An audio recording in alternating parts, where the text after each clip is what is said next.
That's the biggest thing to sit back. To fill that hole.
And then they sent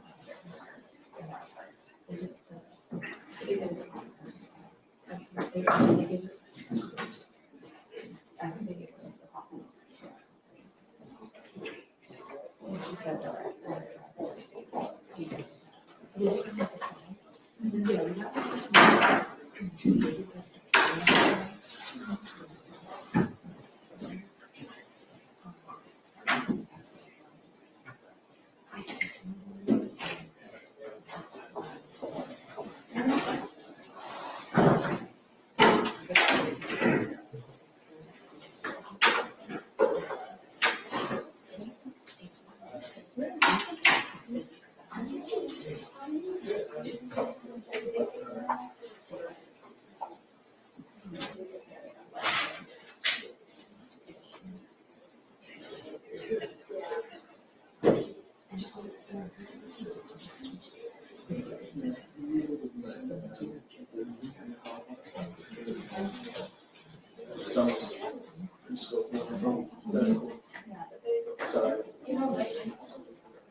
I'm so sorry.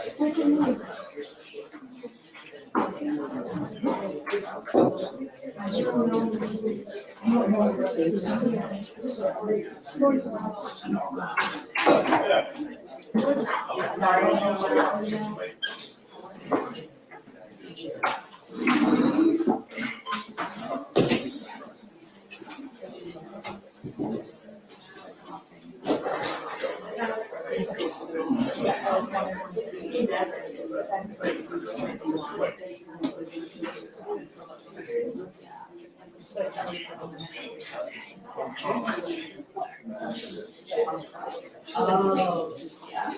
She was every time she was waking me up. Yeah. And then like at one point she was, yes, you ever remember when trying to do the water?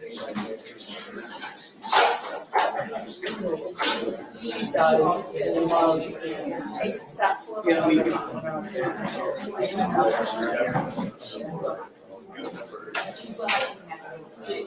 Does she just not? Does she just?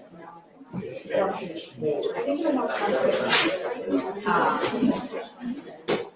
Like there are.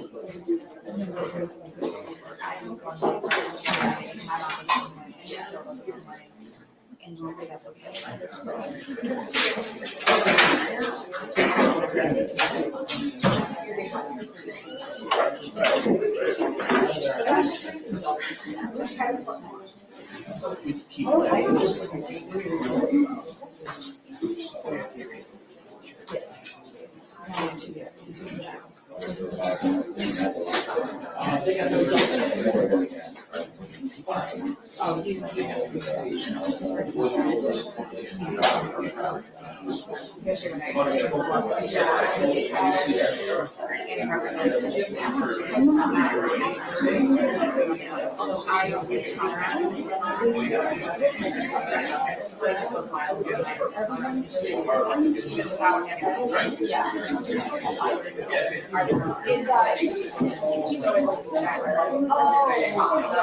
And maybe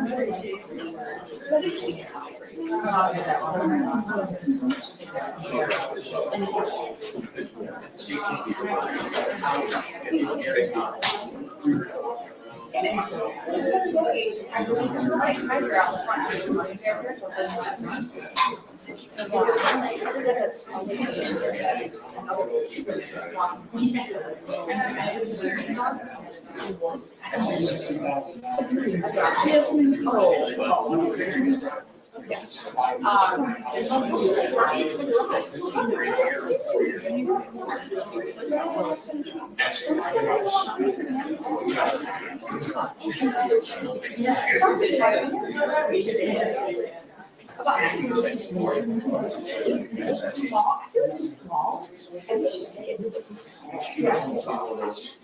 He's always been designed like raw and yeah. I think if it gave them all.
And I don't usually feel.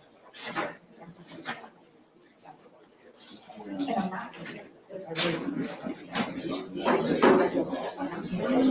There's a difference. There's something different. Yeah.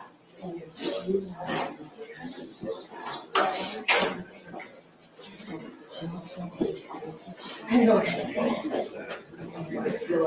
Yeah.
Oh, that will go down in history. I think we should cut that out.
All rise, court is now in session. The Honorable Shirley Matthews presiding. Good morning.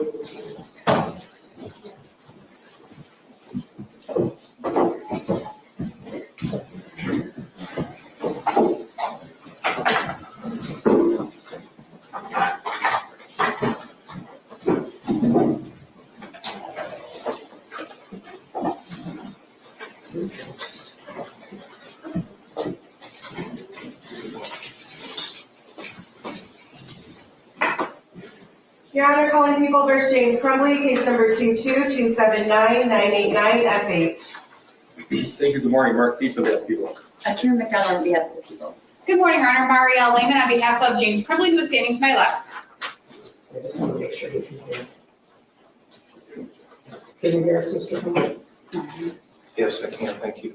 Okay, ready for the, who's the next witness? Detective Adam Stoag. Okay, ready for the hearing? Yes, Your Honor.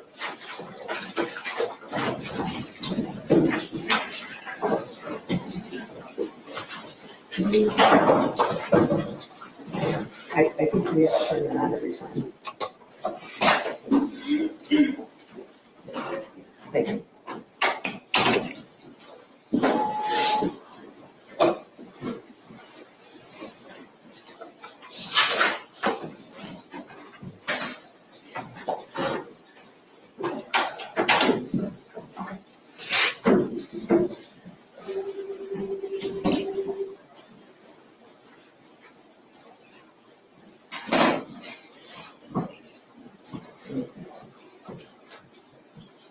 Oh, yes, thank you.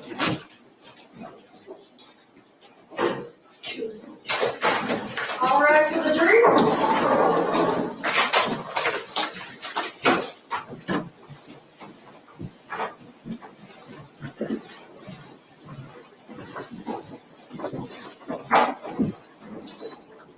Morning, may be seated.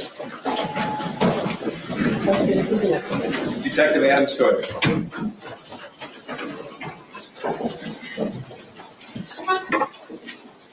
Could you raise your right hand and swear or affirm the testimony you're about to give as a true self you got? I do.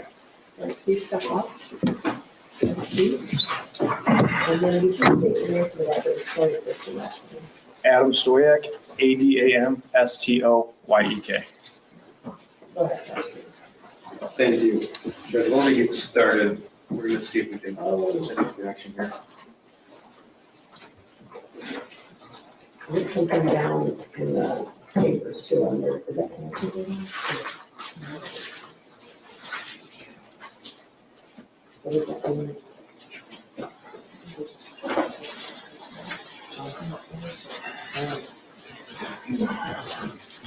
Yes,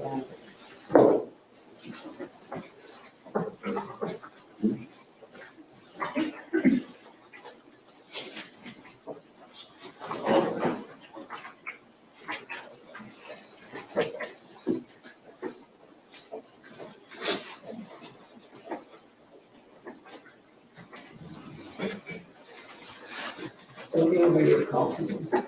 Thank you, Judge. Fortunately, the windows all pictures. I'm of no use to you.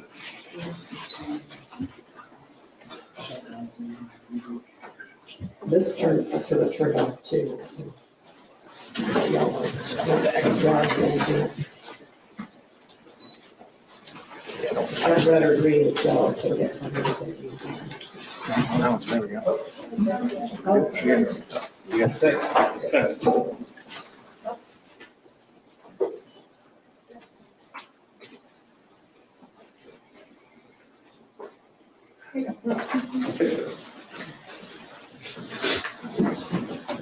Thank you. Okay. Sir, if you didn't already state and spell your full name. Adam Stoyak, ADAMSTOYEK. Thank you, sir. How are you employed? I'm a detective with the Oakland County Sheriff's Office. I'm assigned to the city of Pontiac. Okay. How long have you been a police officer? 12 years, right around 12 years. And how long have you been a detective? Right around 4 years. Okay. You said you're assigned to Pontiac? Yeah, the city of Pontiac substation. Now, I want to direct your attention to November the 30th, 2021. Do you remember that day? I do. Okay, were you working? I was. We heard testimony yesterday regarding a search warrant at 112 East in Oxford, the Crumbley family home. Did you participate in that search warrant? I did. Okay. Now, if you could tell us, please, what happens when a house is secured for a search warrant? Yeah, so securing a house prior to getting the search warrant, you're going to go initially and just kind of do an initial sweep of the house to make sure no one's inside the house, no one's injured inside of the house. And then after that, you're just going to secure the house until you get the authorization from the judge, just for like preservation of evidence and make sure that if there is evidence inside the house that it's not tampered with. Okay, and did you do that in this case? I did. And who else was with you?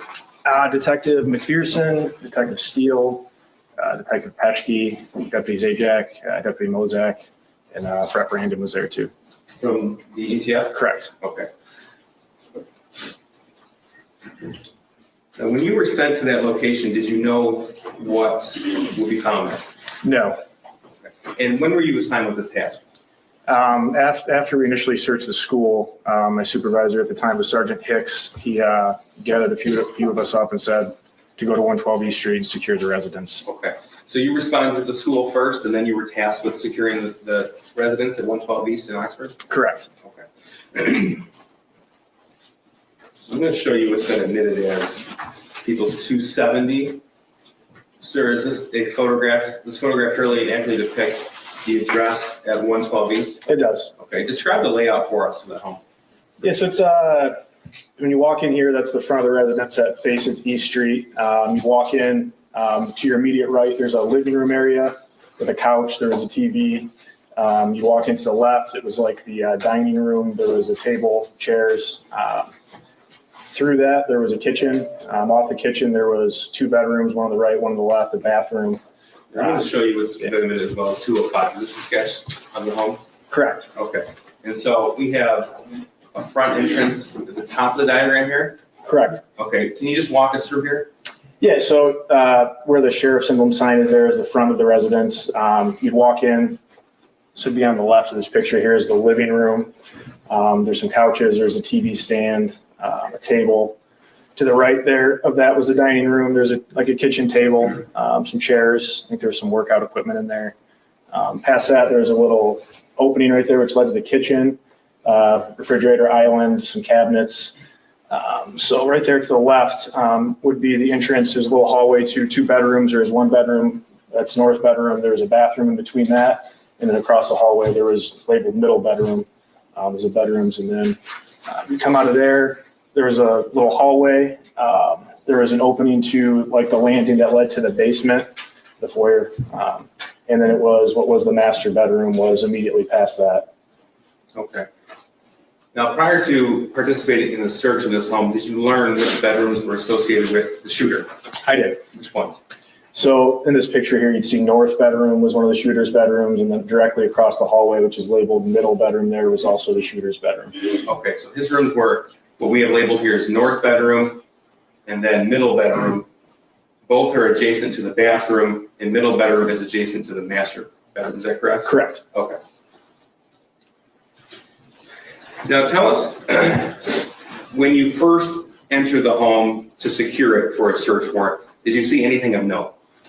Yeah, so obviously when you're kind of just doing the search, but you're obviously still, if you see things, you take a mental note of what you see. And when I walked into what I was described as a master bedroom, there was an open 6-hour gun box on the bed, and next to that was an empty box of 9mm ammunition on the bed as well. Did you touch that? I did not, no. Okay. So when you see something like that, what do you do? Yeah, you just kind of take a mental note of it. And obviously once you get the authorization from the judge and the search warrant, you're going to go search the house. And my partner and I were tasked with searching that bedroom. So we were aware before we came in.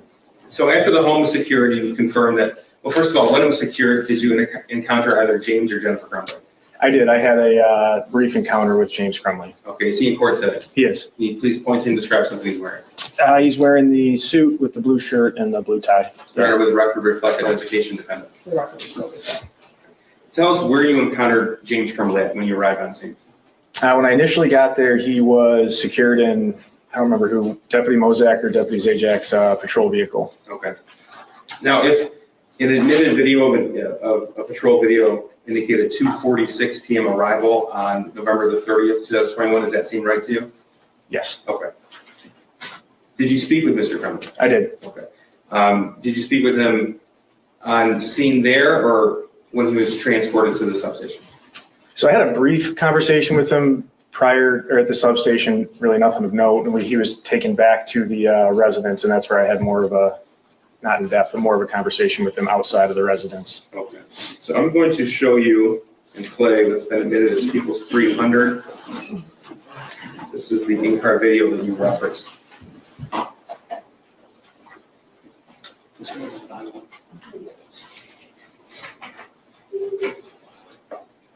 Thank you.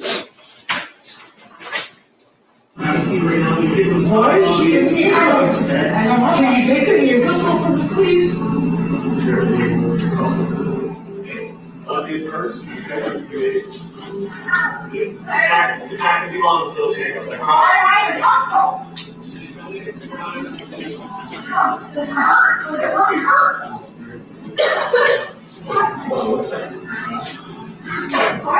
I don't know. I asked him the same fucking thing. They didn't do anything.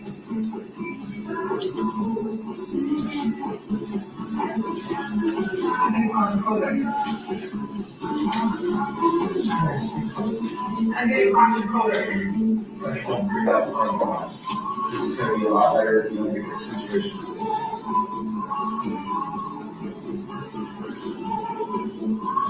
Why are they here? Why are they here?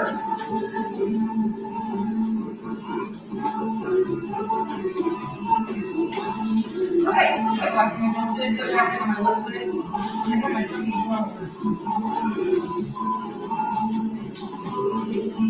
Why are you so confused? Why are you even fucking handcuffs?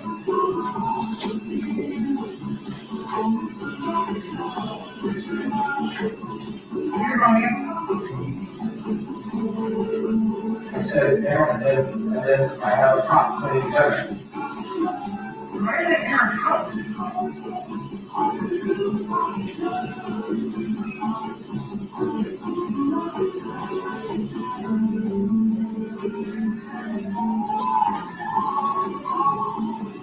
I'm so confused.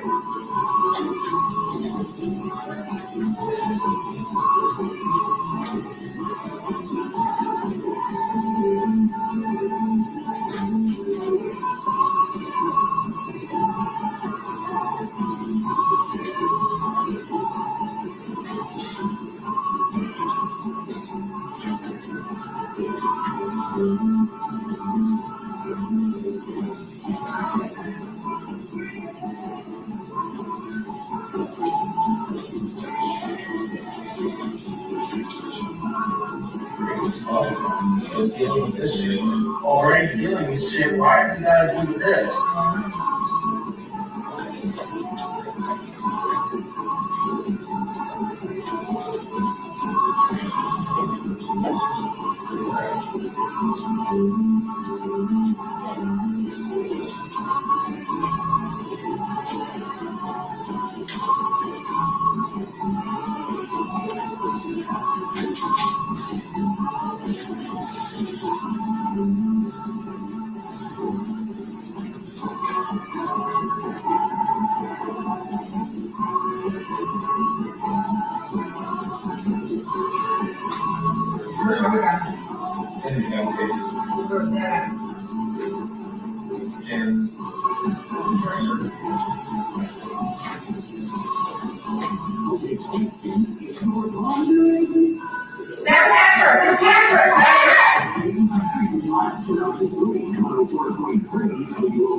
I love you. I think something happened.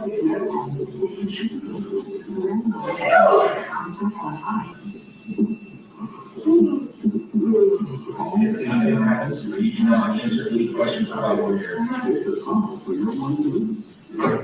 Yeah, I didn't get you there. It's Jennifer. Jennifer, come on out, baby. Come on.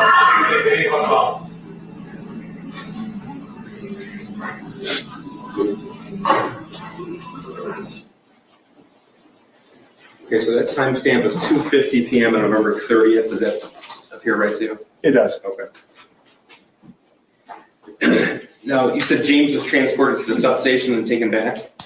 Yeah, there's a lot going on. So initially, we were kind of instructed to take James to the substation and interview him. After a conversation with, I believe, Sergeant Bryan, it was determined that he had already spoken with detectives prior to us getting there. So he was taken back to the house while we were waiting for the search warrant to be completed. Okay, so we heard testimony in this trial that Sergeant Bryan began that interview at 1:58 PM, and this occurred after that, is that right? Yeah, it was after the initial interview. Did you have some conversation with James about obtaining a search warrant for the home? Yeah, I had a brief conversation with him. Okay. Correct. Did you let him know you were looking for firearms? I did, yes. And would that conversation have been recorded on the in-car video system as well? Yes. I'm going to show you what's been admitted and play it for you. It's at 2:04. This is a portion of the in-car video from 3:42 PM on November the 30th. Hey, man. Hey, so just got your name real quick. I know you already had it. I don't know what I'm talking to you. You just saw it? James. Yeah.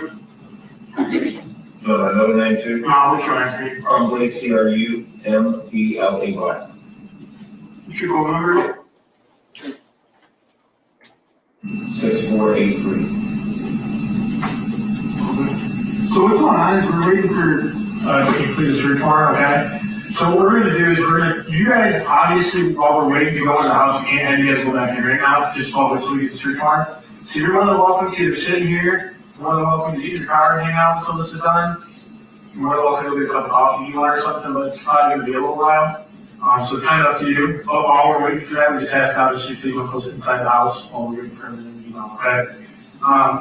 In the meantime, can you tell me where those guns are to run up your house car? Is that cool? Yeah, absolutely. They're in a gun cases. We're at the house. And if you go to the very back of the very back of the house. We're like the hospital is sitting? Yes. Okay. Yes, and he's nice. He's nice. So if you guys can just be cognizant of the doors and the cats. Okay. Okay.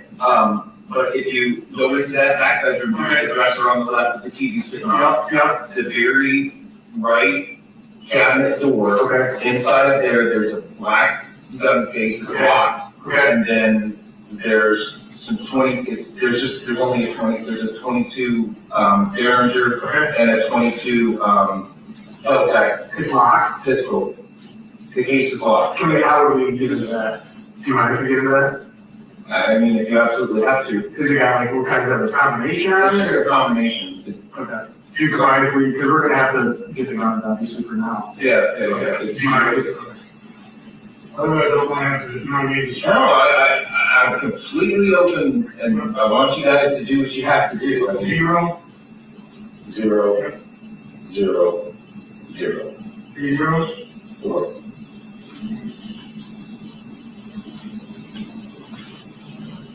And that's the only, okay. And then in the bedroom to the left of the bathroom, Okay. there is a BB gun. Okay.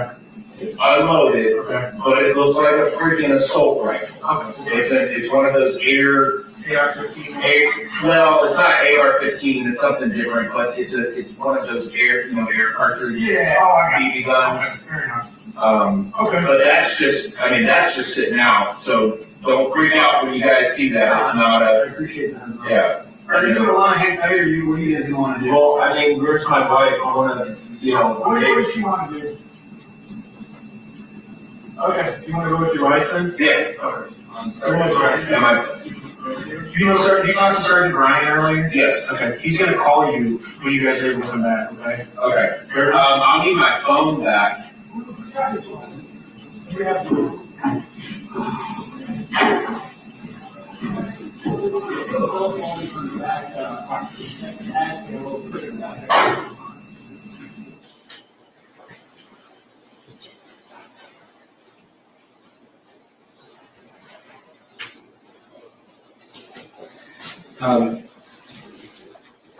So backing up just a little bit, can you tell us why Jennifer Crumbley was in cuffs?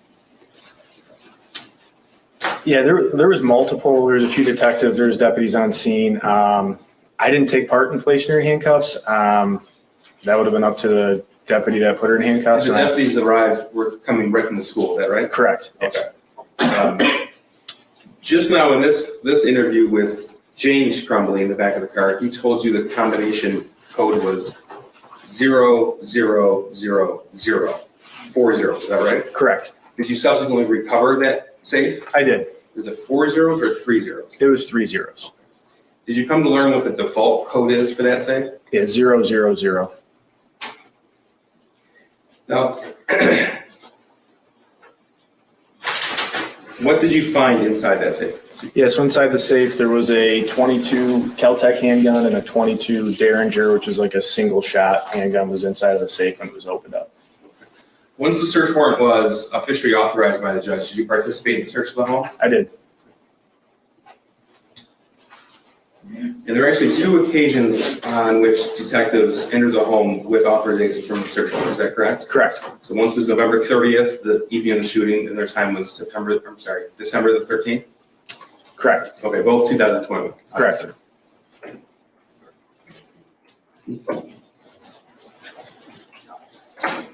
All right, I'm gonna take you through some photographs of the home. First of all, prior to a search warrant being executed of somebody's residence, are photographs taken? They are. Are they taken before or after the home is searched? Before. So any photograph received from November the 30th, 2021 was taken before the room was searched by any detective? That's correct. This is exhibit 249. Tell us what we're looking at here. Yeah, so in the initial picture, that's the front door of the residence. Right when you walked into your immediate right, there was couches and a TV in the living room area. So I'll try to take us through the home as you would walk through it. So we have the door in the frame here. Correct. That's the front door that faces East Street. That's the front door in the living room, okay. This is 250, what is this? It's just a wider angle. That's the couch that we saw in the initial picture, and the other couch that would be facing the front door.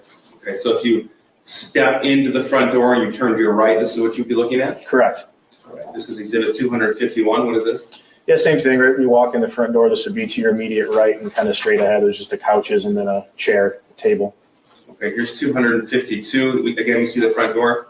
Yep, so that would be, now you'd actually be facing the front door. That was just the TV stand, which had the TV on it towards the front door. Okay, and you told us that there was the living room and then in the same area, you described a dining room? Correct. Okay.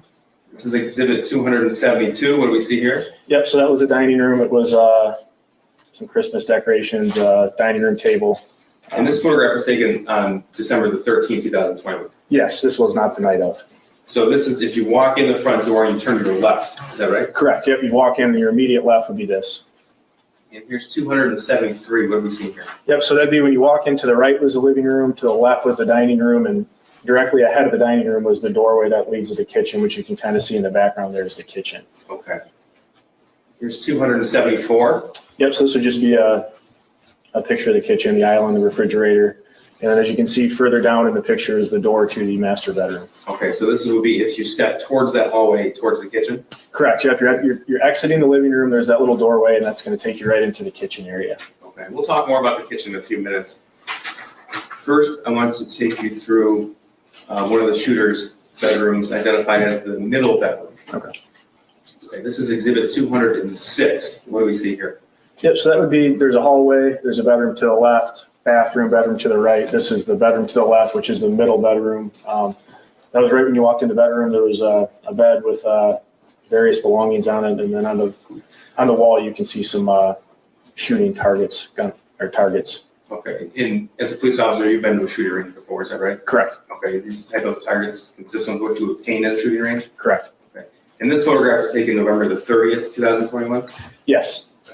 This is exhibit 207. Are we in the same room? Same room, just off the bed there was that desk with the TV, just things all over the floor. That was the natural state of the bedroom we got in the house. When you say natural state, that's before the detective searched it. Yeah, correct.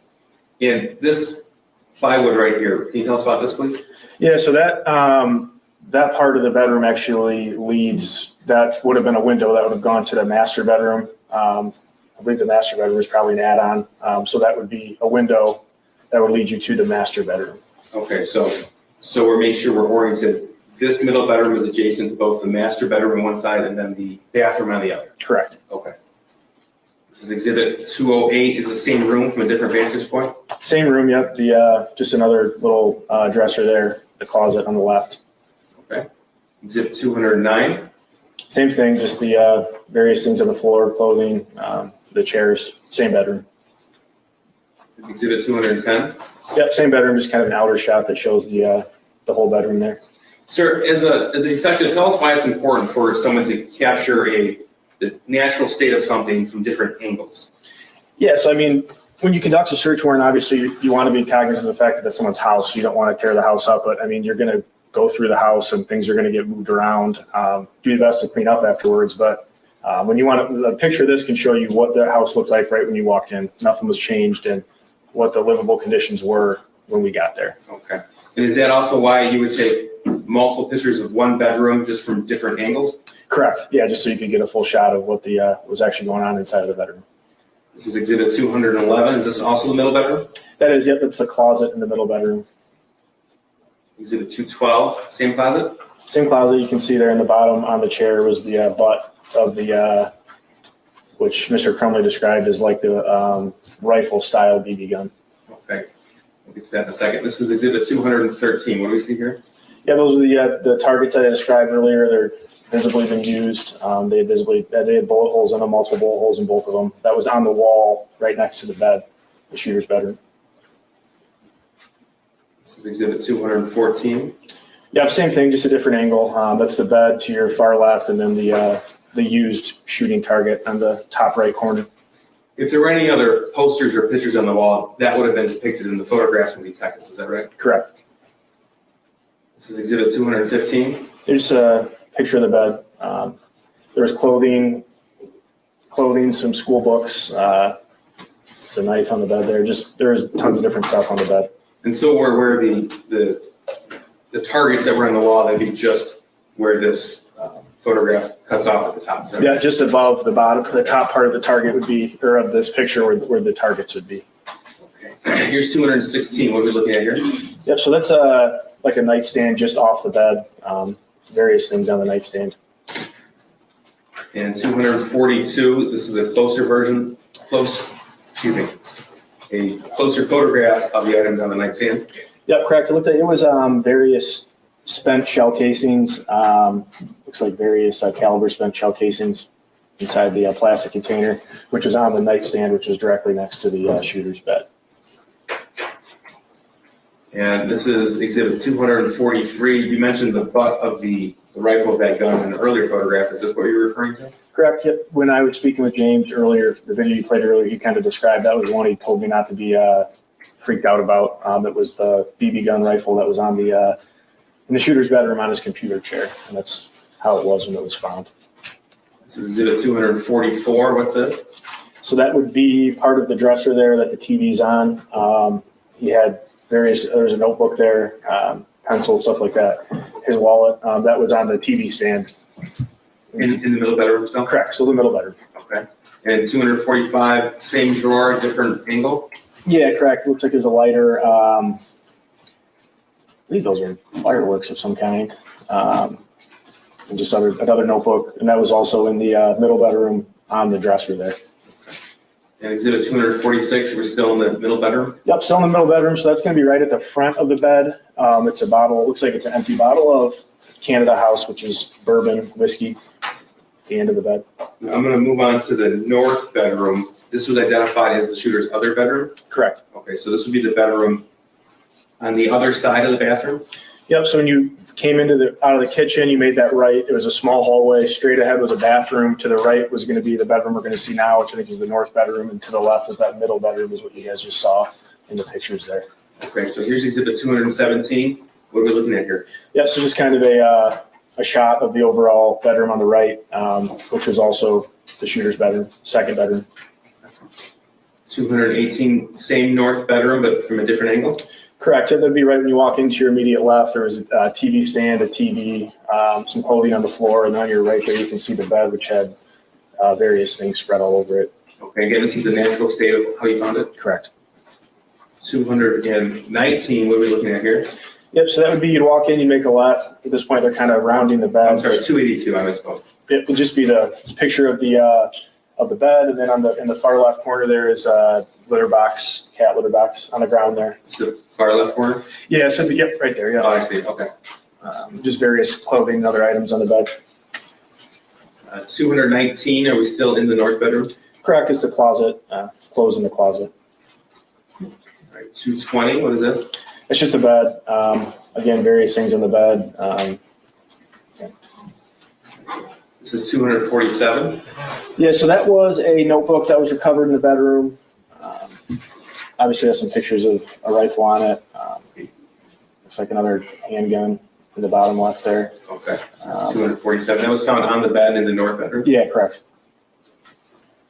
Here's 221. Are we still in the north bedroom? Yeah, so that's just, now you're like looking out towards the bedroom. That's that doorway to the far left is the doorway that leads you out of the bedroom. And that open door was the open door to the bedroom that we saw the initial pictures in, just straight directly across the hall. They were both the shooter's bedrooms. Okay, did you observe anything on the shelf? Yeah, there were some knives, various knives on the shelves. Okay, and that's depicted in exhibit 248. Correct. And then finally, exhibit 222. This is standing in the north bedroom looking down at the TV living. Yeah, it was the TV stand. I think it had a little fireplace there and various items on the TV stand. Okay, so we mentioned the bathroom that was adjacent to these two bedrooms. This is exhibit 223. Does this accurately depict what you observed that day? Yep, it does. Now, did you also participate in the search of the master bedroom? I did. Okay, you mentioned what you observed during that process when you secured the home, but you participated in the search as well? Correct. This is exhibit 224. What do we see here? Yes, you'd walk into the master bedroom, which you'll see other pictures here, but to your immediate right in the master bedroom was the bed. And right when you walked in, I mean, this was the first thing you could see was the open gun box. And that box next to it is an empty box of 9mm ammunition. And this is exactly how we saw it when we did the initial search of the house. And then when we came back in, once the search warrant was granted, this is how it was when we came in. Okay. And this box right here is the empty box of ammunition, the red box? Correct, 9mm ammunition. This is exhibit 225. This is the same master bedroom? Yeah, just kind of a different view, but that'd be when you make a right to the bedroom. The bed was against the wall, and that was one of the sides of the bed. Exhibit 226. Yep, same thing, just the other side of the bed. So that far window right there on the left would be the window that would face the backyard of the residence. Exhibit 227. Yep, far left side of the bed there. That's the outer window that faces the backyard, and there's just clothing on the ground. Okay, 228. This is still in the master bedroom? Yep, so that's the door there to the master bedroom. When you walked in immediately on the This is right. door here? Correct, yep. Okay. And on the wall there was armoire. On the immediate right was that armoire. And this is exhibit 229. Yep, just a different shot. That's the door. Immediate right's that armoire. To your left in that picture is the bed. Okay, just so we're clear, all of these pictures of the master bedroom were taken November the 30th before the room was searched. Correct.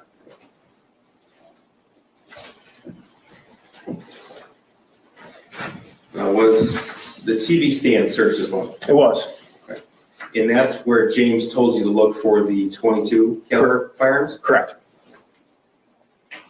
Exhibit 230, this is the TV stand I'm referring to? Yep, so that was what James had described when I spoke with him. That's the TV stand. Right when you walk into the bedroom, to your immediate left was that TV stand, multiple drawers, had a TV on it. And then the door you're seeing, there was like a sliding glass door that would lead you to the outside backyard of the residence.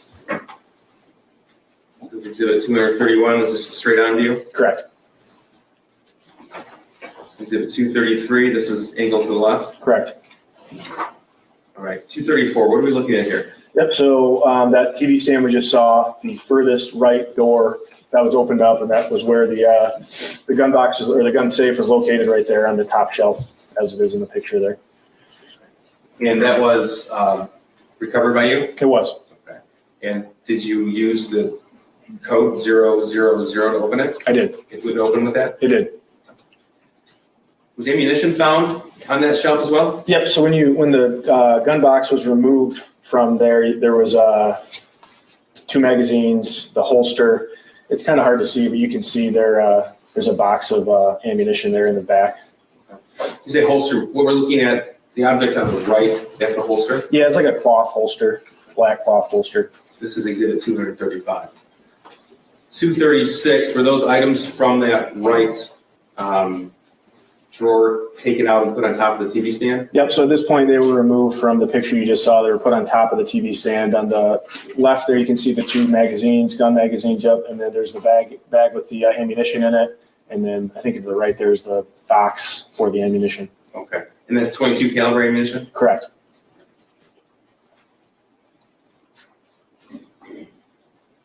Okay, did you participate in the search of the kitchen as well? I did.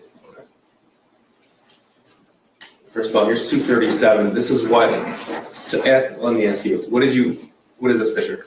Yep, so the black firearm there is a 22 Kel-Tec handgun that was recovered when I opened the safe. The silver gun there is a 22 Derringer. It's a single shotgun that was also found in the safe once I opened it up. And then there was another magazine there to the far left, which is kind of hard to see. And then there's some ear protection. The orange ear protection was also located in the safe when it was opened. So this is 238. What is this? That's the 22 Derringer that was recovered in the safe. And 240. Yep, that's the 22 Kel-Tec handgun that was recovered in the safe. Okay, so this is 276. Can you tell us what we're looking at here? Yep, so that would be the kitchen. The pictures you saw earlier, that would have been on the right-hand side, and we saw the pictures of the kitchen. It's the refrigerator. Okay, so I'm gonna try to take us around the kitchen. Well, first of all, is there an island in the kitchen? Yeah, so when you're looking outside of the kitchen, there was an island in the middle. There was across from that was like a sink, some shelving units, and then all across from the island was this, which is the fridge, more shelving units, all located in the kitchen. Okay. This is 278, so this would be on the other side of the kitchen? Yep, correct. So that would just be, and I described the other side of the island. You have the sink there in the left, the stove, and just various cabinets and other things in the kitchen there. Did you have occasion search in this island here? I did. Okay. This is 277, that's the island I'm referring to? Correct. All right. Exhibit 253. Tell us what we're looking at here and where it was found. Yep, so on the far right corner there, you can see a black, which was later discovered to be a black gun box there in the far right corner. Let me back up for 1 second. So we're talking about, this cupboard here, the right cupboard of that? I believe it was, yes, the right Okay. cupboard, correct. And that's 277. Here's 253. Correct. Yep, so there in the far right corner, you can kind of see that black gun box was located there in the island on the right side of the island.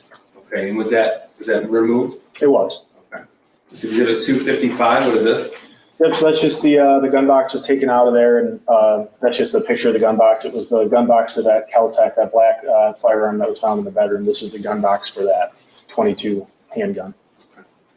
And this is 256. What are we looking at here? Yep, so the gun box was opened. It was obviously empty. Besides that, cable lock was located inside of the gun box. If you look closely, you can see the keys to the gun or to the cable lock there in the bottom part of the baggie there. Yeah, that's how that was located when it was opened up. Did you or any other detective find any other locking mechanism for a firearm anywhere in the home? No.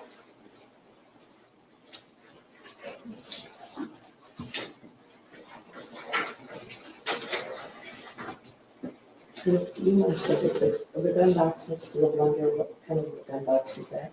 That was for the 22 Kel-Tec. It was the black handgun that was found in the safe in the bedroom. And that's in exhibit 253, which is also depicted in exhibit 255. And that's where the cable lock was contained and depicted in exhibit 256. Is that right? Correct. Okay. All right. All right. We're looking at here at 257. That's just a gaming system. I believe it was a PlayStation gaming system that was located in the residence. Okay. 258. Yeah, those are games for that gaming system, Battlefield, Assassin's Creed, Battlefront, just various games that were located inside of the residence for that gaming system. All right, here's 259. Yeah, it looks like those are more games, Grand Theft Auto. I'm not familiar with the other ones, Battlefield, and then a few to the right there. Okay, 260. Got Call of Duty, Attack on Titan, some other games that would be used in that gaming system. All right. Was anything searched outside of the home? Yeah, so outside of the house, there was a vehicle, a gray Kia that was located in the driveway. It's Mr. Crumbley's vehicle. This is a picture of when the trunk was opened up, what was in the back of the vehicle. Was there a garage or shed associated with the home? Yeah, no garage. So the first picture we saw was the outside of the house. There was a driveway to the left of that led to the backyard. And in the backyard, there's a shed in the backyard, but there was no enclosed garage or anything like that. Okay, was the shed searched as well? The shed was searched, correct. All right, here's exhibit 298. Before we get to the shed, what are we looking at here? Yeah, it's just like an overhang, like almost like a foyer outdoor area that was covered. There's a grill out there, like a seating area, which is on the back of the residence prior to getting to the shed. Here's exhibit 299, shed you referred to? Correct. Exhibit 264, what do we see here? Yeah, so when you walk into the shed, immediately through the door to the right, there was a couple BB guns, right, leaned against the wall there. As you can see, the brown one to the far left of the picture, and then the black one, which is rested against kind of the door frame there. Exhibit 265? Yeah, just a different angle. You can see the black BB gun in the right corner, then the brown one's right there visible, leaning against the wall. Exhibit 266? Yes, this is like on the workbench in the shed there. There was some BB guns recovered. That's like a Uzi style BB gun that was sitting on the bench when we went inside of the shed. Exhibit 267? Another BB gun. It's like a 357 style BB gun that was seated on. Same thing, right by that Uzi there. Right when you walked in, there was a big bench, and that was on the bench when you walked into the shed. Right. Here's exhibit 268. Yeah, so you can kind of see the work area there in the back where the BB guns are recovered. This is just kind of an outer shot of some of the chairs and the floor of the shed. 269, where are we looking at here? Yep, so that was outside of the shed. It was various CO2 containers which were used to shoot BB guns, pellet guns on the ground there. Okay. Now, back in the home, exhibit 289, where was this taken? Yeah, so as I described, when you're walking the hallway before the master bedroom, there was like a landing that led you to the basement and to the outside of the house. So this was just an outer picture of that landing area. To the left of that photo would take you in the basement, and to the right would take you to the backyard. And exhibit 295? Yeah, same thing, just kind of a landing, just an outer picture of that. Once you go there, the right is that door that leads you to the backyard. And if you went down and made a left, that would take you down into the basement area of the house. Any areas of the home that were not photographed during the execution search warrant? No, everything was photographed. Okay. Now, we heard the video where you told James that he and his wife could leave. That was timestamped at 3:42 p.m. At some point, did they return? Yep, so after we were done with the search warrant, they returned to the residence, and they spoke with Lieutenant Marsban. I was there for that. Were their phones seized at that point? They were. Okay, and at some point were they turned over to Oakland County Computer Crimes? Yeah, they were driven back to the high school by myself and Detective McPherson, and they were given to Detective Rogowski. Nothing further, thank you, Judge. Mr. Hunter, a moment.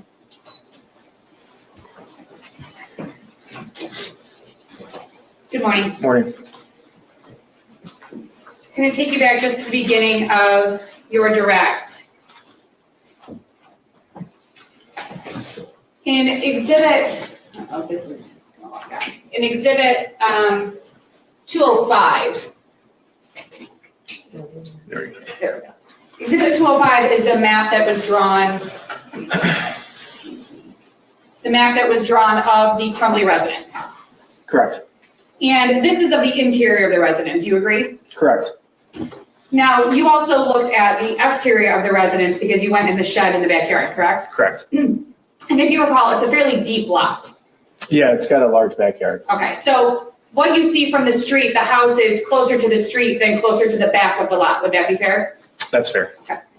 So it's not like a small backyard. It's fairly deep, which means that there's a lot of space between the back of the backyard and the front of the house. Is that fair? Yeah, so there was a fairly large fenced-in backyard.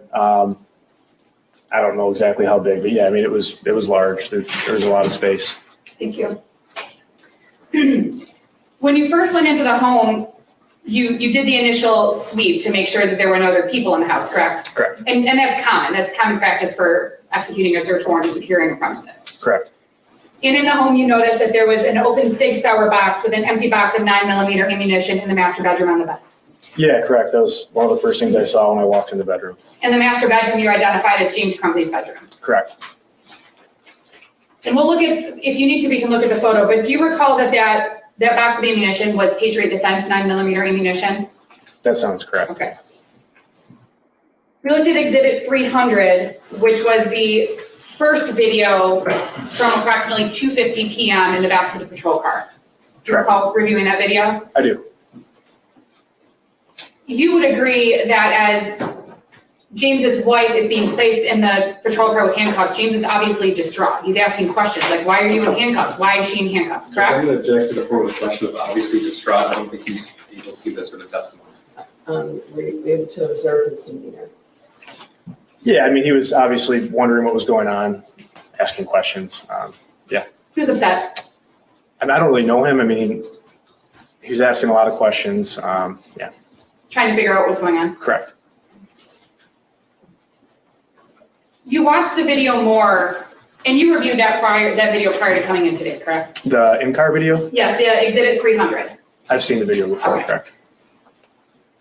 And the reason I'm asking that is because you wouldn't have seen this exchange unless you reviewed the video, which is why I'm asking. But there was a point in the video where James leans over to his wife and tells her he loves her. Do you remember seeing that? Correct.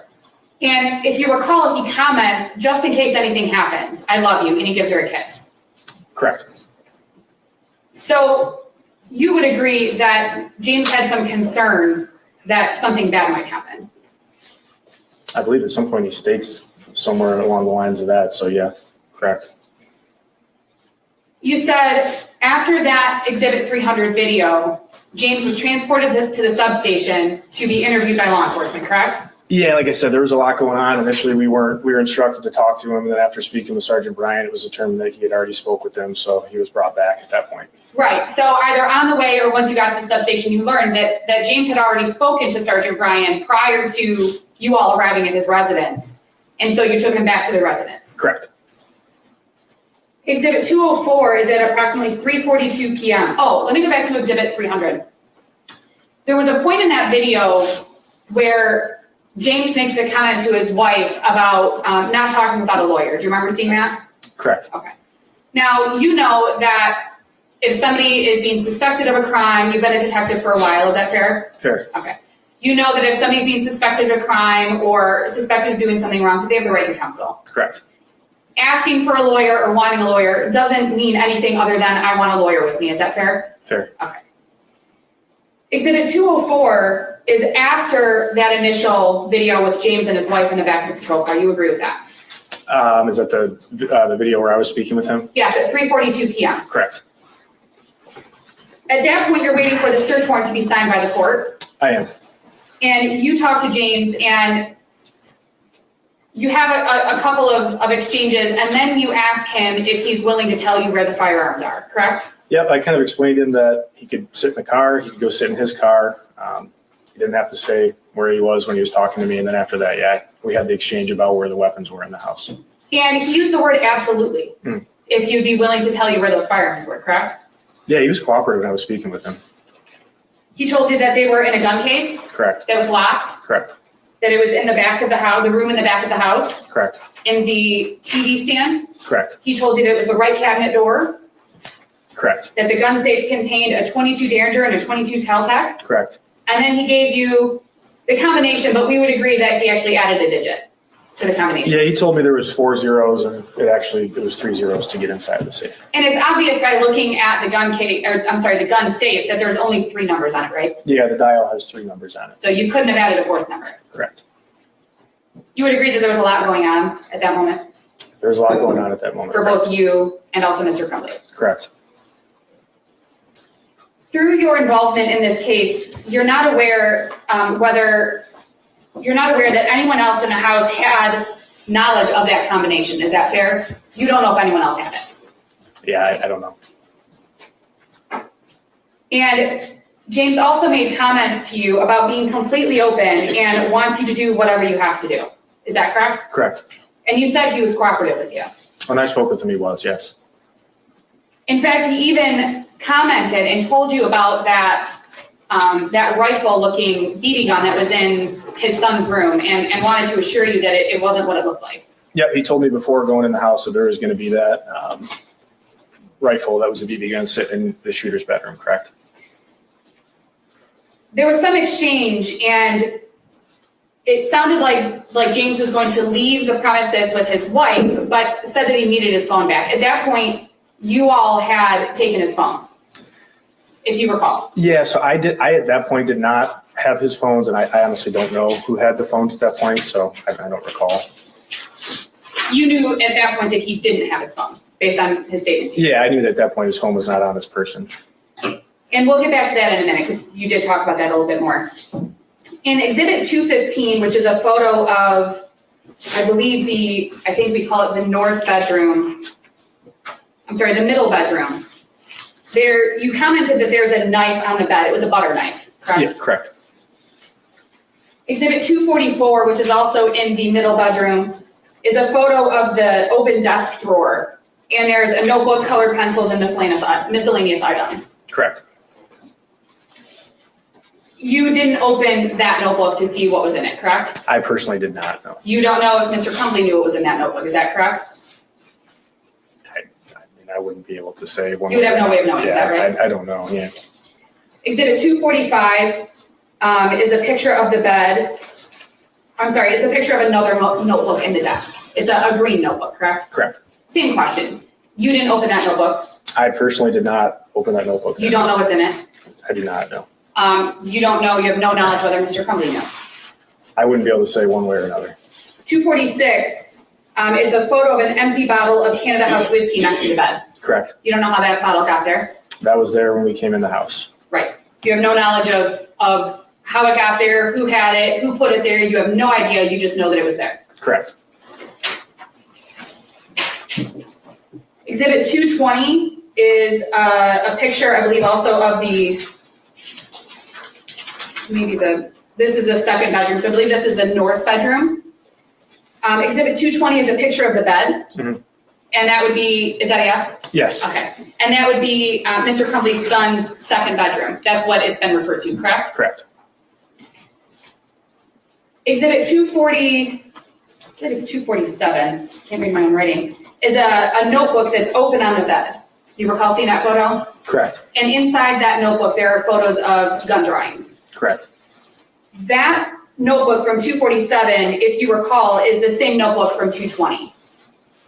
If you'd like to see the photos, I can. Yeah, so in all honesty, I didn't have a ton to do with those notebooks. I recall seeing those in there. I don't know where that one came from. Okay. Yeah, Okay. I don't know. If you recall from Exhibit 220, the notebook is closed or not displayed open, and it's under some items on the bed, if you recall. Correct.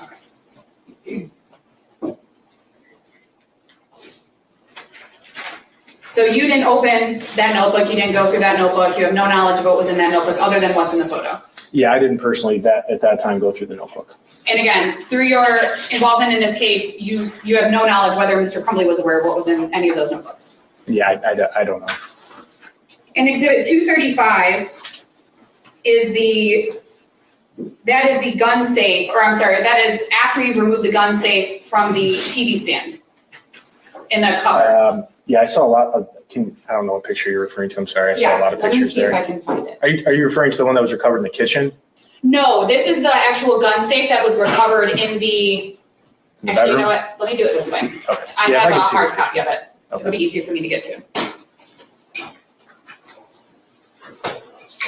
May I approach your honor? Sure. Thank you. I might also ask about 236, so I'm going to bring them both to you. Okay. You're welcome. Yeah, so 235 is the picture of the master bedroom. It's the dresser where the gun safe was recovered from. At this point, the gun safe had been removed. And all of this that you're seeing, the magazines, the gun holster, and the bullets in the background were below that safe that we took out from there. And those magazines, the two magazines, those were empty. They were. And you say loaded underneath on the shelf. Yep, no, so the gun safe was recovered on on top of all that. So at this point, this picture is showing once the gun safe had been taken out. Yep, and that's below that. And 236, if you could look at 236, that's a picture of the magazines and the ammunition that was removed from that cupboard, correct? Yeah, so at this point, everything was taken out and photographed on top of that TV stand there. It's the two magazines, the bullets inside of the bag, even the box that the ammunition was in. And I just wanted to confirm that those were the same magazines that were inside the cabinet. Yeah, correct. So those were empty. They were empty. May I go, Chairman? Sure. Thank you. Thank you. Thanks.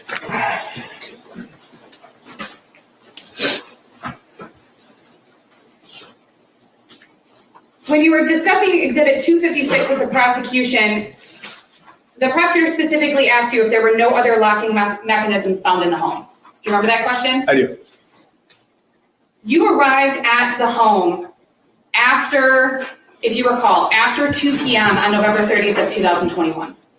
Yeah, it was short. It was around the time of the first video we saw. I don't know the exact time, but around the first time of the video we saw, the first video. So it's fair to say you have no knowledge of what was in that house prior to your arrival at approximately 2:50 on November 30th of 2021. Yeah, I can only speak to what I saw when I went inside the residence. I don't know what was there prior. You can't say whether or not there were any additional locking mechanisms in the house that morning. Is that fair? You have no knowledge of that. Again, yeah, I can only speak to what I saw and what I found. I don't know what was there prior. Exhibit 260, you went through some photos of video games. 257 was some video game, the gaming system. 258 were video games. 259 was more video games. 260, if you recall, and I can hand you the exhibit if you'd like, was Call of Duty and a game that you weren't familiar with, Attack on Titan? Correct. Did you need to look at that exhibit? No, Okay. Call of Duty, based on your testimony, it sounded like you were a little familiar with Call of Duty. Yeah, I don't play video games, but obviously I'm familiar just with seeing commercials, and I'm aware of what Call of Duty is. Okay. And on the front, on the cover, it has WW2 for World War II. Is that correct? Correct. Call of Duty, you would agree, is a type of military video game. Correct. It's what would be described as a first-person shooter video game. Correct. And if you know, and if you don't, please tell me you don't know. A person playing Call of Duty is a person holding a firearm in the video game and engaging in combat. If you know. Honestly, I'm probably the last person to test about video games. I don't play video games. I don't know. But to your knowledge, it is a military video game, which is a first-person shooter military video game. Correct.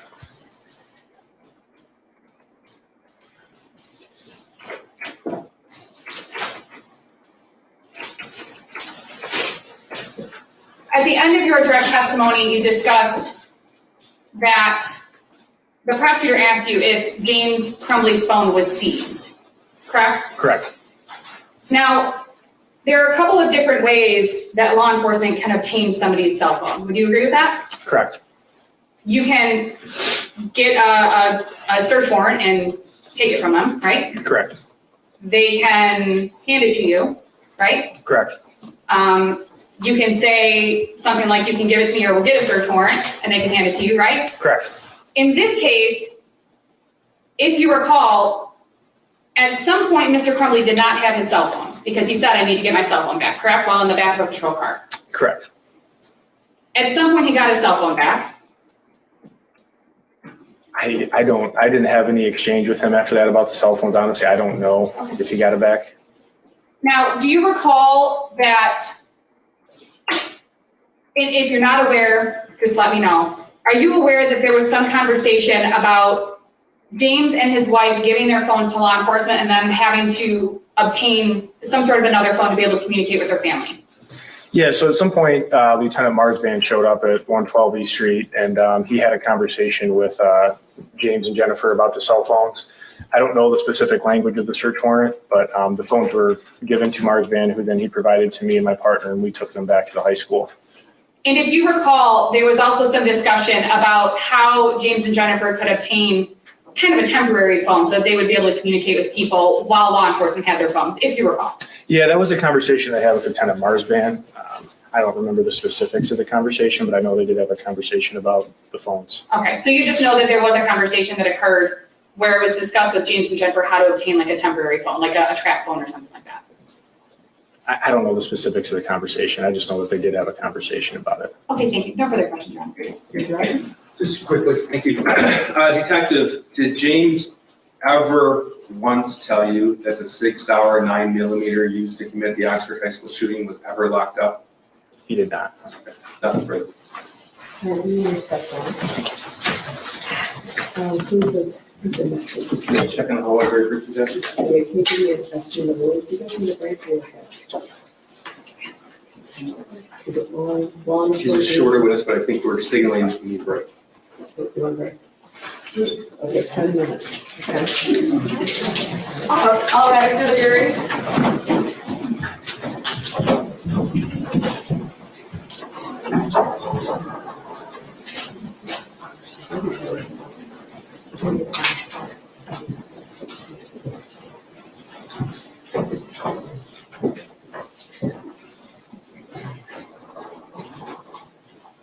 All right, you may be seated. Please remain seated while we take a look.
All rise.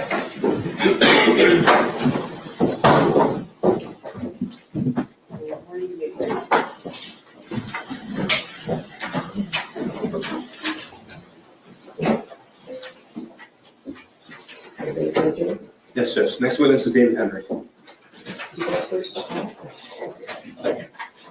Easily confused, so.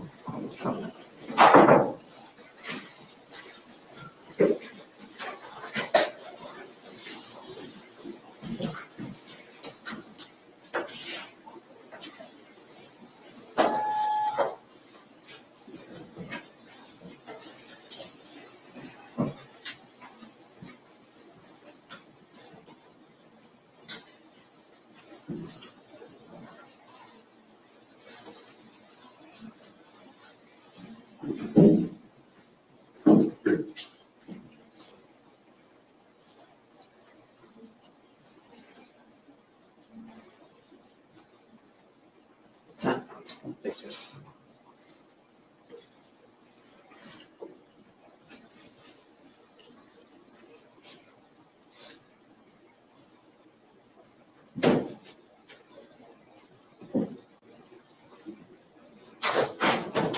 All rise for the jury.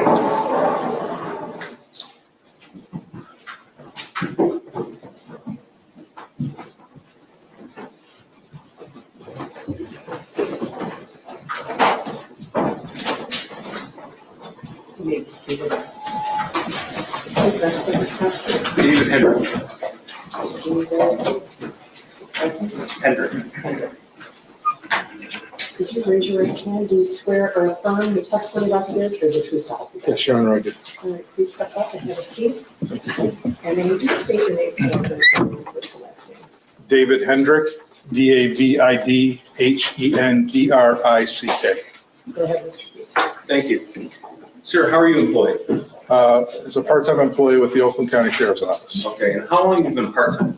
2 days. All right. And prior to that part-time employment, did you work full-time with the Oakland County Sheriff's Office? I did. Okay, and how long did you spend as a full-time employee? 34 years. And at some point, did you retire from full-time employment? I did. When was that? Last May. Okay, so you didn't stay retired for long? No. All right. In your 34 years working with the Sheriff's Office, could you tell us, please, what sort of assignments you had? My last assignment that I had prior to retiring was the sergeant of the fugitive apprehension team. Prior to that, I worked about 10 and a half years in our special investigations unit. Prior to that, I worked in our auto theft unit. All those were as sergeants. Okay. Prior to getting promoted to sergeant, I worked in our auto theft unit as a deputy and at one of the substations as a substation detective for a few years. Okay, the special investigative unit, that's what Detective Lieutenant Tim Willis heads up right now, is that correct? That is correct. Okay. I want to talk to you specifically about your time with the fugitive apprehension team. First of all, tell us what exactly that is.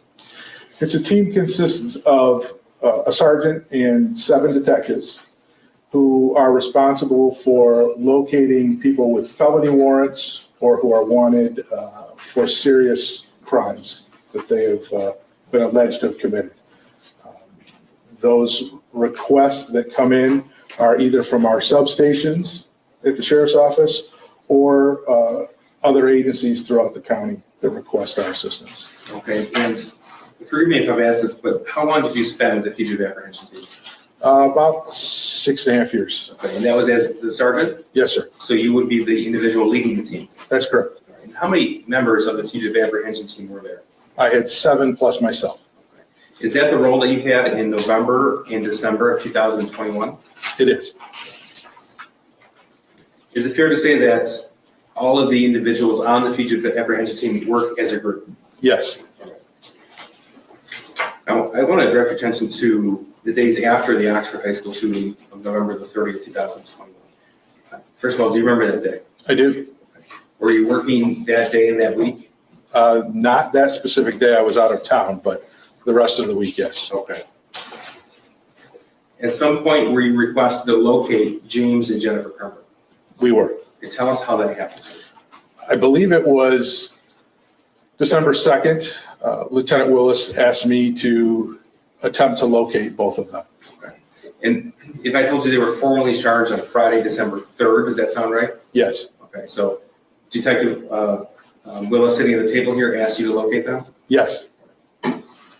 What information did you have at your disposal when you were given this assignment? They're basic information. They're pictures, full names, height, weight, addresses, vehicles they drove, things of that nature. Were you made aware that their phones were seized on the evening of November the 30th? Yes. Okay, so tell us please, what did you and your team do to attempt to locate the defendant? We began looking at and conducting surveillance at their residence. Any family members that we knew of, friends, things of that nature, checked area hotels, places that we might think they might go. Yeah, did you locate them? You were given this assignment on December the 2nd, you said? Yes, Did you locate them that day? we did not. Were you able to identify where they had stayed from November the 30th until that point in time? We had identified a hotel they had stayed at. I don't specifically remember the name of the hotel, but at a hotel. That's fine. When you received that information, what did you do? We checked with the hotel staff to find out whether they were still guests there, whether they had checked out, and in fact, they had checked out. So after you learned that they had checked out from that hotel, what happened next? We continued to check area hotels, surveillance of any known locations, and eventually we located a vehicle that belonged to them at a hotel in Auburn Hills. Okay. And when you identified this vehicle belonging to either James or Jennifer Crumbley, what happened next?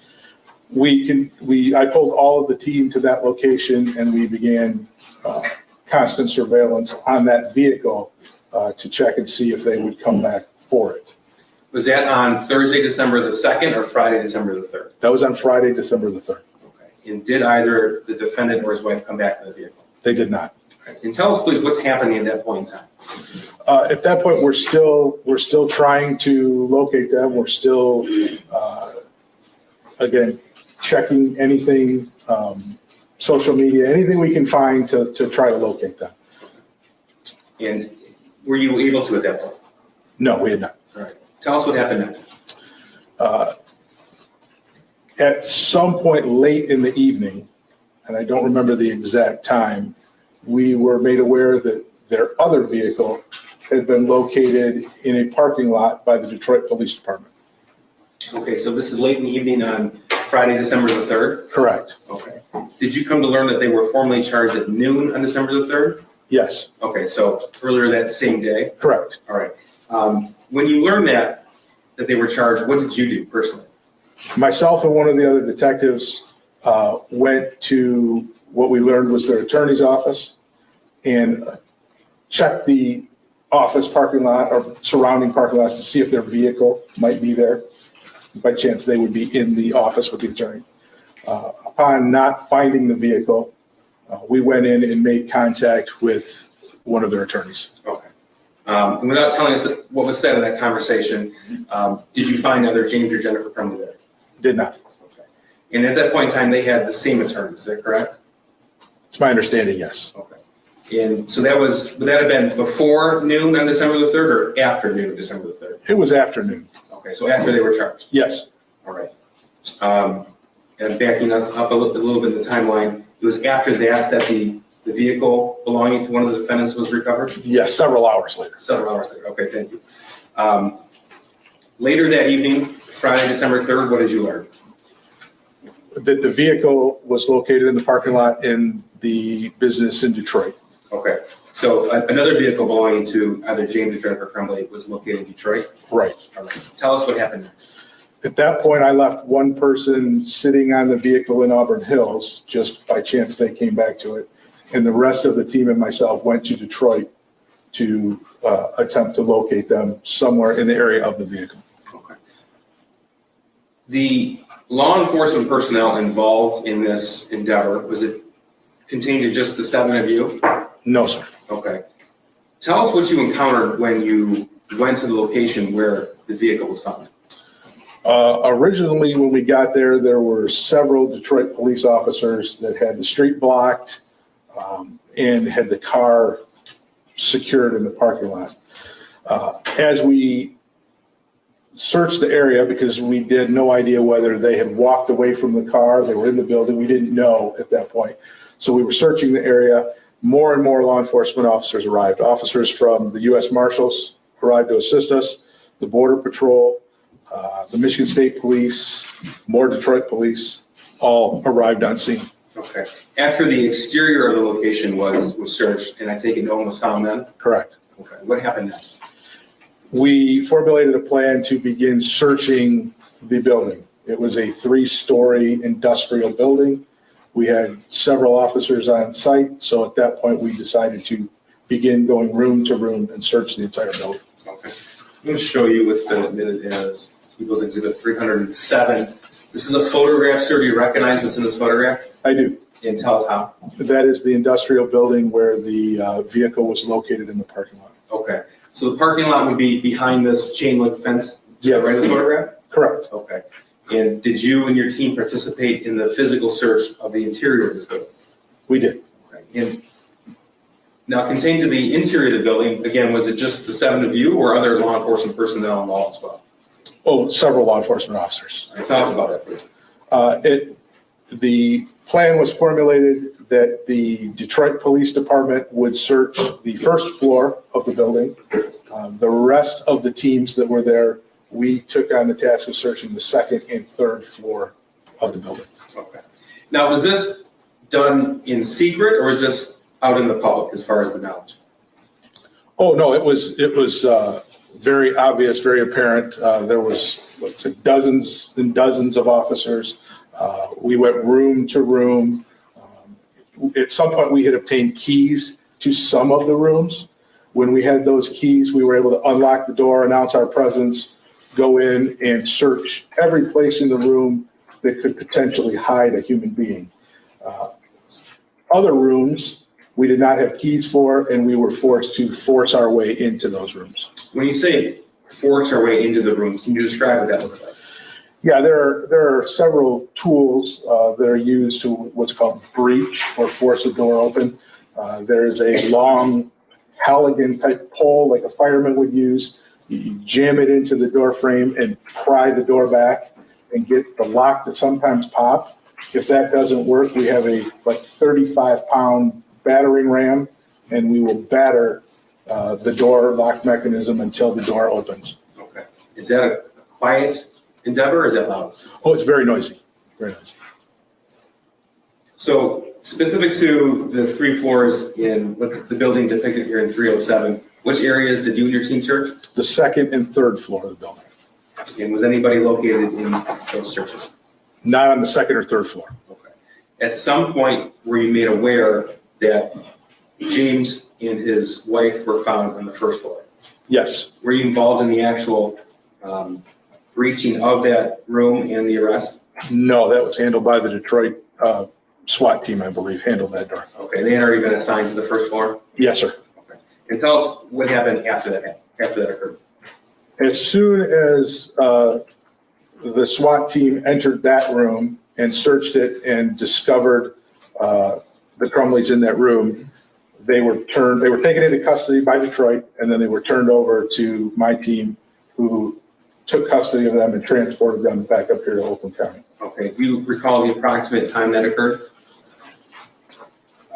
Probably 1:30, 1:15, somewhere. It was after 1 o'clock in the morning. In the morning, so we're talking Saturday, December the 4th. Yes, sir. And it's James Crumbley in court today. He is. Can you please point and describe what he's wearing today? Gray suit and headphones. Your Honor, with record reflect the identification of defendant. The record will so reflect. Thank you. Amendment, Ruth. Cross. Yes, Your Honor, thank you. Good morning. Good morning. Your involvement began on December 2nd of 2021, is that correct? Yes, ma'am. You were out of town on November 30th. Is it safe to say you were aware of the shooting that occurred at Oxford High School on November 30th prior to your involvement? Yes. Now, your involvement was as the sergeant of the fugitive apprehension team. Correct. It's also called FAP, is that correct? Correct. You testified that unit is responsible for locating people with felony warrants or wanted for serious crimes. Correct. Your unit did not get involved in all felony warrant arrests, is that fair? I'm not sure I understand what you're saying. Sure. All felony warrant arrests in Oakland County, your unit did not go and arrest everybody who has a felony warrant, is that fair? That's fair. And your unit did not get involved with all crimes that people were arrested for, is that fair? That's fair.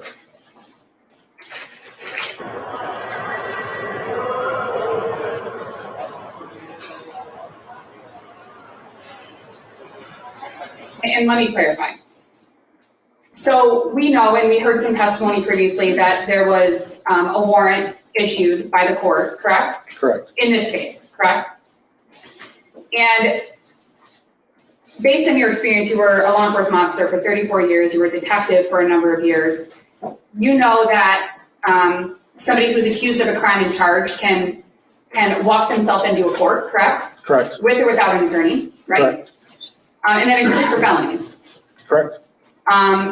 Their attorney, you're aware that there have been times where their attorney has arranged, sometimes with the detective, sometimes with the prosecutor's office, in various ways. Their attorney can arrange for them to be turned in to the court or the police department on a specific day and time. Is that fair? Sure. The other ways are involving your former unit. Correct. And that's done by law enforcement. The attorneys don't call you up and say, hey, can you come get my client? That's the police who say, go get this person. Correct. And then obviously other agencies can get involved with our other arrests as well. Is that fair? Yes. In this situation, your involvement was requested prior to Mr. Crumbley being charged. Yes. You testified that your involvement was December 2nd of 2021. Yes. You were contacted, and I don't know if this was clear, you were contacted by Detective Willis, Lieutenant Willis. Yes. He contacted you on December 2nd of 2021 and asked you to locate James and Jennifer Crumbley. Yes. Now, did you learn as part of your involvement or as part of getting that initial information that there were some concerns? Well, let me go back. You're aware that after the Oxford High School shooting that people were scared. Is that fair? I'm talking people in general. Possibly, I would assume. Angry, Sure. upset. Sure. It was very public what had happened on November 30th of 2021. Yes. The shooter's name became public shortly after the shooting. Yes. If you recall, and you may not know, but if you don't know, please say you don't know, that Mr. and Mrs. Crumbley's residence was made public. That I don't know. Did you learn during your involvement in this case that there were some concerns over the safety of James and Jennifer Crumbley because they were the parents of the Oxford High School shooter? I was never made aware of that. So all you were made aware of was that James and Jennifer Crumbley needed to be located. Yes. And the first place you went was their residence. Yes. They weren't there. Correct. You eventually determined and learned that they had been at a hotel in Auburn Hills from November 30th to December 3rd, the morning of December 3rd. I'm not sure if they were there that entire time, but that's where we ended up finding the vehicle, was at that hotel. And did you also learn through your involvement that they registered at that hotel in Jennifer Crumbley's name? I don't specifically remember whose name it was in.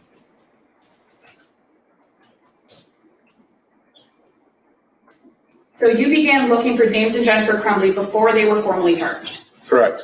Now, I assume in your career you've been involved in what would be considered high profile or media cases, is that correct? Yes.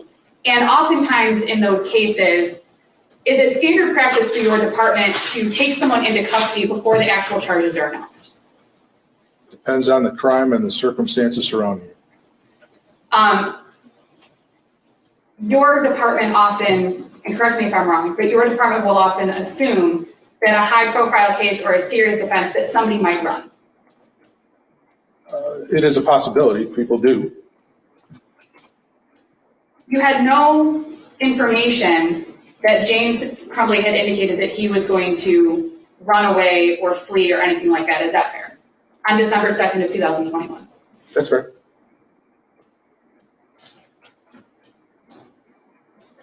You were aware that James and Jennifer Crumbley did not have their phones after November 30th of 2021 because they had been either given to or taken by law enforcement, but law enforcement had them in their possession.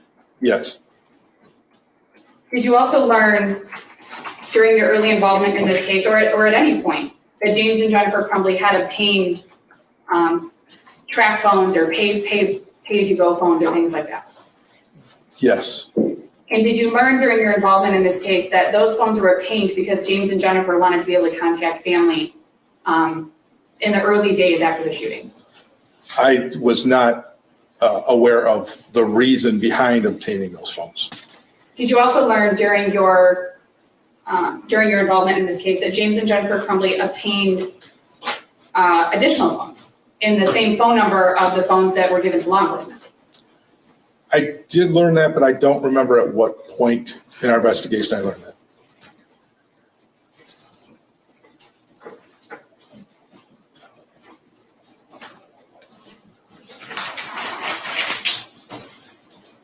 Said that charges were formally announced at approximately noon on December 3rd of 2021.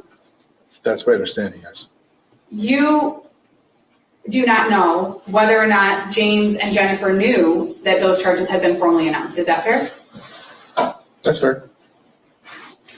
You said that you went to James and Jennifer's attorney's office and you talked to an attorney. I did. That was not me, correct? It was not. Some hours later, you were notified that that one of their vehicles was located in a business parking lot in Detroit. Correct. It was not a parking garage, is that fair? Yes. It was not underground parking. No. It was not indoor parking. No. It was a gated parking lot. We can see the fence in the photo, correct? Correct. There weren't boxes or branches or anything covering their vehicle. Their vehicle was in the parking lot. Correct.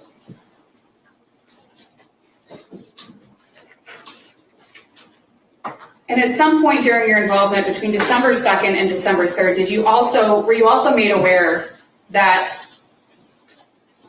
there were going to be some attempts to do an alternative to what we talked about earlier when it comes to turning somebody in, that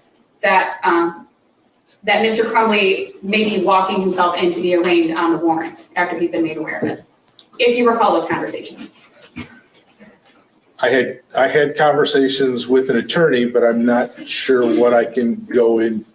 Yes, and I'm not asking you about the details of the conversation, just if you had some knowledge that there was an indication that Mr. Crumbley was not running, but that he was in fact going to turn himself in. Again, without giving. Yeah. I object to this whole line of questioning. I think it's getting close to speculating with the purpose of what a hearsay conversation would be, and it could open the door to other things. Well, yeah, are you gonna open the door to that? I can move on, Judge.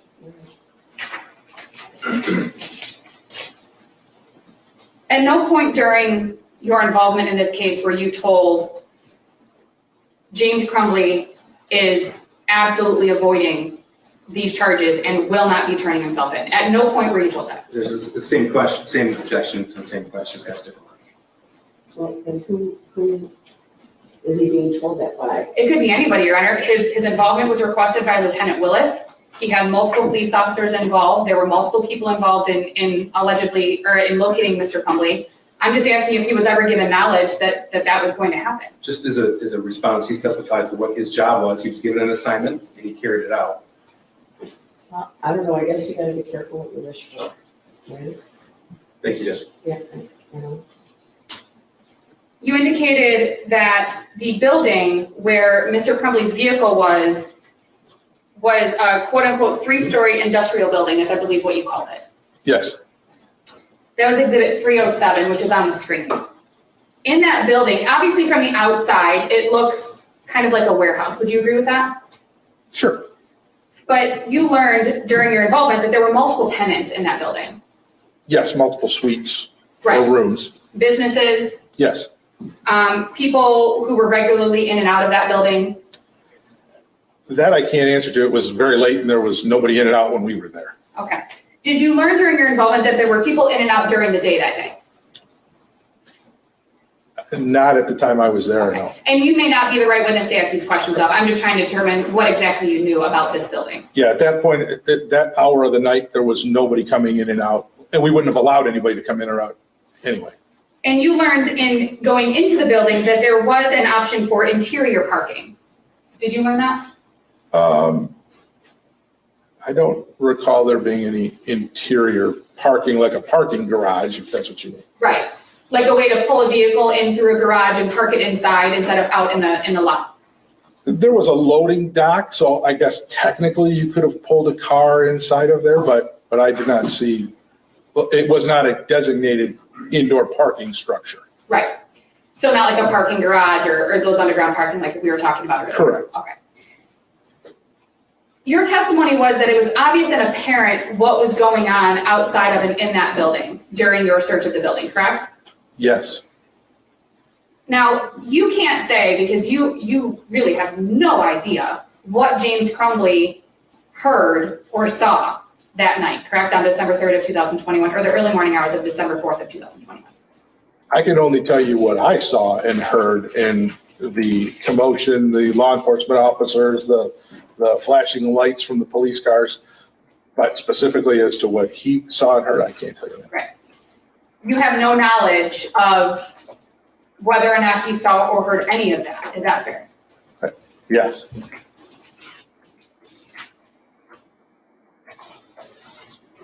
You were not part of the arrest of James Crumbley after entry was made by BPD's SRD unit, correct? Correct.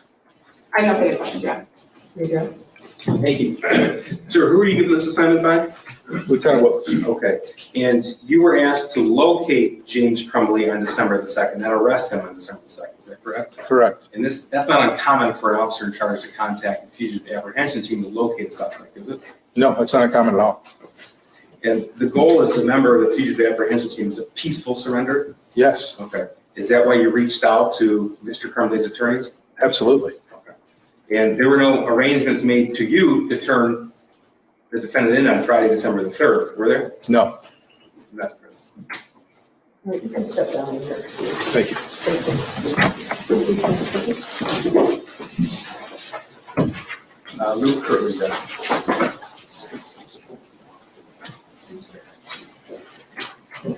So what did you say that was? Kertley?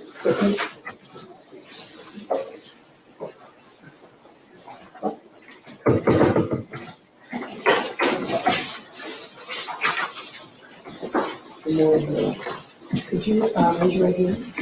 Do you swear or affirm the testimony you're about to give? Is it too so help you God? Yes. All right, you can be seated, and you state your name for the record and swear your first and last name. Luke Kertley, Lukekertley. Go ahead. Thank you. Good morning. May I call you Luke? Yes. Okay. We're just, one moment, we're having a little technical. Yeah, over here. Are we all set? Okay. This one is, oh, there, right. Okay. Luke, can you tell the jury what you do for a living? Sure. I own a coffee company called Coffee House. We roast and import coffee here in Detroit. And you roast and import, do you do any, you okay? Yeah, Okay. sorry. Do you do anything else with, you have a store, do you sell coffee from Yeah, it? And yeah, so we sell to, about 100 different businesses around Metro Detroit. So coffee, tea, products like that. And then we have our own cafe up at Somerset Mall as well. And where's your business, the roasting and importing, where's it located? So the roasting and importing side of things, all the manufacturing is done at 1111 Bellevue Street in Detroit. In Detroit. Mhm. And can you tell the jury about what area that is in Detroit? Yeah, so it's in a neighborhood called Island View, which is like mostly industrial buildings. It's basically situated a block off of where Belle Isle is located. So generally East Detroit is kind of the consideration here. Okay. And I want to draw your attention to November 30th of 2021. Was your business at that location at that time? Yes. And were you residing near or around your business? Yeah, at the time I was living, maybe a mile away, pretty close though. Okay. And let's just take a moment and can you tell the jury what this building is, how much of the space you occupy, and what it's used for? Sure. So it's a industrial building that was built in around the 1920s. Originally, they built like pickup trucks or something inside of there, but now the current owner has it basically for different tenants. You know, so we occupy about 3,000 square feet in the building. I'd say there's probably 5 to 10 different tenants who rotate in and out every now and then. The building itself is basically split up into like 1 to 2,000 square foot units itself. So at any time, you know, I'd say there's on average 10 tenants in that building at any given time. So. And are they all the same type of tenants? No, all completely different people. Like our neighbors, they like breed rare plants, Okay. Tons of different stuff. All right. And on the first floor, is that where you are? Yes, correct. All right. Who else is on the first floor, if you know? So there is the rare plant place, and then there's somebody who packages like fine art. There's a painter who does just like hobbyist work, and then I think that's it for us on the first floor. I don't know if there was somebody else in there at the time, but I think it was just that 4. Okay. How do you enter well, we just heard testimony that they're about parking. Our former witness wasn't sure. Can you tell the jury whether there was parking within or outside or the building? Yeah, so you can park in 3 I would say designated areas for the building. There's one on one side of the building. There's another on the other side, and both of those entrances are gated. So you have like a little, fob to open the gate, garage opener. Tenant has a fob? Yeah, well, I wouldn't say every single one does, but usually if you ask, the property manager can approve that and give you one. And then people generally park on the street as well. Now there's like a dirt lot across the street that people park, but at the time of this, that was not their land. So 3 general spots. Was there indoor parking? No, there's not designated indoor parking, though some tenants have garages. Okay, let me ask it a different way, because it's relevant to what was Sure. happening that night. Do you use that building space for anything other than just your business? So on the 3rd floor of the building at the time, I used our garage storage area to put one of my cars away. All right. Mhm. And just briefly, because it relates, what's your relationship with cars? Okay, so I'm a general. Back to the relevance. Runner, Yeah, if I could just respond, can I just respond, please? In a moment, I'm going to ask him about identifying a car and how he was able to identify that car. I think most people wouldn't have been able to, so I'm just trying to lay a foundation. well, based on my knowledge of previous testimony, I'm going to allow that. Thank you, Your Honor. So I'm just a general car enthusiast. I think I've been obsessed with cars ever since I was a kid. And at the time, I had 2 or 3 cars, and one of them, it was like a nicer one, so I put it away. I didn't leave it on the street where my house was because I had street parking. So I had one of my cars that got like hit, the mirror got pulled off. So I obviously didn't want that to happen to a nicer car. So on the 3rd floor, we have a garage. And so I pull that in during, the nighttime or anytime I don't plan on enjoying it, driving it, Okay, when then I so- can drive my other All one. right, thank you. Yeah. So is there any was there any vendor type businesses in that building? And the reason I ask is it a place where customers would come and park and open to the public?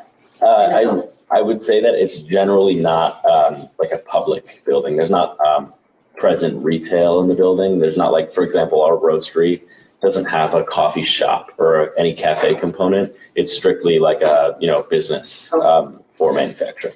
And when you switched the car that night, do you remember, did you go and were you at the warehouse that night at later in the evening? Yes. Do you remember about what time it was? Probably around 10 p.m. And is that something you would routinely do at night because of the situation with your cars, or is Objection, that? Your Honor, leading. I just struck it out, or so that it wouldn't be a leading question. Why were you there that night? To switch the cars. Okay, all right.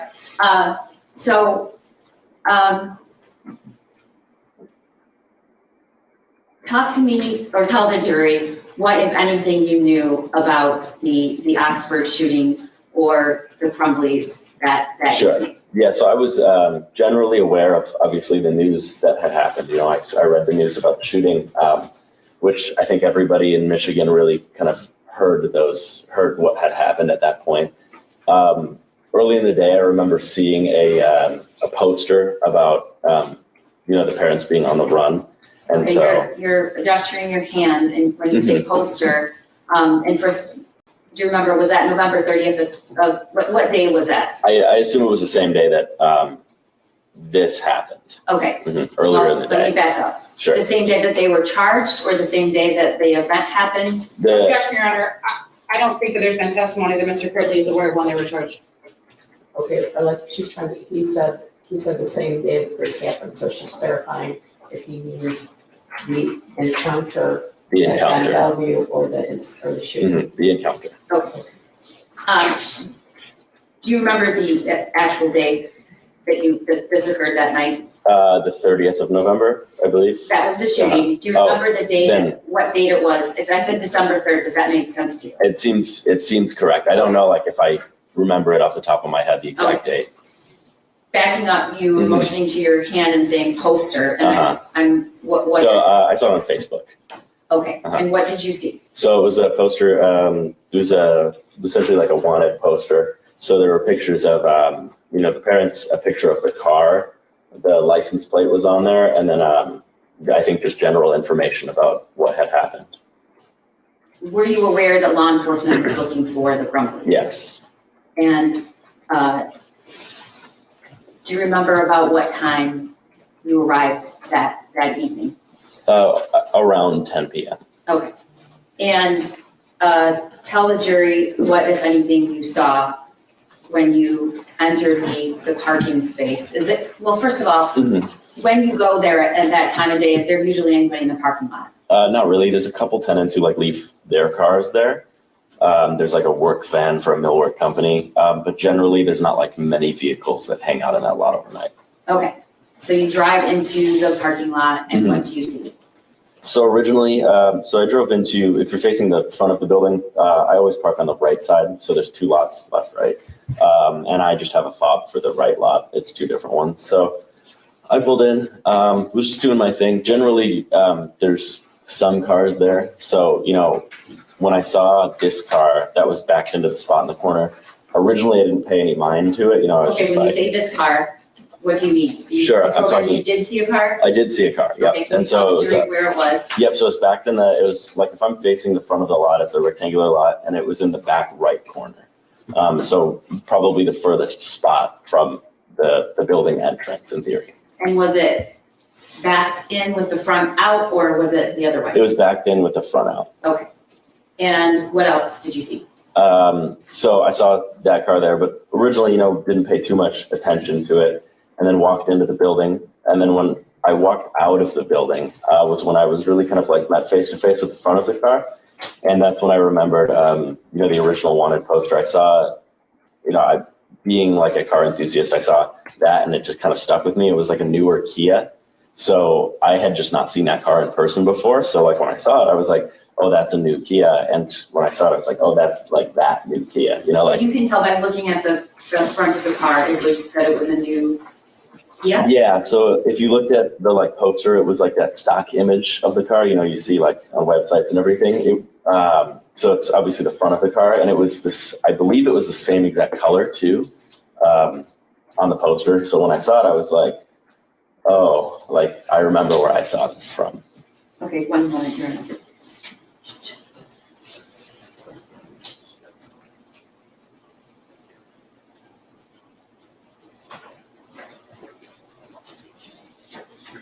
All right, so what did you do next when you came out and?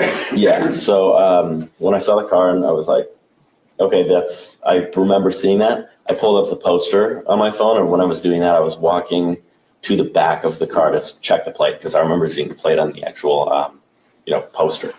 And so I walked around the car with my flashlight on, and then, obviously it hit me when I saw the license plate on the ad, and then I was standing in front of the license plate too. But yeah, so basically I had pulled up the wanted poster and subsequently was walking around the car.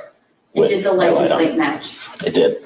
And did you see anything else of significance in the back of the car? So when I was looking at the back of the car, I had then noticed there was a person sitting next to the car. There's like an elevated curb that kind of sits behind where this car was, and it's like protects like a little garden area. And so somebody was sitting on the curb with their hood up. It was like a blue plaid hoodie. And I didn't, when I was walking to the car, I didn't see anybody. And also it was dark. So, I wasn't expecting to see anybody really. I thought it was just like a car at that time. Did you say anything or did that individual say anything? No, they stayed kind of like turned around with their hood up. I saw them and then I turned my flashlight off and headed back into the building. Okay.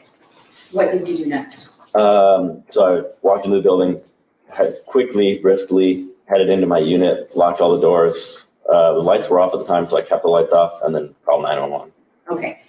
I'm going to show you what's been marked as Exhibit 302. And this is the security footage from your building. And how many cameras, if you know, does the building have? I don't know off the top of my head exactly, but I could tell you there's one in like the center lobby area, kind of like the general promenade where most people congregate. There is one on the side of the building, one or two on this side that we're talking about, one on the front, maybe another one on the other side, but I don't have them memorized. Okay. So we're going to start this at 22:56, which the actual time is 10:34 p.m. And what are we looking at here, Luke? So what we're looking at is the parking lot that I parked my car in. And so this is, when I was talking earlier about facing the front of the building and looking backwards, this is the furthest from the front of the building. Okay, so. But this is attached to the building. Who is that right there? I assume that this is the person that I saw in the blue plaid hoodie. Okay. And in this photo, where is the entrance that you would have gone in? So where they just walked out of, so on the right side of the screen. And eventually we're going to see you pull in. Will we see that at the top of the screen? Yes, correct. Okay.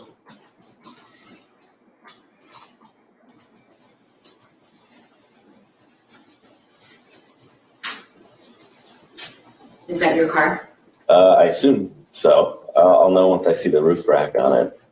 But at time checks out. Okay.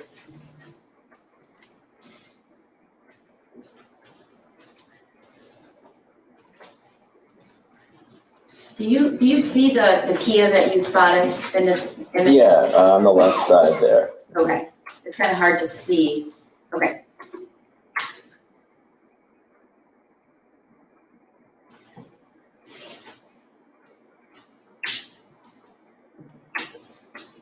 Is that your car? Yes. And are you parking right in front of the entrance? I mean, not like directly in front of the door, but one or two spots. Yes. Spots? Okay.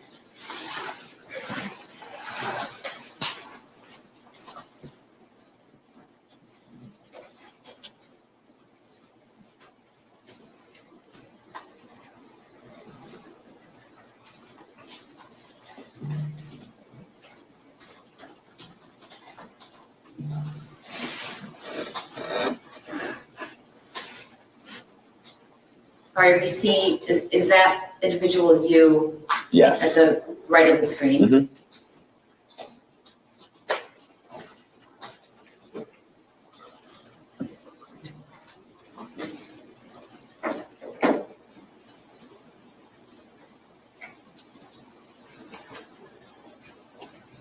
And is that you going back into the building? Yeah. Okay, what's happening here? Did you go out to your car to look at the car? No, I think that I think this is when I just first noticed the car. Like, I think I just saw myself look over and it looks like that checks out. I was probably just grabbing something on my All passenger right, seat. and that's you right there? Yes. Are you holding anything? My phone.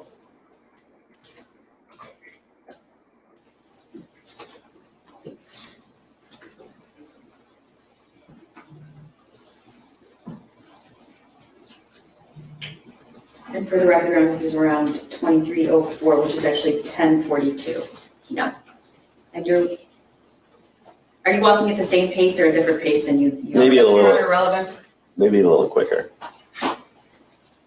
I'm eliciting just general testimony from a fact witness about what he observed.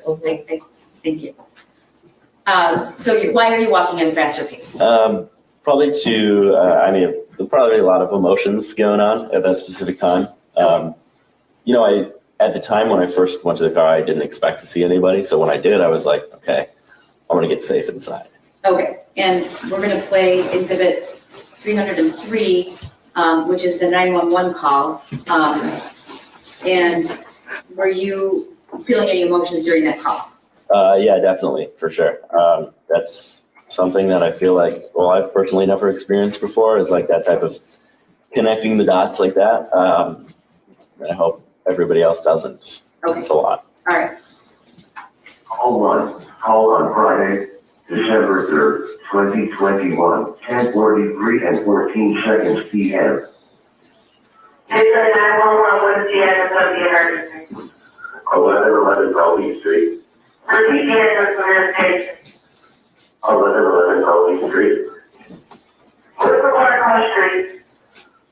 Lafayette and Crumbley. Tell me exactly what happened. The people the parents of the shooter that are running away are here. I'm not sure what you're referring to. We have to be more specific. Tell me exactly what happened at the location what's going on. Okay, so the Oakland shooter that's hit has the two parents that are on the run right now, and it says, Oakland County that calls these meetings, and I just went to go park my car and switch it around at my office, and there was a Kia that looked like their car, and I walked around and checked their license plate, and it's their car, and the woman is here, next to the car. She's going in where? Sitting next to her car in the parking lot. She's sitting next to her vehicle on the ground or in the vehicle? On the ground. On the ground. Okay, what kind of vehicle is it, sir?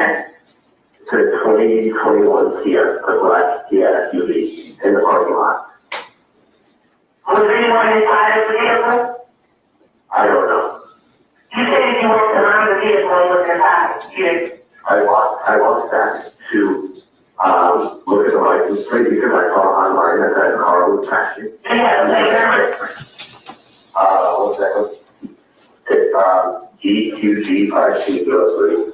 Repeat that plate for GQG 5203. Okay. And the vehicle was across that parking lot and another result. Yeah.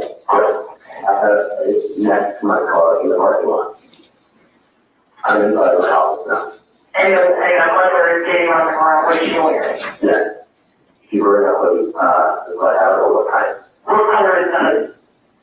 I don't know. I think it was plaid, but I saw her took so I ran inside because I like my You're not sure what color hoodie was, but you seen her sitting here?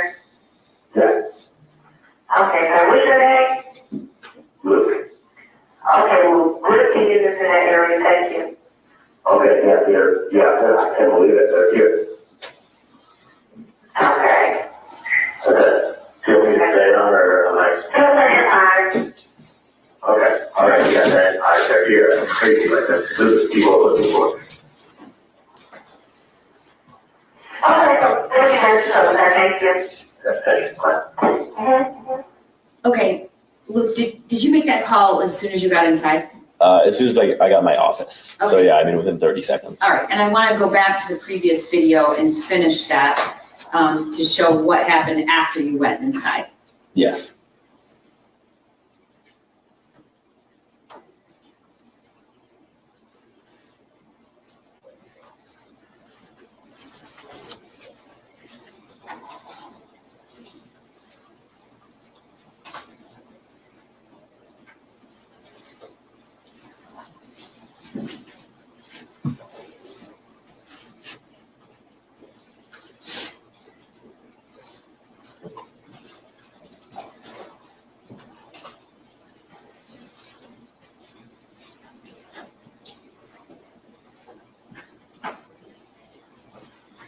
That's you, correct? Mm-hmm.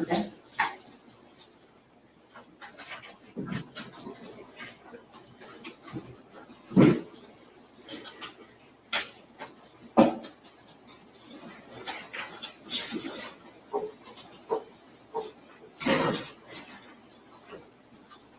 And what is that, if you know?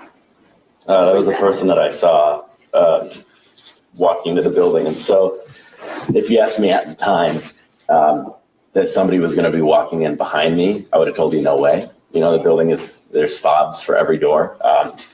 Like I said, you know, it's not a public building. And so when the officers came by, they asked me, you know, I was like, oh, they probably took off somewhere. My confidence in them being inside of the building was, you know, limited. You did not think they were inside, whoever that was? Correct. Yeah, I definitely didn't think that they were right behind me. Okay. In the call, you stated you referred to the individual as female and she. Yeah. Did you ever see the person's face? No, I didn't. They were turned to their back. I think it was just like generally the figure of the person that I saw, more or less. Okay. What happened after you called 911? So you can see an officer on the top right getting there. So that's pretty quick. Was it a few minutes? Yeah, a couple minutes. It wasn't too bad, especially for Detroit response times. So when you come, or I came out and actually met them out there because I saw their lights. If it wasn't the siren, it was like one of their floodlights. And but I saw when you somebody. came out of the building, did you know where the individual was? No, Okay. I did not. I assumed at the time they probably just took off. You know, I was, to be honest, I was surprised that the car was still even there. I thought they would have left. At some point, did more than just one officer arrive? Yeah, so I think it was one or two squad cars that showed up originally, and then, so there's the second one right there. So I walked them through the building to get into the parking lot, because the parking lot is closed. And I think once they kind of confirmed that the car was correct, that's when a lot more people showed up. What's a lot? 10 plus squad cars. All right. Mm-hmm. Where did you remain? Well, let me just, at what point was this over to the extent where you went home? How many? Oh, I was there till like 2 or 3. Okay, and were you in the building the whole time? No, I was in the building for probably like an hour. I was in my unit, and then they had questions. You know, I was talking with them a little bit, kind of just like generally floating between the front of the building and then inside my office. And then I got into a squad car and they took me to what they called like a command post or something like that, where it was like a couple blocks away. They had set up like a central command, like HQ for other officers and stuff like that. At some point, did you learn whether or not the individuals were taken into custody? Yeah, like way late in the night. Did you learn where they were located? Yes, I did. So they actually walked me, like they showed me where it happened And afterwards. Where were they located? So the painter that I referenced earlier on in this testimony, we shared basically drywall with them, 2 pieces of drywall. So they were right in the unit adjacent to where ours is. And that unit, that's on the first floor, right? Mhm, correct, yeah. Does it have windows in it at all? It does, yeah, uh-huh. And are they facing the parking lot? Where are they Yeah, facing? so if you're facing the front of the building, my unit is on the right. It composes the right side of the building. And then there's another unit behind ours that also faces right into the parking lot. So this unit would have looked, and I say looked, it's not like a perfectly clear window, it's like frosted, but would have looked into the parking lot. All right. Mhm. Did the law enforcement that showed up, did they have lights and sirens? Were there any lights? Were there any sounds? Yeah, tons. And, you know, like we're pretty aware of what goes on, just given like the thinness of the walls. You know, there's no insulation between our walls. And then, you know, especially at night, you're aware of any lights that go down the street, anything like that. You mentioned the walls and the thin walls. What do you mean? Do you mean you're aware because of noise or because of what you see? Yeah, both. For the walls, you know, we hear other units, other people, you know, in the building. Like I know when other people are in the building, for sure. And the windows. Your testimony, you know they're in the building because you can hear them, or you know they're in the building because you see them? Are we talking about the officers or in general? Hold on, just let me. Yeah, go ahead. This wall you share is what you're trying to say, that you can tell if somebody's in there even if you haven't seen them? Yeah, you can hear them. I mean, if they're making noise. Okay. And when you were in the building for that hour, was the building being searched, or was law enforcement out in the parking lot? No, the building was being searched at that time. And what did you hear, if anything? So I was in like the front of the building at the time. They definitely had guns drawn. You know, they were searching the building. They were announcing that they were there. They were definitely making a presence.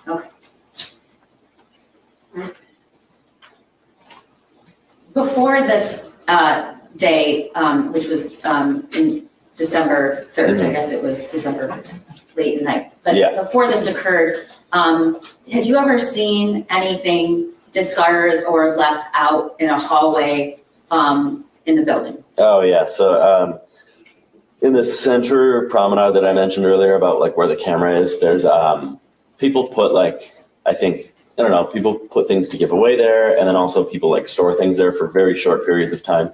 At the time, there was like a new Tempur-Pedic mattress that was there, or new to me, you know, looking new. And it was sitting up against a wall, and I was there for a while because somebody had like taped a note to it that was like, can I buy this from you? You know, whoever it was. And how long was it there? Days, weeks? Days, Okay. yeah. Uh-huh. And why is the mattress significant to you? So the mattress was taken into the unit, and I saw that afterwards. So when they showed me the unit again, you could see that the mattress was then in there. You know, I don't really know who actually owned the mattress, even to this day. At some point, did you ever see the mattress again? Yeah, so then somebody, I don't know who, but somebody took it back out into the hallway, and I think whoever actually owned it didn't want it anymore because it floated around, like it was sometimes like in front of the unit that they were in, and sometimes in the middle of the hallway, and sometimes like on the floor. Like it was a very, it was very agnostic where it was for a while, and then I don't know what happened to it. Okay, all right. Nothing further.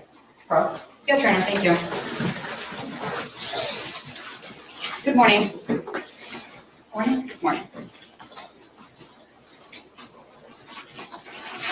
So, excuse me just one moment.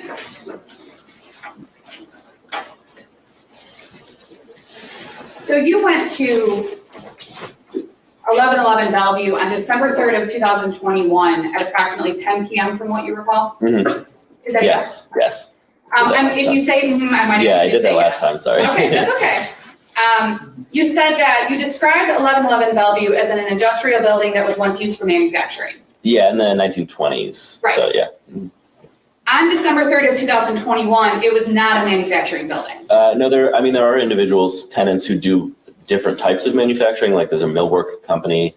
We technically manufacture coffee, but they're not manufacturing pickup trucks in the way that they were 100 years ago. Right. So in the 20s, it was used as basically a truck factory. As far as I know. Okay. Yeah. But on December 3rd of 2021, it was a business building. Correct, yeah. It was just industrial in style. Yeah, specifically the look of the building. Right, the look of the building was industrial, but it was not an industrial use building. I think it's technically zoned industrial still to this day. I don't know if it's zoned mixed use, but I'm not fully positive on the regulations and codes of buildings. What we agree on is that they're not building pickup trucks, right? Correct. It's not abandoned. Correct. There were multiple tenants in the building. Correct. And there had been multiple tenants for quite some time, from what it sounds like. At least a couple of years. Where you roast coffee is approximately 3,000 square feet, is that correct? Yeah, so there's 2,000 square feet on the first floor and an additional 1,000 on the third floor. Okay, so the 2,000 square feet on the first floor is the space where you share the wall with the artist studio. Yes, correct. And then you have the 1,000 square feet on the floor, which is where you keep your cars. Yeah, at the time, yeah. Okay.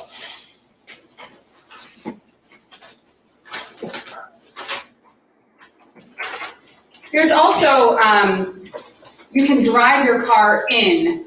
In fact, in this video, I think we can see where your car is parked.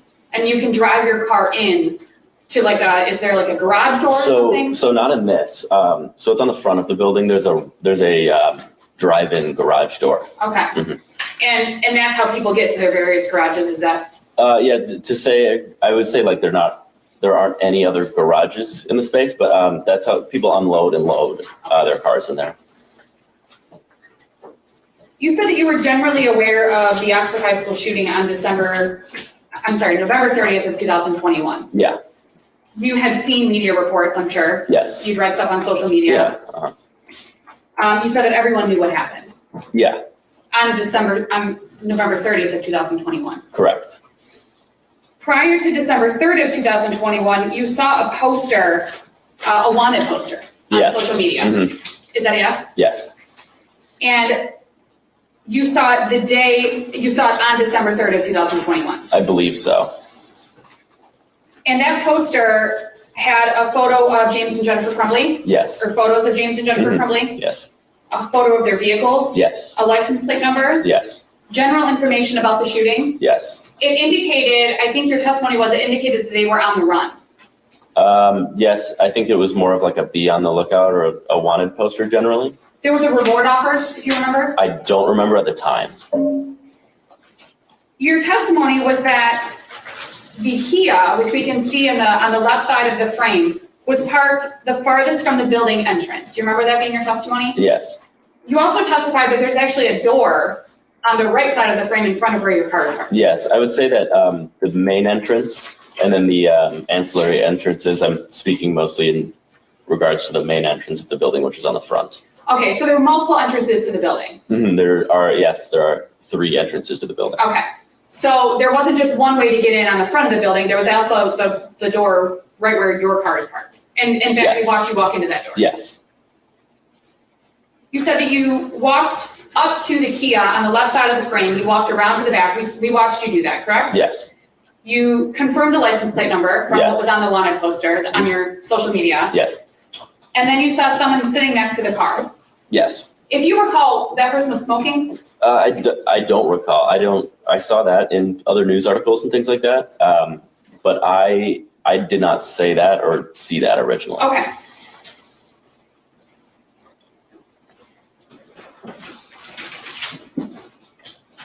You said that you didn't expect to see anyone sitting outside of the car? Yeah, You expected just to have the car there empty? I think for clarity, I didn't expect to see the car or have the car be a matching car in the first place. So there were a lot of unexpected things happening at that specific time. But that's about it. You said that you wanted to get safely inside. Yes, You assumed that the person that you saw was dangerous? yes, That was based on what you had seen on the news and in media reports? yes. Based on the wanted poster? Yeah, maybe not particularly. I wouldn't say that like the poster said armed and dangerous or anything like that. Not 100% positive. But I think generally in a situation like that, I would fear for my safety. Based on your own personal beliefs about the Oxford High School shooting and what you had heard in the media about James and Jennifer Crumbley? Yes, The person sitting outside the car didn't say anything to you? they did not. They didn't say, hey, look away? No, They didn't say a word, right? there was no interaction between us. In Exhibit 303, you called, was your 911 call. You recall that you told the 911 dispatcher that the parents were on the run? Yes, And again, that was information that you had based on what you'd heard in the news and the media and what you've Yes. seen on the wanted poster. The person that you encountered next to the Kia didn't say, hey man, I'm running away. You said there was no encounter there at all. was no interaction. Now, right around this timestamp, 2306 on the video, which I believe is about 20 minutes earlier, real time. Mhm. The prosecutor pointed out that somebody walked across the parking lot after you'd entered the building. Yes, That person didn't run after you, correct? From no, what you saw in the video? correct. They didn't chase you down? They did not. Didn't threaten you in any way? They did not. You didn't even know that they were there? Obviously I saw them. I didn't know that they followed me in. Correct. You didn't know that they walked in after you'd walked into the building? Correct. I think by the time I was in my unit, I didn't hear the door shut. I didn't know if they like softly closed the door or anything, but I didn't know that they were in there. You had no knowledge that person had even entered the building? Correct. You then testified that there was about a couple minutes later, we watch, and I'll play the video too.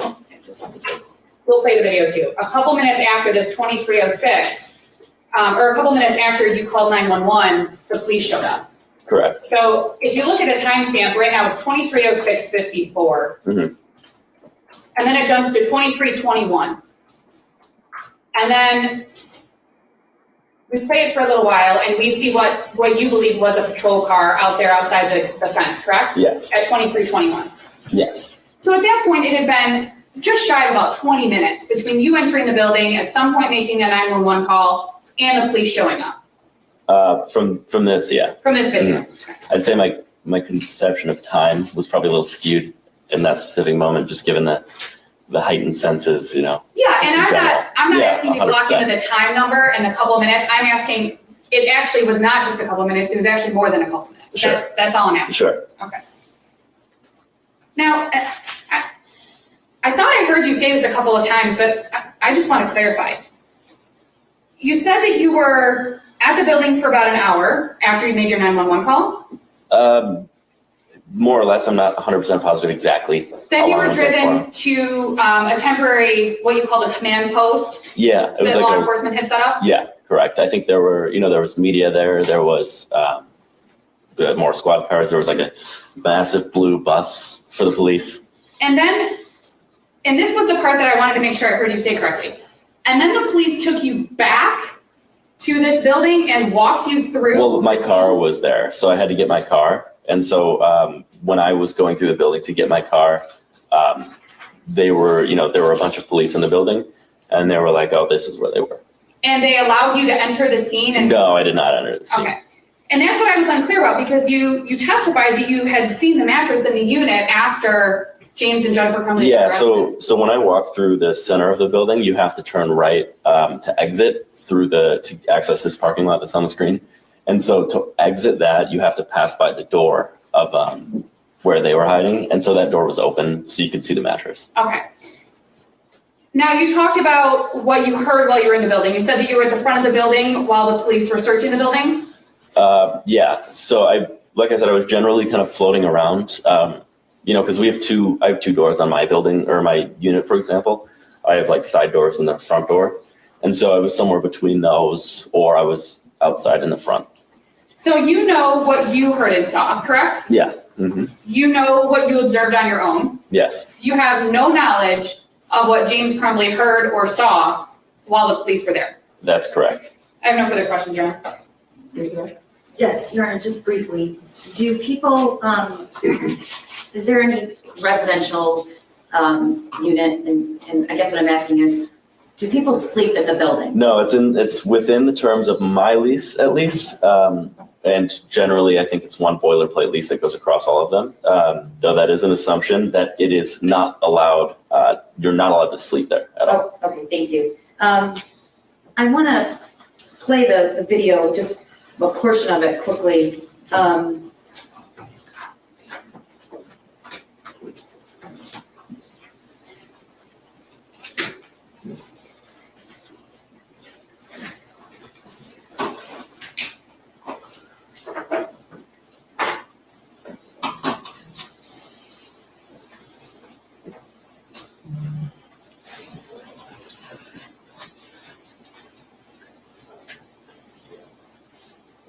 Your testimony was that you never saw the front of this individual, That's right. but what the actual piece of clothing, how did you describe it? Yes, Your Honor, asked and answered. How did you describe it? You said something in the 911 call. I said it was a plaid hoodie. Okay, do you know what color, do you remember what color it was? During the 911 call, I didn't say. I think it might have been blue. Okay, you're not That's sure. not 100% positive. Okay. And now I'm going to show you another image. Exhibit 304. First of all, is that the art studio, if you know? Yeah, I've never been inside of it, but like I said, when you pass to go to the parking lot or leave the parking lot, sometimes the door's open. So I know that there's like paintings in there, and I know the general footprint of the space, just given where it is. All right. Did you ever see James or Jennifer Crumbley other than? No, Okay. only the obviously seeing somebody next to the car, but when they were arrested and taken away, I wasn't in the building, or I was at the like command post area. And can you describe what that individual is wearing that's not the police officer? It looks like a blue sweatshirt or hoodie of some sort, plaid. Okay, thank you. Nothing further here. Free cross. Mr. Kertley, to your knowledge, James or Jennifer Crumbley were not tenants of 1111 Bellevue, That's correct. You have no idea if they had any knowledge of what the terms of the lease were, correct? Yeah, that's correct. No further questions, Your Honor. But they wouldn't have had a fob because they weren't a tenant, correct? Objection, Your Honor, speculation.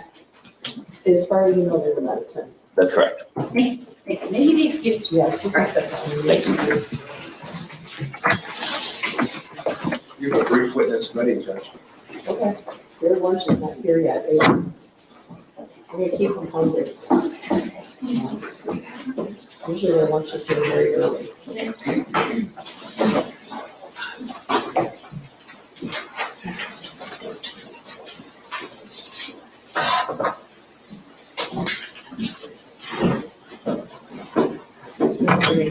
What, Could you raise your right hand? Do you swear or affirm the testimony about to give is the truth so help you God? I do. Could you please step up? Can you have a seat? And could you state your name for the record and spell out your first and last name? David Metzke, D-A-V-I-D, Metzke, M-E-T-Z-K-E. Go ahead. Thank you. Good morning, sir. How are you? Doing well, hi, Jim. Hi, thanks. Tell us please how you're employed. Currently employed with Detroit Police Department. And how long have you been a police officer with Detroit? Close to 7.5 years. Okay. Tell us please, what's your current assignment? Currently assigned to the Detroit Special Response Team. Tell the jury please, what exactly is the Detroit Special Response Team? So that is the SWAT team for the Detroit Police Department. Okay. Tell us, what are some of the responsibilities associated with the team member of the Detroit Police Special Response Team? Okay, so our primary jobs are barricaded persons, hostage situations, dignitary protection, high-risk search warrant, and fugitive apprehension. Okay. How often would you say that you engage in these sort of duties? So I'm close to 60 barricade or hostage situations right now, and I would say a little over 200 warrants right now. Okay. Is this something that as a SWAT team member or special response team member you do on a daily or weekly basis? Every day. Yes, sir. And how long have you been a member of the special response team? Going on 4 years. 4 years, okay. I'd like to direct your attention to about 11:30 p.m. on Friday, December the 3rd, 2021. Do you recall that date and time? I do. And were you working or were you called in? I was called in. And tell us what that means, please. So I was probably sleeping at that time. My work phone goes off because we're always on call. So it's blasting. I wake up, you look at your phone, and depending on what you get called in, so that day we were called in for a fugitive apprehension. We're told to report to the base. I reported my base. Grab my Detroit Police Special Response Team base? Yes, sir. Okay, and then what do you do there? Then I gather all my equipment up. So, you grab your rifle, your body armor, your belt, anything you need for your objective for the night. Okay, were you told at that point why you were being called in specifically? We knew we were going for 2 fugitives. Okay, and so you got to the base and then you obtained your gear? Correct. And what happens next? Then I was loaded onto the Bearcat, which is our smaller armored vehicle. And then we go from there to our assigned address or wherever we need to be. So if I understand you correctly, there were other members of the special response team with you at the base at that point? Yes, sir. And you said we loaded the Bearcat, so that means other members loaded onto the vehicle as well? Yes, sir. Okay, do you recall how many? I would say around 6. 6, okay. And you traveled together to the location you were called for? Yes, sir. Would that be 1111 Bellevue in Detroit? Yes, sir. Okay. So give us an idea sort of where this location is. So the closest geographic I would say would be like Belle Isle. If you go like Belle Isle and then west off of Jefferson, it's like the closest I can describe it. Now, do you recall approximately what time you would have arrived there? It was late. I know we got recalled late, like almost 12. And What was it, midnight? 12 midnight, correct. So I would say it took me about 20 minutes to get from my house to the base. And then after loading the equipment up, probably about 25 minutes from our base to the location. All right. Tell us, please, what you observed when you arrived at that location. So we were one of the last officers there because there's 2 different teams on the special response team. There's a reactive team. The first guys, they have take-homes, and they go directly to the scene. Take-home vehicles? Correct. Okay. And then the second set of the team, which I'm on, they go to the base and get all the equipment, and then they go to the scene. So we were probably one of the last officers that arrived to the scene at the time. Okay. So when you arrived there, can you give us a number, approximately how many other law enforcement personnel you observed? So I can't give you a hard number, but I can tell you when we pulled up in the Armor, it was packed. Like I've been to a lot of stuff, right? The street was like, I didn't even know what I was honestly pulling up on when we did that. When we pulled up in that small Bearcat, I was like, all right, I guess we're doing this. And there was tons of officers. The street was packed. It was busy. Now, tons of officers, are we talking about just Detroit or other departments as well? I couldn't, like, once I got in the building, I could tell you more, but pulling up, I just seen a lot of cop cars. Okay, so it's, when you arrived, you made that observation, did you meet with other team members? Yeah. Okay, and what happens next? So I got off the Bearcat, I grabbed the Halligan, which is like a pry bar. So we're taught that you have to grab your Halligan and a ram, because you never know what you're going into. Can you describe what those two things are, please? Yeah, so your Halligan, it's gonna have like a sharp point on it and like rabbit tails on the end of it, and it's like a bar like this big. Were you talking about 3 feet long or so? I would say, yeah, safe to say. Then you have your ram. We use a maritime ram, so it's probably about this big. It's like 35 pounds, and it has a block on it about that big. Okay, just so we have a little bit of idea of making a record here, about a foot and a half long, or? 2 feet, safe to say. Okay. Yeah. And you said there's an end on it? A square end, yeah. A square end, and, Yeah. and that's, what, 6 inches diameter? Yeah, I would say safe to say, yeah. And what is that made out of it? You know?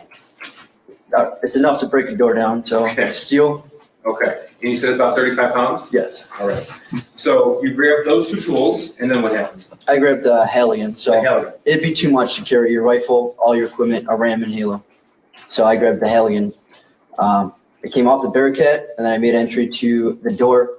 It was like a smaller door. I remember coming in and then like going left. And when I got in, there was like a lot of officers there. My team members there, guys in jeans with like police vests on, like a marshal. There was a lot going on when I walked in. Okay, I'm gonna show you what's been admitted as People's 306. Is that photograph in front of you, sir? Yes, sir. Okay, and do you recognize what's in this photograph? Yes, sir. And tell me what this is, please. That's a scene where we responded to. Okay. And does that photograph fairly accurately depict what that building was on the evening or the night of December the 3rd, 2021? Oh yeah, it was. I mean, to me, you gotta think I'm coming in at 1 a.m. Dark time. It was a warehouse. Okay. That's what I remember it as. And here's 307. Is this the same building, just different view? Yeah, that looks like the door I walked in. See how it's like a smaller door?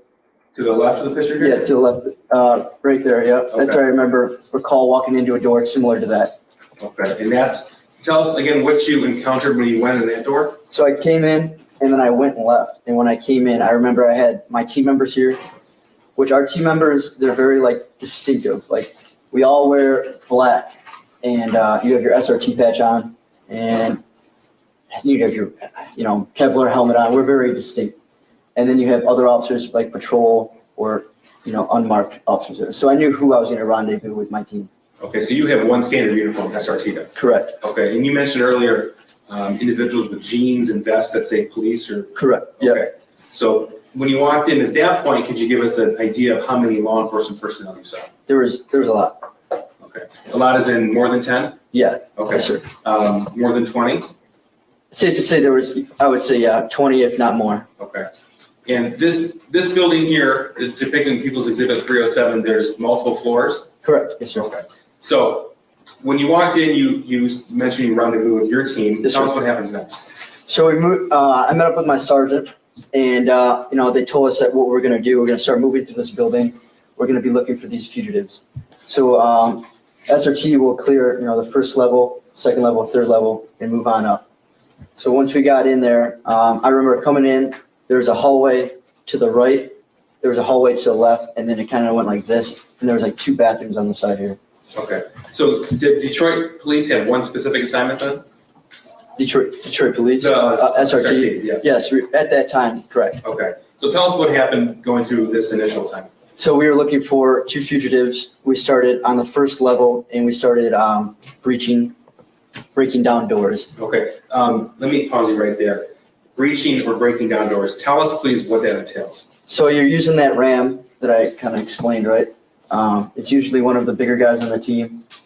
It's a specific form. It's the way you swing back, and you're using a ram specifically to bypass the lock on a door. So you're pushing it in with the force. Okay. Did you use this tool on one door or multiple doors on the first floor? I would call us using it on multiple. I would say not more than 3, but I would say at least 2 to 3. Okay. And that's on the first floor. What about on the second or third floors? So I remember before we even got there, we had K9 down there too, which was with us. K9 is in police dogs? Correct. Okay. From there, somebody notified our team that 2 fugitives may be possibly on the second floor, and they never came down. So we went upstairs. When we got upstairs, there was another SWAT team. It wasn't, I'm not sure what SWAT team it was. It could have been a federal SWAT team. It wasn't Detroit then? No, it was not Detroit. Okay. So we got up there. They told us that there was locked doors, but they cleared the open doors at that time. So sooner or later, our team got a hold of a ring, like full of keys. And I'm talking like it was a ring, like 100 keys. And there you go. Well, these are the keys to this building. Use it, so we stopped breaking down our doors. So we started unlocking doors on the second story and clearing it out. And that's on the second floor? Correct. Okay, but that's after doors were already breached on the first floor? Correct. Okay. This is Exhibit 309, just to confirm, this is the same building, 1111 Belleville, Detroit, just from a different view? Correct. Yes, sir. Okay, correct. Okay, thank you. Now, after you obtained, or your team obtained that ring of keys on the second floor, did you obtain information that the wanted fugitives could be somewhere in the building? Yes, sir. Okay, and do you recall where that was? So we were notified, at least I was notified, that the fugitives may be downstairs in a particular room. So our team went back downstairs to the particular room and we lined up and. Okay, particular room, was it Suite 130? I would say it's safe to say. Okay, so that would be on the first floor. Prior to that information being obtained by your team, that door was not breached, is that correct? Correct. Okay, were doors around that suite breached? Yes, sir. Okay, is that a loud process or a quiet one? It's going to be loud. Okay, and that's because you described the 35-pound ram and what it's used for? Yeah, you're breaking down. Yeah, you're slamming a door. Now, on this particular evening, December 3rd, 2021, well, first of all, let me ask you, do you recall the approximate time that you entered Suite 130 at this location? I don't know the exact, it was late. I know it was late. I know we were clearing probably for at least 40 minutes before we got there. Okay, and that's your particular team clearing for 40 minutes? Yes, sir. I'm saying me specifically with my team. Okay, thank you. Were you equipped with body worn camera? Yes, sir. That instant? Okay. And if we had a date and time stamp from that body worn camera, would that tell us specifically when it occurred? Yes, sir. I'm going to show you what's been admitted as people's 304. This is body worn camera from that date.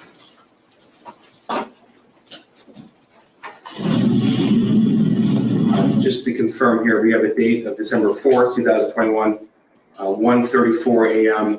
Your name is on the bottom of this? Yes, sir. Okay. Do you recognize this as being your body worn camera footage? Yes, sir.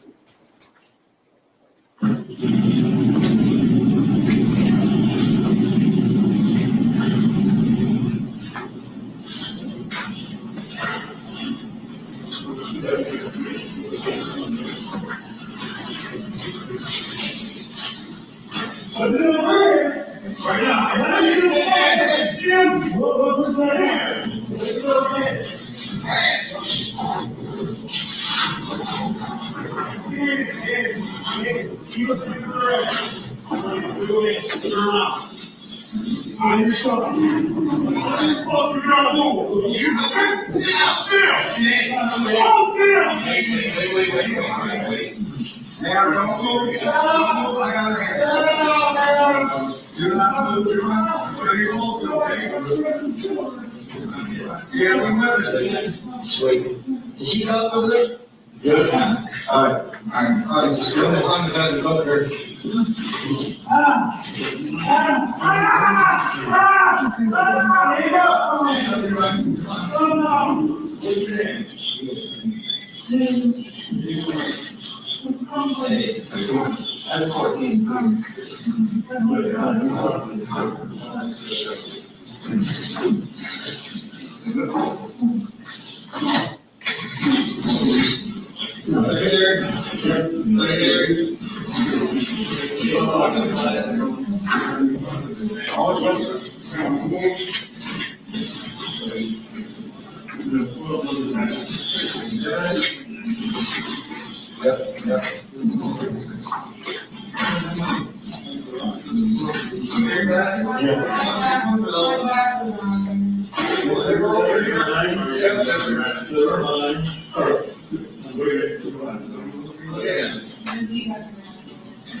Sir, I'm gonna stop right there. What was the purpose in looking at that specific area?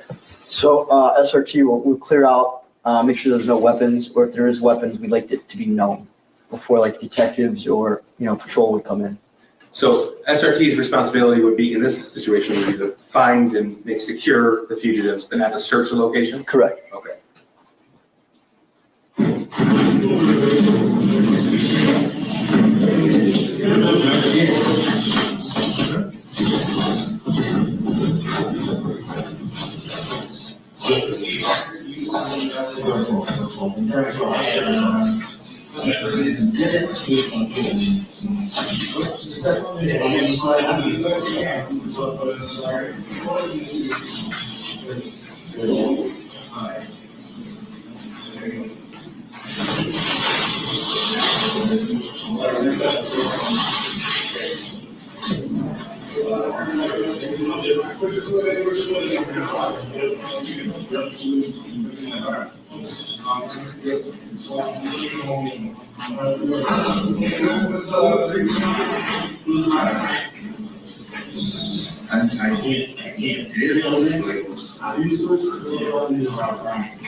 Together with your friend.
The search of the male fugitives person, that's for weapons.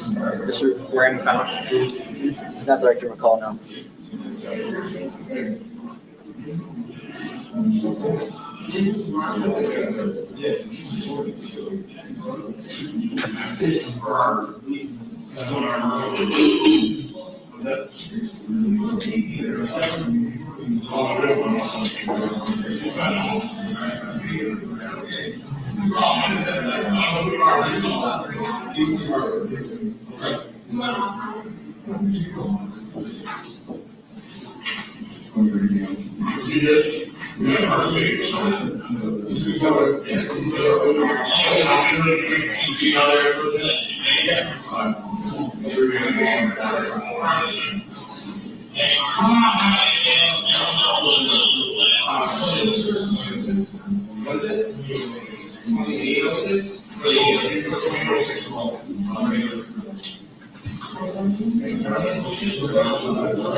Just pause it for a second.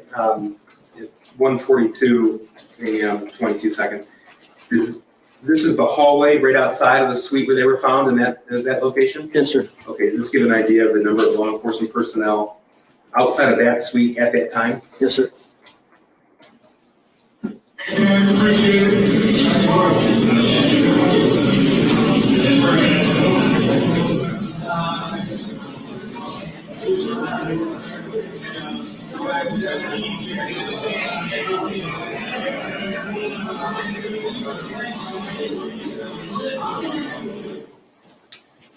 Thank you. Nothing further, Judge. Ross? Yes, Your Honor.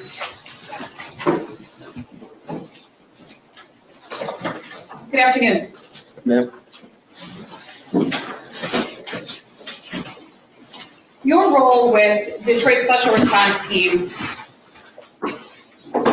one of the things that you do is fugitive apprehension. Yes, ma'am.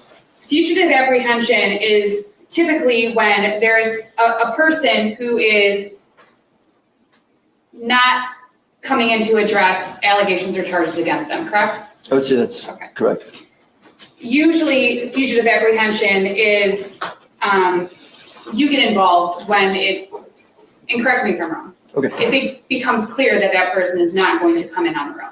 I'm just going to object to the form of the question, Judge. He's testified that he gets notified of when to report to base. He's given an assignment, he does the assignment. Yeah, are you the one who decides that? No, ma'am. In fact, you receive information from your supervisors, Yes, ma'am. and you have no knowledge of the truth to the information that you receive. Truth or inaccuracy, either way. Ma'am, I believe my supervisor's not to lie to me, so I'm listening to their order. So you get a phone call, and you go to the station. Yes, ma'am. You testified that there were, I think you said, tons of officers at 1111 Bellevue on it would have been December 4th of 2021. Yes, ma'am. Yep. December 4th. Yes, ma'am. You knew that there was a shooting at Oxford High School on November 30th of 2021. Yes, ma'am. You had seen media coverage about it. Yes, ma'am. You were aware of it. I believe so, yes. Were you also aware that James and Jennifer Crumbley had been charged in connection with the shooting on November 30th? I can't say I remember or not. Okay. You don't specifically recall seeing that they were charged? Is that a no? No. Thank you, Your Honor. Exhibit 306 was a photo of the exterior of 1111 Bellevue. Your testimony was that you remembered it as a warehouse. Yes, ma'am. You learned that it was actually a building that had multiple businesses in it, correct? Yes, ma'am. You knew who you were looking for in 1111 Bellevue that night? Yes, ma'am. You had been given photographs, I believe so. descriptions? I believe so. You knew that they were the parents of the Oxford High School shooter? Yes, ma'am.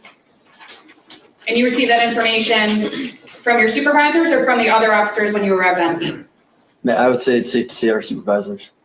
Because the reason I asked that is because you testified that when you pulled up onto Bellevue, you didn't know what you were there for. So I wanted to clarify that before you entered 1111 Bellevue, you were given information about why you were entering. I knew I was going for a fugitive apprehension. And who it then- was? No, at the time I made entry, we found out pretty much who it was, I would say. Okay. Yeah. Entry into the building? Yes, ma'am. Okay. You testified that you received information while you were inside of Bellevue that the individuals may be on the second floor and may not have come down. Do you remember that testimony? Yes, ma'am. That was not true, correct? Yes, yes, You learned that that was not true. yes. The video from your body-worn camera, which starts at 1:34 a.m. and 20 seconds on the timestamp, or it looks like 18 seconds on the timestamp, it's quiet when your video starts, correct? Correct. You can hear Yes, ma'am. like a little bit of your movement with your equipment and stuff, but otherwise, you don't hear yelling, you don't hear any other sounds, correct? Yes, ma'am. You would agree with that? Yes, ma'am.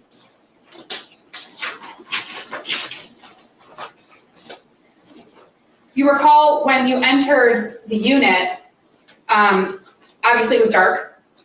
That's it, yeah, dimly lit. You don't recall seeing police lights in the windows of the room, if you recall? Yeah, ma'am, I wasn't paying attention to that, but You were looking at the people that were on the bed, right? yes, In the middle of the room. yes, ma'am. In fact, when you entered the unit, when you and your team entered the unit, James and Jennifer Crumbley were laying on a mattress in the middle of the room, which we saw. Yes, James was laying on his side, if you recall? If you recall. I mean, appears to be in the video. They weren't covered with boxes or anything like that, correct? No. There was I think Jennifer Crumbley had a blanket on, otherwise James was completely uncovered. It's safe to say. He slowly rolled over as you all were giving him commands, correct? It looks like that. I think I was paying more attention to Jennifer, Okay. so. You don't recall him doing anything that would cause you all to be concerned. He didn't jump up, he didn't start to run, he didn't become combative. None of that happened from what you recall. I would say he did none of that, but as far as our team goes, we're trying to take every caution as it is.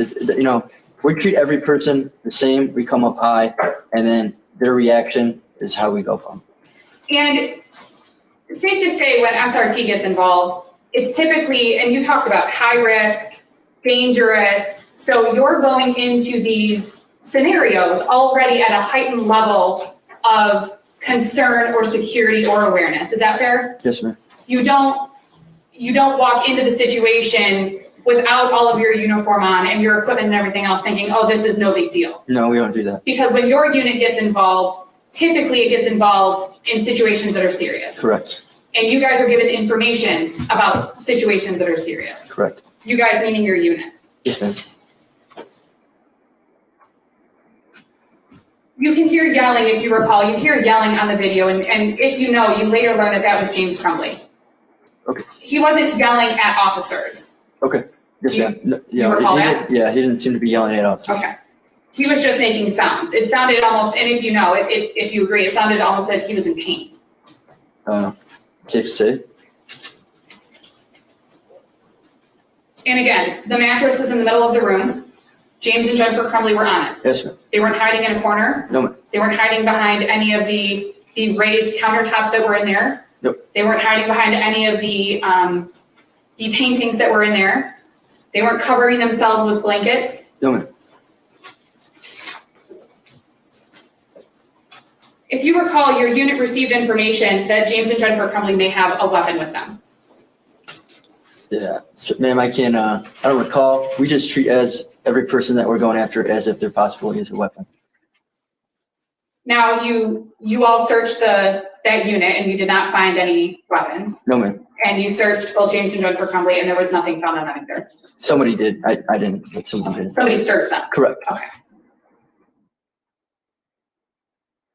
And we talked about this a little bit at the beginning. It's not your job to verify whether or not the information that you receive is accurate, correct? Correct. Your job is to get the call, right? Yes, ma'am. You go to the base, Correct. you get your equipment on, you load into whatever vehicle you're taking, and you go to the scene that you've been called to. Yes, ma'am. Now,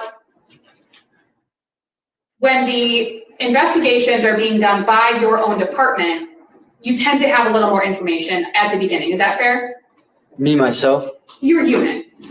So yes, ma'am. I would say normally during times that we get called out, it starts high and then it comes to us. If that makes sense. High in the rankings. Yes, ma'am. So it would go to your supervisor or their supervisor and it gets filtered down to you. Yes, ma'am.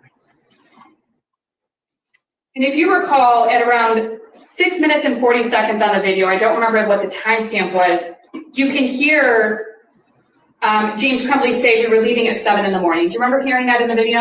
I'm going to check to that, Judge. Has there been any testimony of that, nor has there been any indication that happened? It's on the video, Your Honor. But then I think the video should speak for itself for the jury to make a Yeah, determination. ladies and gentlemen, you can rely on what you see in the evidence and on the video, all right? Do you recall hearing that on the video? Oh, man, we can run it back, but no. I can put it there.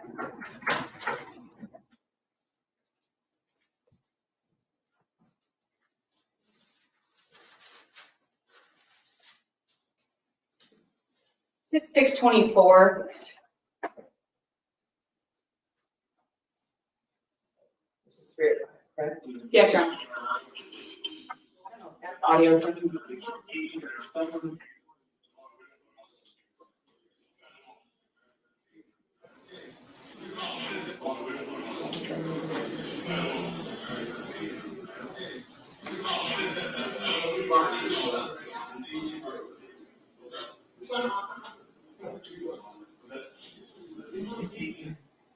Oh, I don't know, can you hear it from this?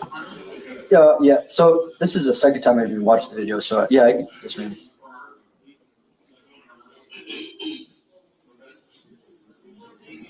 Again, this witness can't interpret what he thinks somebody else may have heard. His camera obviously is 3 people away from where James Crumbley's in the video. The video would speak for itself. It does, she has to confirm it. And he asked me to play the video back, Your Honor. He said, if you want to play it back, go ahead. I mean, in response to a question of, did you hear that? Okay, so did you hear it? Yes. I have no further questions. There you go. Sir, did you learn that they had active arrest warrants at the time you arrived on scene? I don't recall. I would say A fugitive arrest to occur, you need a warrant. arrest warrants. Yes, sir. Okay. And why would you be quiet right before you entered suite 130? So that's a form of a tactic.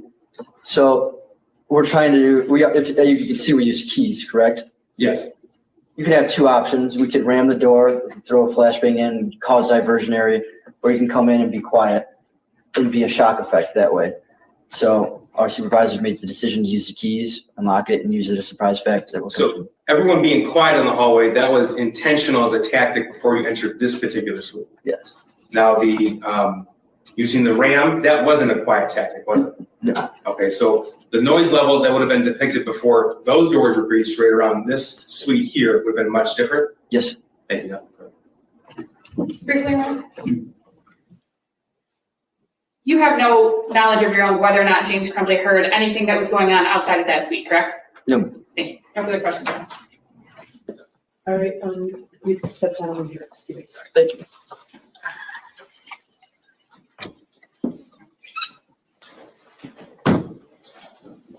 All right, can I have you return at 1:30 after lunch? Don't discuss the case with anyone, don't research anything, don't look at any media, don't go on Facebook.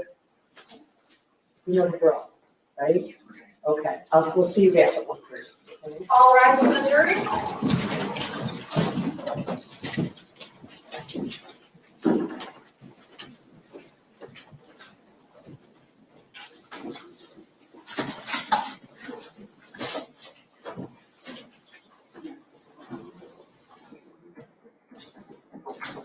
right, who's the next witness? Who's next witness? We approach and finish the session. Just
Can everyone remain seated while the penalties court?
My job is to go to the crime scenes, take pictures, collect evidence, and generate a report and testify in court like I'm testifying now. Okay, so as your job as a crime scene, would you say investigator? That's fine. Okay, it's important to distinguish, are you a member actually of law enforcement? I work for law enforcement, yes. All right, are you considered a police officer? No, I'm not. All right, is that then, would you consider yourself a civilian? Yes. All right.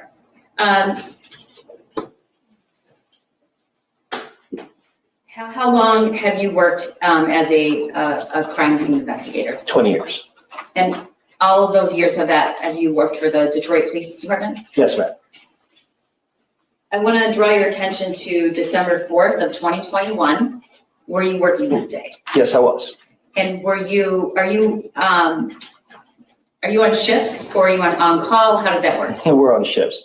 My shift I currently work on is from 12 a.m. to 12 a.m. to 8 a.m. And are you at home during this time or called when necessary, or are you actually in an office? I'm in the office. Okay. On December 4th, were you dispatched that day, if you know, to an address of 1111 Bellevue in Detroit? Yes, I was. Okay, do you know about what time you received that dispatch? I believe around 2 o'clock. In the morning? Yes. Okay. Were you aware if there was a search warrant that was being executed? The request we got over radio was there was a search warrant executed at that location. All right. And what were your initial thoughts when you were dispatched to the location about what your purpose there was? All we knew at the time was a search warrant at the location. We really didn't know anything else about it previously until we pulled up. All right. And when you pulled up, what was your observation? Objection, Honor, relatives. Pulled up to the scene. Overall. Thank you. A lot of news cameras around. So we were like, okay, this is interesting. In addition to the news cameras, though, what was the scene like in terms of, was law enforcement already on scene? Did you know what had happened in that scene? At that time, we didn't still exactly have any of the real details. All we knew at the time was it was a search warrant. And we were there to collect evidence regarding the search warrant. When we pulled up, there was, of course, like I mentioned before, news cameras all around and heavy police presence. All right, and then what happened? Then when we reached the scene, we talked to the officer in charge, and then that's when we were notified what this case was actually involved with. And what were you told? That the case was involving Crumbley. Can you just raise your voice just a little bit, please? Oh, I'm sorry. That's okay. I was trying to You could speak louder. No problem. Case was involving the shooting incident, and this was the location that search warrant was being authorized, and 2 people were arrested. Is that all you were told? Yes. Okay. And were you directed to a certain part of the building? Suite 130 of the location you mentioned. Were you by yourself or with someone else? I had a partner. And who's that? My partner is Stephanie Sparks. Do you normally process the scene by yourself or with another partner? Midnight, you process scenes with partners. Okay. And once you arrived at the suite, were you and your partner the only one there? Were you the only ones there, or who else was there? The scene was secured by the police, by the church police. What does that mean, secured? It means that there's secured, so that way there's no outside interference coming inside the building, no one tampering with evidence, and everything is there as it was when the search warrant was executed. And is that a typical thing and that you encounter in your job? That do you arrive to scenes once it's cleared and secured, or are you sometimes there at the same time? A lot's going on. Oh no. We're there after the scene is secured. Okay. So what is your job when you arrive on the scene that day? When I arrive at the scene, we talk to the officer in charge of the scene. We then walk through the scene. He points out items of interest. Remember to keep your voice down. I'm sorry. That's okay. He points out items of interest that he might want collected. My partner and I will then walk through the scene. We'll also pay attention and see what's around. We then would suggest additional items if any to collect, and allow us to look around a little bit more. And then after that, we take pictures, collect evidence, and package the evidence, turn it in. All right, Mr. Cruz, there's a difference between collecting evidence and searching. Yes, And are you assigned to do both? it depends on the situation. But yeah, in this situation, we collected the evidence. The search warrant was already executed, and we looked around additionally. All right, and what makes you start searching other places? The fact that, we looked around and he said, yeah, the OIC, I can't remember the name at the time, gave us permission to look around a little bit more. Okay. I'm going to show you what's been marked as people's exhibits 306, 307, 309 through 320, 322 to 358. I believe these have all been admitted. Mr. Kerr, what is that? That's the scene location. All right. And, Again, it's the north side of the scene location. okay. Again, we're at the north side of the scene location. All right. Can you see the windows on the suite that you searched? I believe the windows on the scene that we searched, because of the actual suite 130 is located on the northeast side of the building. So I would say the two windows closest to the left side of the screen. Okay. And then, do you know what this is? Yes, that was the vehicle we were directed to at the crime scene. Oh, Yes, you and also searched the vehicle? No, we didn't search the vehicle. Okay. We took pictures of the vehicle. Okay, got it. What did you learn about the car? Anything? Did you take pictures of anything around the car, in the car? We took pictures around the car, and then also around the car there were cigarette butts we collected. You collected the cigarette butts? Yes, ma'am. And what is this a picture of? Those are pictures of the cigarette butts. All right, do you remember how many were there? Not off the top of my head, no. Okay. Did you bring a report with you today? I did bring a report. Would that refresh your recollection? It would. All right, could you have a look at it and just let me know when you are ready to answer that question?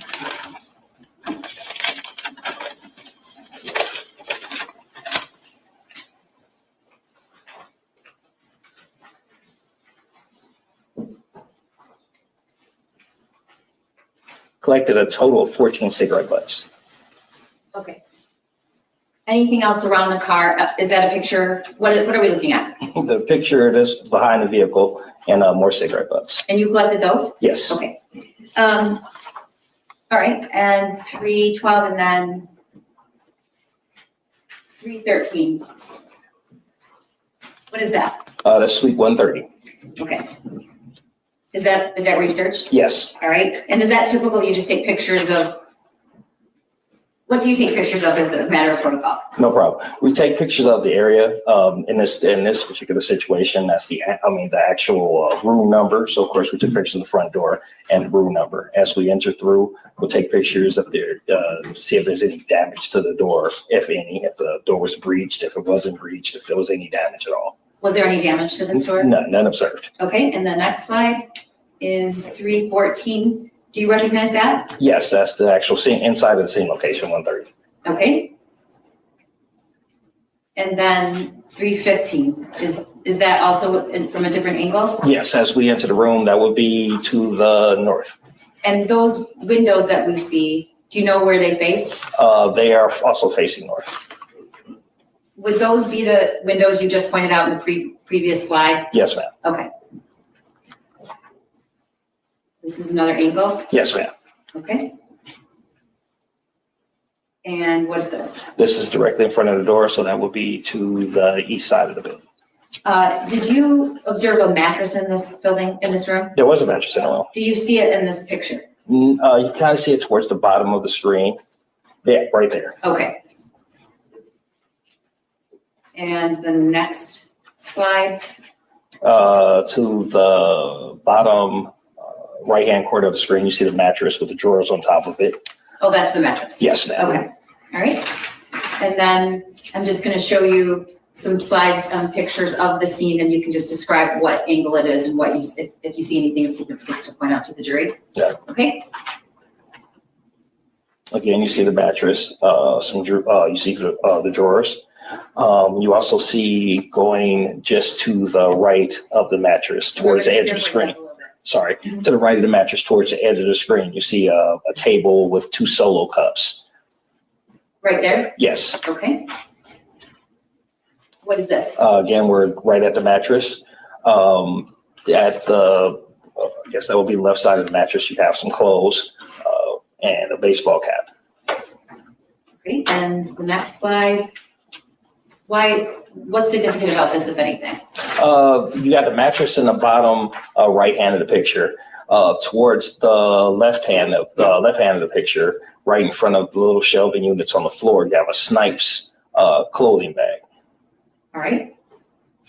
And at some point, did you remove the items in the bag? Yes, ma'am. Is this the picture of those items? Yes, ma'am. Can you tell the jury what we found? As you see in the picture, a few pairs of socks, receipt, sweatshirt. And are the socks, do they appear to be worn or new? Those are brand new. All right. Do I see a receipt in that picture? Yes, you do. Okay. We're going to get to that in just a second. The next slide. What are we looking at? You're looking that's the mattress to our right, and to the left, there's some shelving units, but right in the middle is a sweater. Okay. Just for context, when you say right or left, when you're looking at this picture, where's the door? Got you. The door would be to the west of the mattress. So to the top right of the? It'll be just to the, on the right side of the screen, towards the right border of the screen. Okay. And is that the article of clothing we just saw on the previous Yes, ma'am. slide? Okay, what is it? It's a sweater, as I mentioned before. All right, do you know if it's male or female? Looks like a female sweater. Okay, and the next slide. Where did this come from? Right now, if I remember correctly, this is going to be towards the east side of the room, and that's just a regular shirt, and you see further on a few pairs of other articles of clothing. Okay. The next slide is, where is this in relation to the room? In relation to the room, as you see through previous slides, there was a table. The table would be along the south The side. table right next to the mattress solo cups? Yes, ma'am. Okay. This area is behind the table, and that's a pink book bag. It was in a plastic tote container. Was the tote, did it have a lid on it, or was it without a lid? It was without a lid when we arrived. With or without? Without. Okay.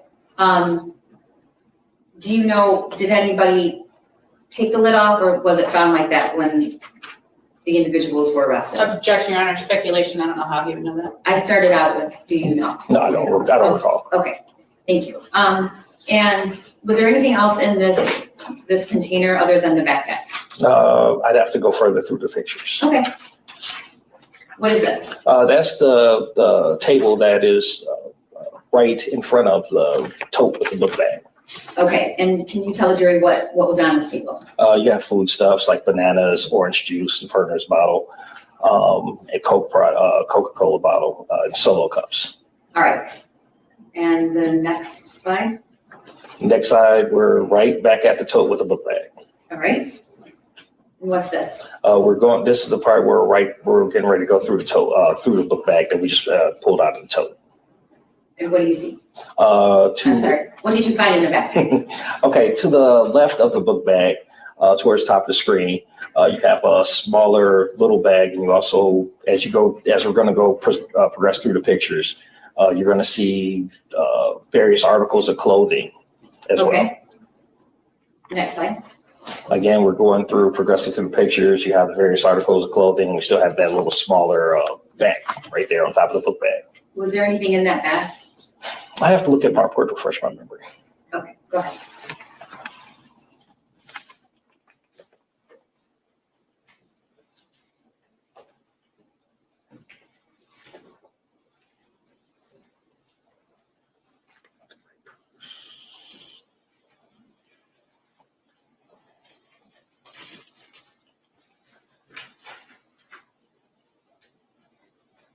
Don't believe that's the great purse. Do we progress through the pictures? Sure. What's to the left on there? To the left, you have a pair of black jeans. Do you know if they're male or female? I believe they're female. All right. And the next slide is 332. What is that a picture of? Another picture. It's another picture of black jeans. Okay. And the slide after that? You see the brand of the jeans. You see their high-rise skinny stretch jeans, and you can see the size on the tag if you zoom in. Size 12. Okay, and the next slide, where were these articles found? Those articles were inside the pink book bag. Okay, and can you tell the jury what is in that picture? Inside the picture, you have, you see a syringe. I'd have to go through my notes to recall what was actually inside the syringe. You also have some pills just at the bottom of the screen. And then on the inside the bag, you also see a bank envelope. A what? A bank envelope. A bank envelope, okay. Do you know what the pills were for, or what they were? Not off the top of my head, no. Is it in your report? Let me look at my report if you Okay, want. yes. And while you're doing that, would it refresh your recollection about the syringe? Yes, because it was, I recall that's definitely in my report. Okay.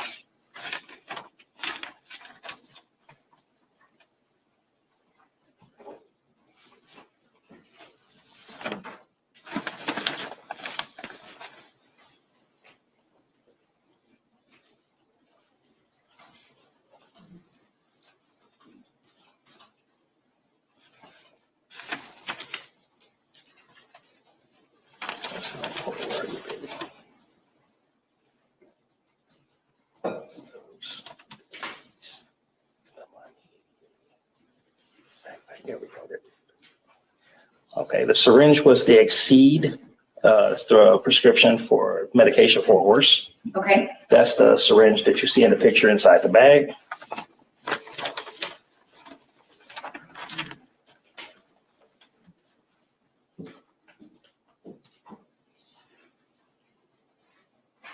And I don't have a description of the pills. okay, in the next slide, do you see a better description of the back of the pills there? Yes. Does that refresh your recollection? Yes, I believe they're like caffeine pills or something like that. Vivarin? Yes. All right, and the next slide, that's what you just talked about. Yes, ma'am. All right.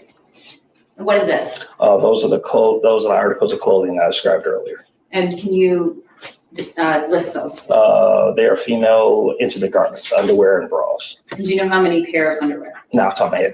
Okay. In the next slide, what is that? That is the hotel room key. It was inside a black jacket, and that was along the northeast corner of the room. Okay. And the next slide is 339. What is this? It's a picture of a whiskey container. It's in a garbage can. All right. And the next slide is a receipt. What is this receipt for? It's from the Rivertown Market. We found the receipt on the table. As you see on the, as we go through the pictures, you have the various items that are on the receipt.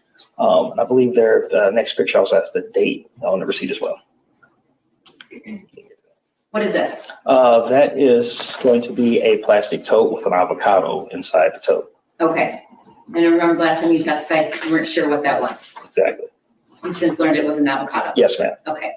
What else is in that picture with the avocado? It's a aluminum container, similar to what you would use for like baking Lasagna? Lasagna.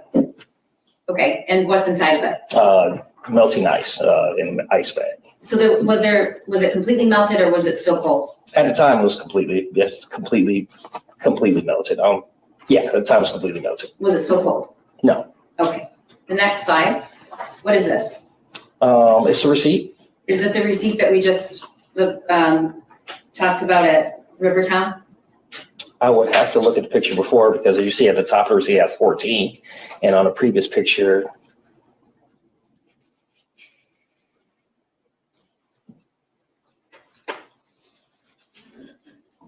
yes, that's the bottom of the receipt. Okay. And what's the date on that? The date on the receipt is 12/3/2021. And at the time you are searching this, is it December 3rd or December 4th? It will be December 4th. Okay. And the actual time of the purchase? 4:09 p.m. Okay. The next slide is, what is it? Yeah, this picture of the mattress we talked about earlier. Okay. The next slide is 344. Tell the jury what this is and why you took a picture of it. It's a picture of the totes that will be around the east side of the room. The reason why we took pictures of the totes is because we saw the one tote that was already open before. These totes look kind of funny or kind of just look like they kind of was messed with or jostled with at the time. So we decided to take pictures and open them up. Okay, and just so that the jury understands, I want to go back to slide 14. You give that number. It's to show where.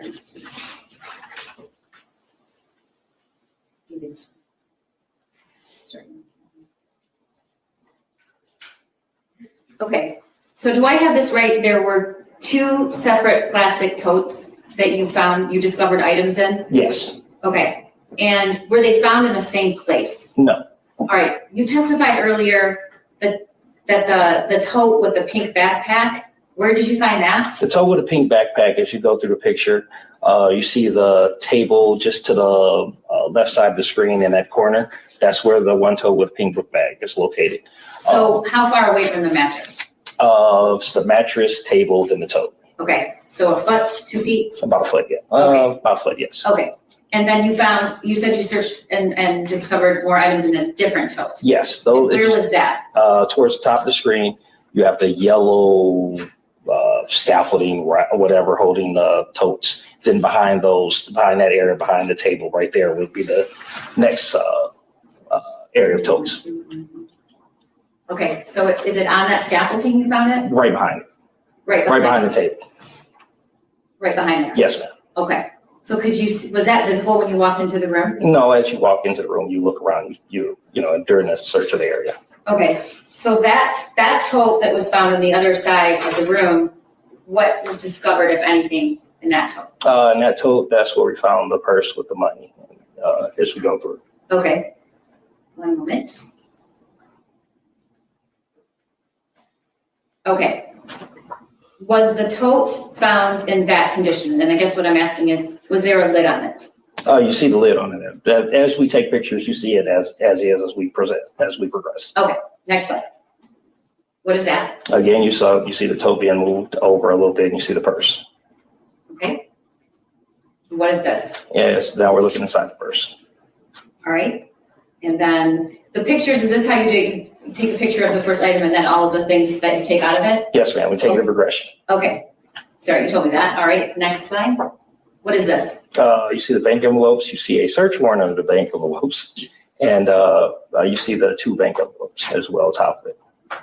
A search warrant, what is that? As you see at the top of the screen, is the warrant and tabulation return. Okay. And that was found in the bag or in the tote? The bank envelopes were found in the purse. The search warrants were just on the table. Okay. And then the next slide, what is that? You're again looking inside the purse and you see cash right in a smaller pocket of the purse. Was there anything in the bank envelopes? Yes, there was money in the bank envelopes as well. All right. And you see cash in this picture. Is this stuff in addition to what you found in the bank envelopes? Yes, ma'am. Okay. And if you remember, and if not, you can look at your notes. How much total, what was the total amount of cash found in that handbag? I'd have to look at the notes. I know it was around $6,000. Do you want to just correct? Yes, please. $6,617. Okay. And those are, we'll get to it. I'm not going to do that again. Okay, next slide. That's just a close-up? Yes, ma'am. All right. The slide after this. This is exhibit 350, and there's kind of a lot going on in this picture. Can you explain to the jury what you see? No problem. In the picture, you see 4 cell phones. One of the cell phones appears to be busted and broken. Those are the condition of the cell phones. Those were the condition when we collected the cell phones. You also see the keys just to the left of the cell phones. They were collected. They were turned over to the unit at the scene so they can collect and move the car. You also see a bank card and some prescription medication just to the top of the bank, just to the top and left of the bank card. Okay, the next slide. That's a close-up picture of the keys. And the bank card, is that a traditional bank card if you know? No, I don't know. Okay. The next slide. You have a close-up picture of the medication I mentioned before. And do you know what these medications were? No. I see Adderall on 2 of the containers. Okay, do you know who they're prescribed to? You see Jennifer Crumbley on all three. Well, you can see it better on the bottle to the right. And the other two bottles, you can kind of see Jennifer then Crumbley. All right, and the next picture? Again, it's pictures of the 4 cell phones. Were any of these cell phones powered on? No, How do you know that? because if they were, we take pictures of the items in the condition when we collect them. They were all off. Exactly. And then the next picture? What is this? It's pictures of the money we collected from the purse. So you actually lay out each bill? Yes, Okay. And the next photo, more pictures of the money. and the two after that? Yep. All right, and then the last photo here is a receipt. Can you tell the jury what the time and date is on this receipt? 12/3/2021. And what are the items listed? Giant lasagna pan, Verner's 2-liter bottle, paper towel, Kleenex. Thank you.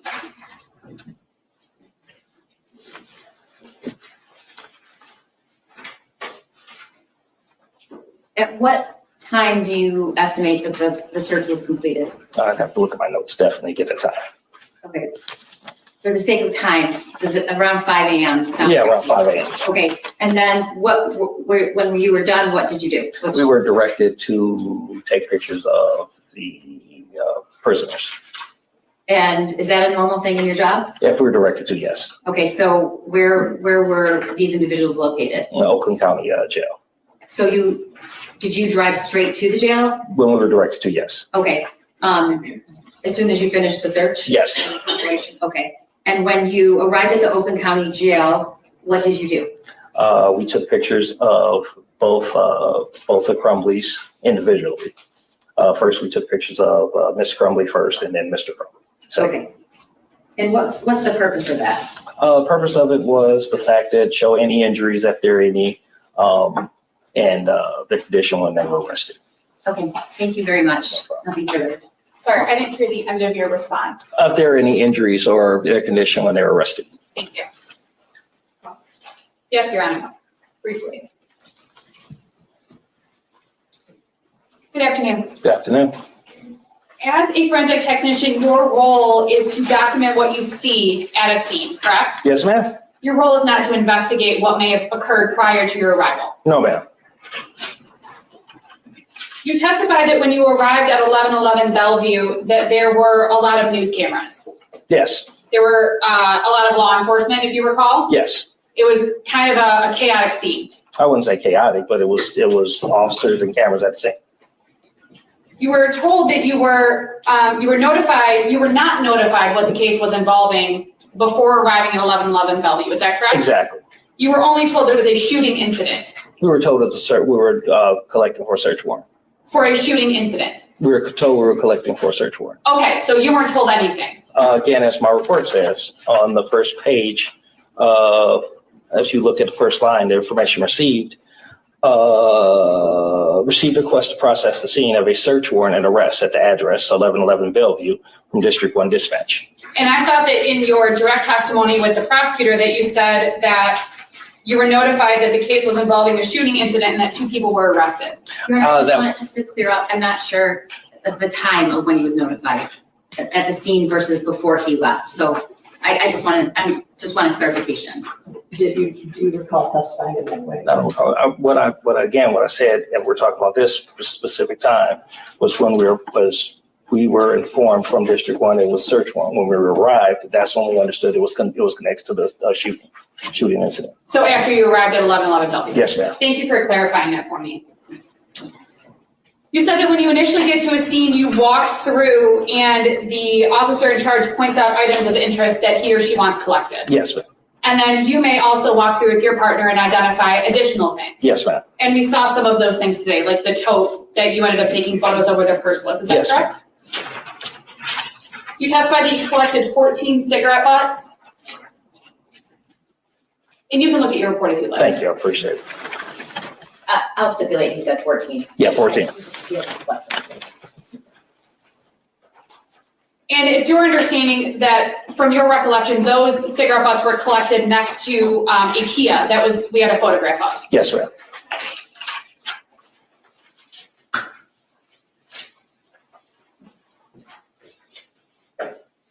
You testified that inside of the plastic bag, in exhibit, well, I believe it was exhibit 334, that there was a bank envelope. Looking at the bag now, do you see what that was? The picture's kind of blurry, but it still looks like a bank envelope. Okay, it doesn't look like a business card? To me, it looks like a bank envelope with the black spots on top of it. Exhibit 339, the prosecutor asked you to look at the inside of a garbage can, if you recall, and there was a whiskey bottle inside the garbage can. Yes. You don't know how that whiskey bottle got there? No. You have no knowledge of how long it had been there? No. You have no information about it whatsoever? No, all I know is the whiskey bottle garbage can. And you were just taking a photograph of what was on the scene when you got there? Yes, ma'am. In Exhibit 347, you talked about bank envelopes and a search warrant tabulation return, which was on a table. Yes. It wasn't hidden anywhere, correct? The search warrant or The tabulation was not hidden anywhere. It was just sitting on a table when you took the photograph? Yes.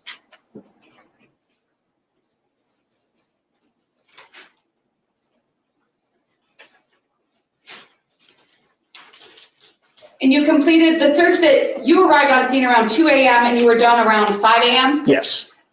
One moment, Your Honor. Sure.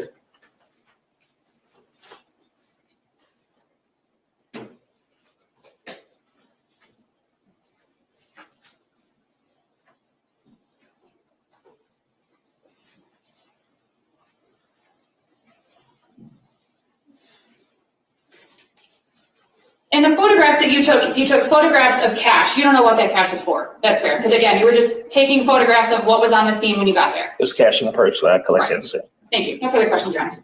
Just one point for clarification. You said you took pictures for, in case there were document any injuries. Did you? Objection, Your Honor. I didn't ask anything about those photographs. She did. I believe that she did. And if not, I'm offering some clarification. Your Honor, I would object to any questions about the photographs that were taken of my client after he was arrested. I didn't ask anything about that on my cross. Yeah, I didn't see the scope of crossing that. Okay. Right. Is this witness excused? Yes. Thank you.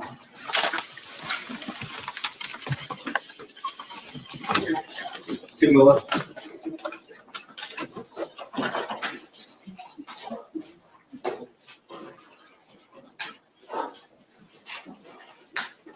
You are a lieutenant, correct? Yes. Could you raise your hand? Do you swear or affirm the testimony about to give is the true self of that? Yes, Your Honor. Could you step up and have a seat? And then state your name for the record, speak your first and last name. Timothy Willis, TIMOTHY WILLIS. May I proceed, Judge? Sure, go ahead. Thank you, sir. How are you employed?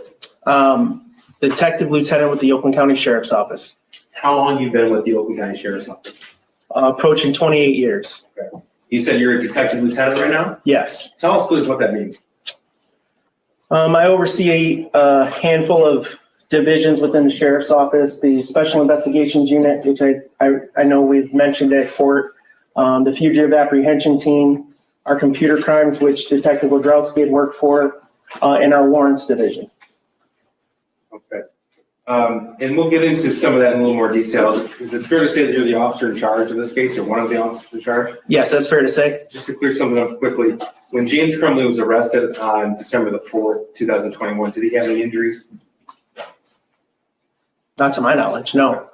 Now, going back to your role as detective lieutenant, we've talked a little bit about the Special Investigative Unit. Can we talk a little bit more detail about that? Yeah. Okay, so tell us, please, what sort of cases would a member of the Special Investigative Unit handle? Yeah, so the Special Investigations Unit is a support services arm of the Sheriff's Office. So we take a lot of requests from other agencies, from our own substations.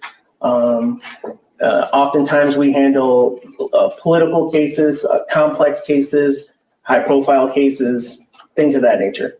Okay, and prior to your current role, what other roles did you have with the Oakland County Sheriff's Office? Yeah, prior to my role as the detective lieutenant, special investigations. I was also the detective lieutenant in charge of our auto theft unit, our friend of the court division, our arson division. Okay. I'd like to direct your attention to November the 30th, 2021.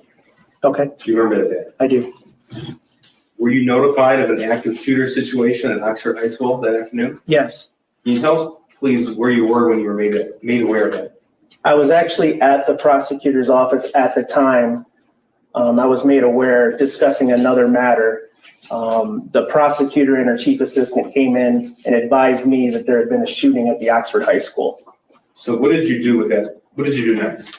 For context, about, I don't know, a couple months before that, we had a false alarm, if you will, at another school. So initially that was immediately what I went to was this is probably another false alarm, but I picked up my phone and I made a phone call.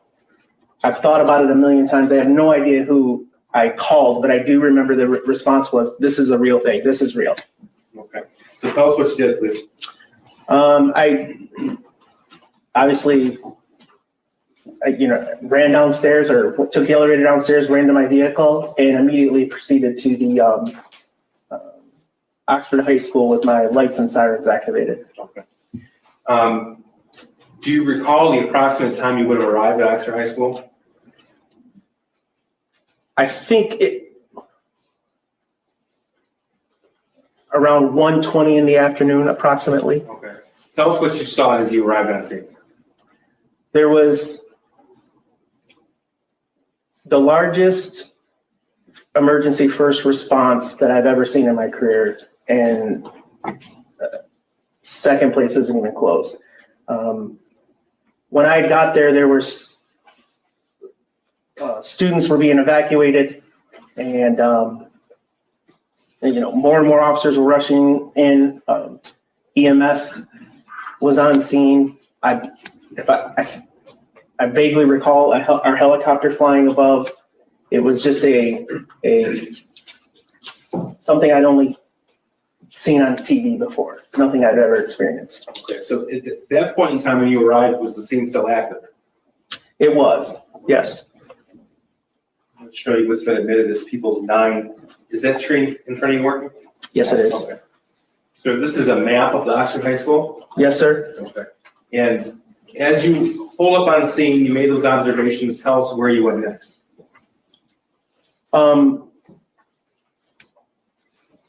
Just understand there's a lot of the day that I don't recall very well. So I don't remember where I parked. But I do remember going through the front office entrance area. It would be, you see office 200? That door right there? Yep. This door right there? I do remember going through there. It was being held open by officers. And that's where I met then Lieutenant Todd Hill, who was the incident commander. Okay, what's an incident commander? So Lieutenant Hill had assumed incident command because, as you can imagine, I explained to you, there was so much disorganization in the early, we had no idea what we were responding to. My police radio was blowing up with calls of, we think there's an additional shooter here. We think someone's fleeing from the scene here. It was chaos. So Lieutenant Hill assumed that role and started organizing resources for the sweeps of the school, for any secondary explosive devices or any additional shooters, to identify victims, things of that nature. So that was going on as I had arrived at the school. Okay. So we've identified you as, you've identified yourself as the officer in charge of the investigation. That's correct. That's different than incident commander though? Yes, the incident commander's role, especially in a case like this, because of the hundreds of emergency first responders that were flooding into the school, Lieutenant Hill, he's a captain now, so if I use him interchangeably, but Lieutenant Hill at the time handled the securing of the building, and evacuating wounded, injured, and because of my role in the Special Investigations Unit, the fact is that I was in charge of the Special Investigation Unit at the time. I assumed the role of the investigative lead, which is often referred to as the officer in charge. Okay, if you could please give us a little bit of an idea of what an officer in charge typically does in a case. So an officer in charge of an investigation typically, at its most basic, we investigate the scene, meaning we determine what property needs to be or what evidence needs to be collected, what witnesses need to be identified and spoken to, identifying potential victims, things of that nature. We also work with the prosecutor's office to determine charging, whatever charges, if any, that are going to come from the incident. Okay. Now, would it be fair to say that in this particular case, there's a massive amount of information that was reviewed? Yeah, so one of the more problematic things about this case is the amount of information that was coming in. If you can imagine social media tips and emails and everything like that, 911 calls coming in.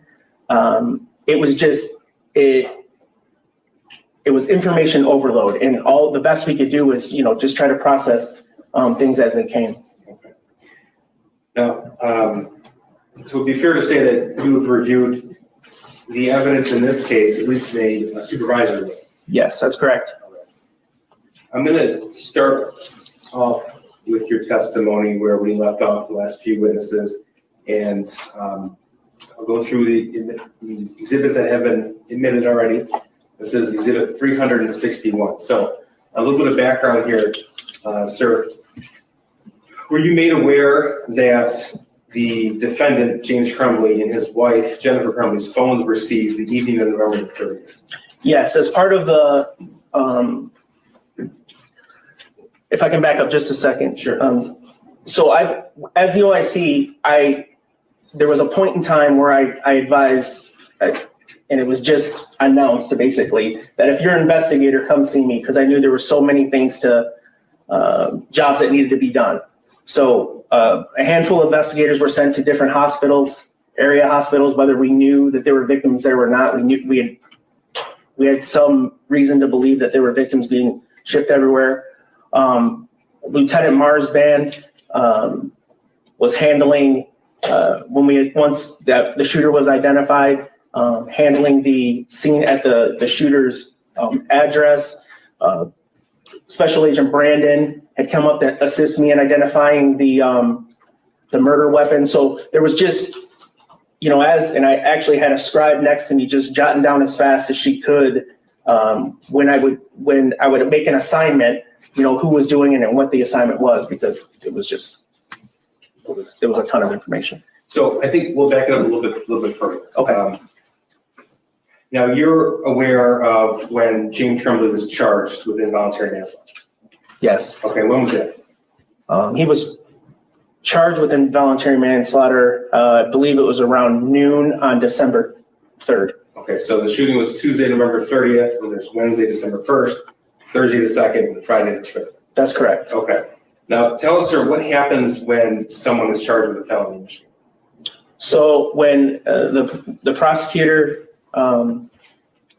authorizes a charge, gives it to the officer in charge, I take it before a judge and I swear to the facts of the case. It's called a swear to.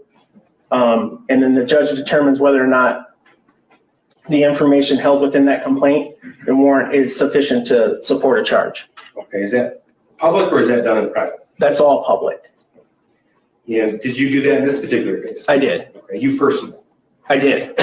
And was there also swear to of the defendant's son? Yes. Okay, but that would have been Wednesday, December the 1st, 2021? That is correct. Okay, was that likewise public? Yes, it was. And when I say public, I mean open to the public? Well, there were, yes, open to the public and media present. Okay. Was James Crumbley there for his son's swear to? Objection on irrelevance. Judge, the jury's going to give an instruction regarding 4.4. A lot of the evidence is regarding the timeline of where they were from November the 30th to December the 4th in the early morning. I think where they were and the knowledge they had is relevant, so I'm not alone. Thank you, Judge. Sir, Wednesday, December the 1st, there was a swear to the defendant's son? That's correct. Okay, and was James Crumbley there for that? He was not in person, no. Okay. And he was on Zoom? He was on a Zoom from his, what appeared to be his vehicle. Okay, thank you.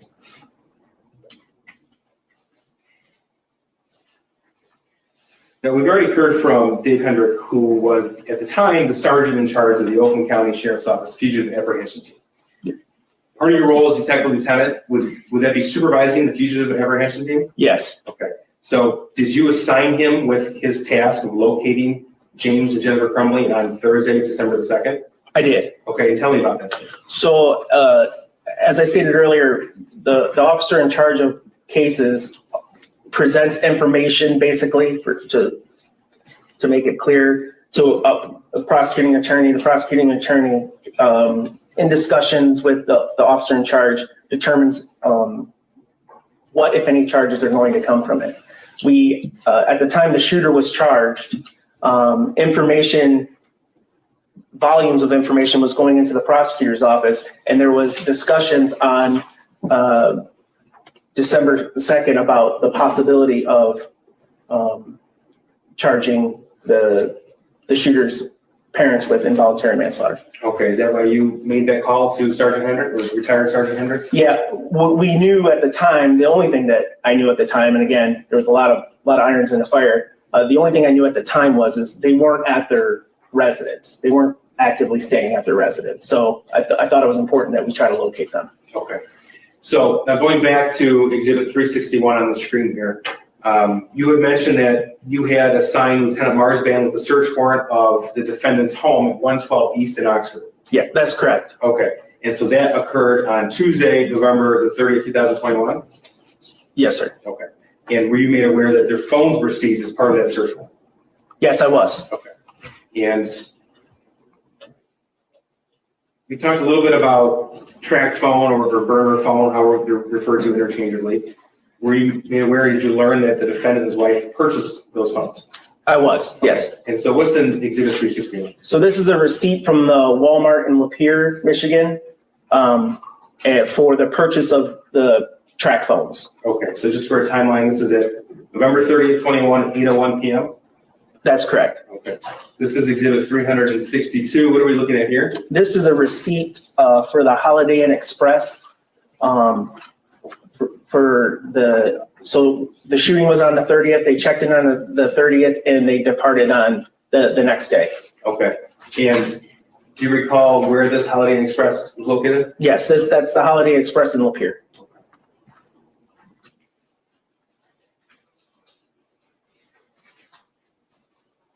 Now, they checked out on Wednesday, December the 1st. Did you learn where they stayed that day, that evening?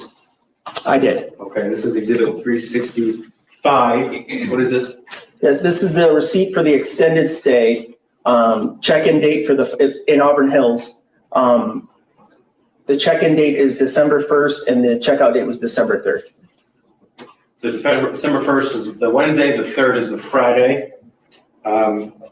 Is this the location, we heard from retired Sergeant Hendryx about a vehicle being abandoned. Is this the location he's referring to? That's correct. Okay. I'm going to show you what's, there's 366. What do we have here?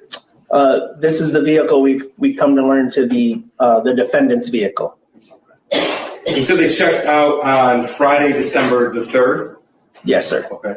Tell us, please, the relative location from this particular hotel to the closest police department. The Auburn Hills Police Department from that location is basically across the street. It's not far.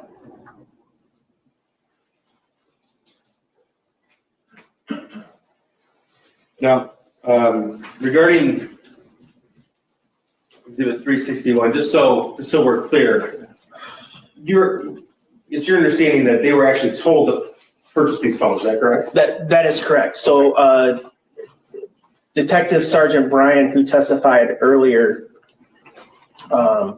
he had advised them, or maybe it was Lieutenant Marsban, I can't recall, but said, hey, look, we're taking your phones at this point as evidence. and which is common. And then we often advise them, so you have a means of communication, because people don't typically have house phones anymore. We just automatically tell them usually to just pick up a couple of track phones. Okay. And were they permitted to obtain contact information from their phones before they were seized? Yes, they were. Now, specifically on Thursday, December the 2nd, 2021, did you or members of your team uncover evidence that James and Jennifer Crumbley obtained cash through withdrawals? That's correct. Okay, this is Exhibit 367. What are we looking at here? This is a withdrawal from Flagstar on December 2nd for the amount of $2,000. Now, Mr. Rogowski testified about the burner phones, also mentioned replacement phones, so new phones with the old numbers ported to them. Did you learn when James and Jennifer Crumbley purchased those? I did. This is Exhibit 368. What are we looking at here? This is a T-Mobile in Owasso, Michigan, and this is the receipt on December 2nd at 11 a.m., 11:17 a.m. And this is where they purchased new phones with their original phone numbers on them. Okay, so this is Thursday, December 2nd. At this point, they were staying at that hotel in Auburn Hills next to the police station, and this was purchased in Owasso, Michigan? That is correct. Do you know the relative distance between the two locations? It's about an hour's drive per Google Maps. Okay, each direction? Yes, sorry. So we saw the record that indicated they checked out of that Auburn Hills hotel on Friday, December 3rd. Did you uncover evidence that they had obtained more cash that day? Yes, I did. This is Exhibit 367. What are we looking at here?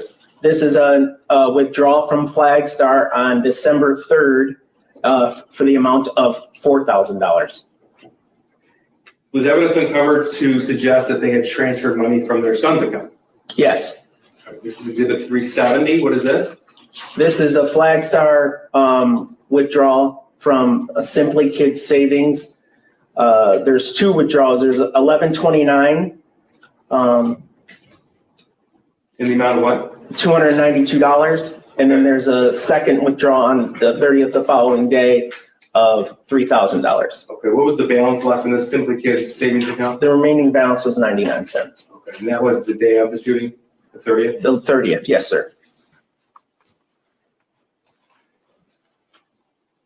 Do you know where the defendant and his wife went after they left the Auburn Hills Hotel?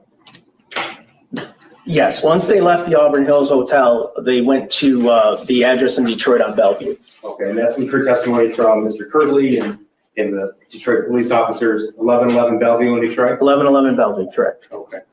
I'm going to show you portions of surveillance video. We saw some of this earlier. This is different clips. This is exhibits 371 and 372. So 371 is first. And again, so we know the timestamp is actually 22 minutes off. I think we've already clarified that.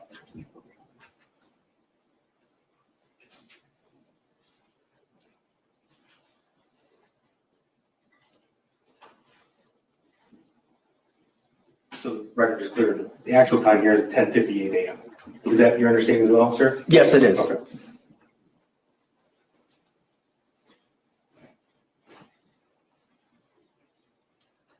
And just tell us, please, sir, when you see anybody you recognize.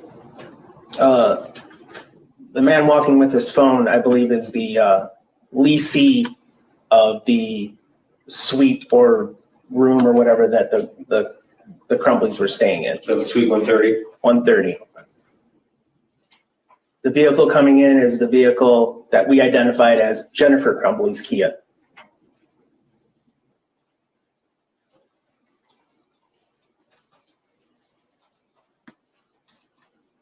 And the Kia that was left at Auburn Hills was identified as James Crumbley's Kia? That's right.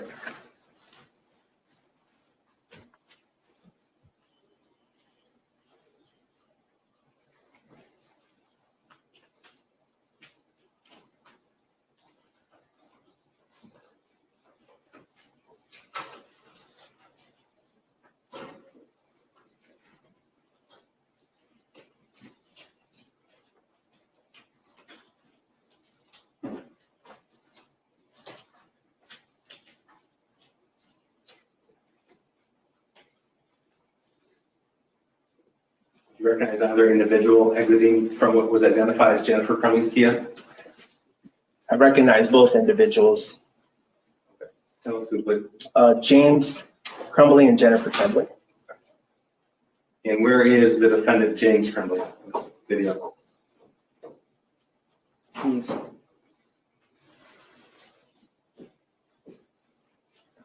He's walking up now. Okay.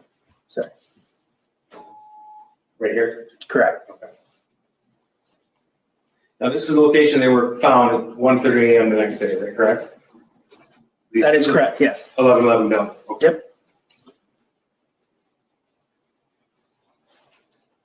Now, that car was pulled in with the front facing forward, is that right? That is right. Okay, did you come to learn that the defendant moved that car subsequent to pulling up at 10:58 a.m.?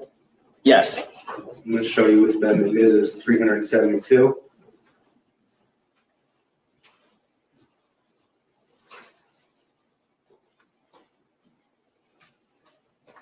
So this is just before 4 p.m. on December the 3rd? That's correct.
So according to your testimony, this would be about 4 hours after he was charged with 4 homicide offenses? That's correct. Aaron, I would object to that question. Mr. Keast indicated that James Crumbley was charged with homicide offenses. This is a homicide. I think we've been clear that this is an involuntary manslaughter case, Your Honor. It's a homicide. It goes by both things. The title of the charge is homicide and involuntary manslaughter. Right. You're both right. May I answer? Yeah, please. So that was at 4:17. At 4 o'clock was the time that the judge had ordered the defendant and his wife to turn themselves in. Okay, so when it became clear that they hadn't turned themselves in, was their license plate made public? Yes, it was. Was the license plate on the front or the back of the vehicle? In Michigan, we only require the license plate on the rear of the vehicle. I work fugitive investigations. Oftentimes, fugitives will back into a spot to attempt to secure, hide their license plate, and also it's easier to get away if necessary. Okay. Now, correct me if I'm wrong, but there were no arrangements to have a surrender with this defendant or his wife. Is that correct? That's correct. Okay. So at the time this occurred, there was no plan with law enforcement to turn himself in? No, sir. And in fact, someone with a valid felony arrest warrant, they don't get to choose when they get to turn themselves in, do they? Absolutely not. Now, sir, I want to go back to November the 30th, 2021. In the afternoon, you had already assumed investigative command. Would that be right while you were on scene? Yes, sir. Okay. And you said you met with Special Agent Brandon while on scene at the high school? I did. Okay, and what did you task him with? I tasked him with tracing, frankly, he offered. He came to me and said, do you know who the registered owner of the gun was? And at the time I did not. He testified earlier and you heard that it was secured in a garbage can. One of our officers, upon the arrest of the shooter, pulled out the garbage bag portion of it and took just the plastic waste bin and put the gun to keep it all centrally located because searches were still going on and whatever. That officer had turned it over to me. I took my post in the front office there. I sat it next to me. At some point during the day, Special Agent Brandon came to me and said, hey, have you identified the owner of this weapon yet? And I had not. So he's like, I'm the ATF. Sounded like a really good idea to have him track this down, and he got right on it. Okay, and was that information relayed back to you fairly quickly? It was. And did you learn that that murder weapon was in fact purchased November the 26th, 2021? Yes. Okay. You learned the identity of the shooter while you were still in high school, is that right? Yes. Okay. And you mentioned earlier that you had tasked Lieutenant Marsban with securing the family home and securing search warrant. Yes. Now, at that time, did you know if there were any other casualties outside of the school? We did not. Like I said, I'd gotten some information from area hospitals that some wounded were coming in. So at that point, we're like, well, there's several hospitals in the general facility, so we had to assign officers out to different hospitals to make sure that we could locate and identify any potential victims. Okay, so when you sent officers there, they didn't know what to find, what to expect? No clue. All right. Now, at some point, was there a concern about explosives in the school? Yeah, so as I was stating earlier, I was getting sent and others were getting sent and observed Twitter, now X, post YouTube videos, and we had came across a YouTube video of the defendant's son making a secondary explosive device, potentially more commonly known as a Molotov cocktail, and detonating it. We, at the time, and we'll talk, I guess, about the journal, we found some information in the journal that suggests that there may be secondary devices in place within the school that prolonged my ability to go and investigate the scene of the crime because we had to continually sweep to make sure the area was completely safe. Okay, and in fact, did you have to call on a specialized unit to handle that? We did, yes, Captain Hill, he activated the Michigan State bomb squad with their bomb dogs, and they came in with their robot. Now, were you able to determine what area, what room or area of the school specifically the shooter left right before he began shooting? Yes, it was the bathroom adjacent to room 258. I'm going to show you what's been admitted as people 16. What are we looking at here? This is the backpack and contents that the shooter was seen, observed wearing, walking into the bathroom prior to the shooting beginning. Okay. Now, was this photograph taken after the location was made safe by the bomb squad? That's correct. Okay. And they didn't find any explosive devices? They did not. Okay. Now, what do you see in this picture? What was seized as evidence? The most obvious thing is you see the book open, that is the shooter's journal. Okay. Did you have the opportunity to review that journal? I did. I have. All right. Were you able to identify it as being written by the shooter? Yes, sir. How were you able to make that identification? First of all, his name's in it. That was the most glaring way to identify that it was his. His writing is unique and it matched some homework and other writings that we saw. There's references to several incidents that occurred in the school within the month of November, things of that nature. Okay, so from the content of the journal itself, you're able to put a time frame on when the journal was likely written? Yes, sir. And tell me about that. The first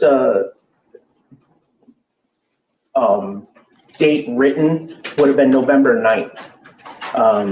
but it did reference incidents that happened before that. Okay, in the month of November? In the month of November, Okay. yes. As well as incidents that happened after that in the month of November? Yes, sir.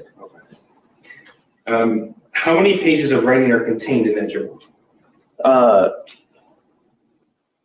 22. Okay.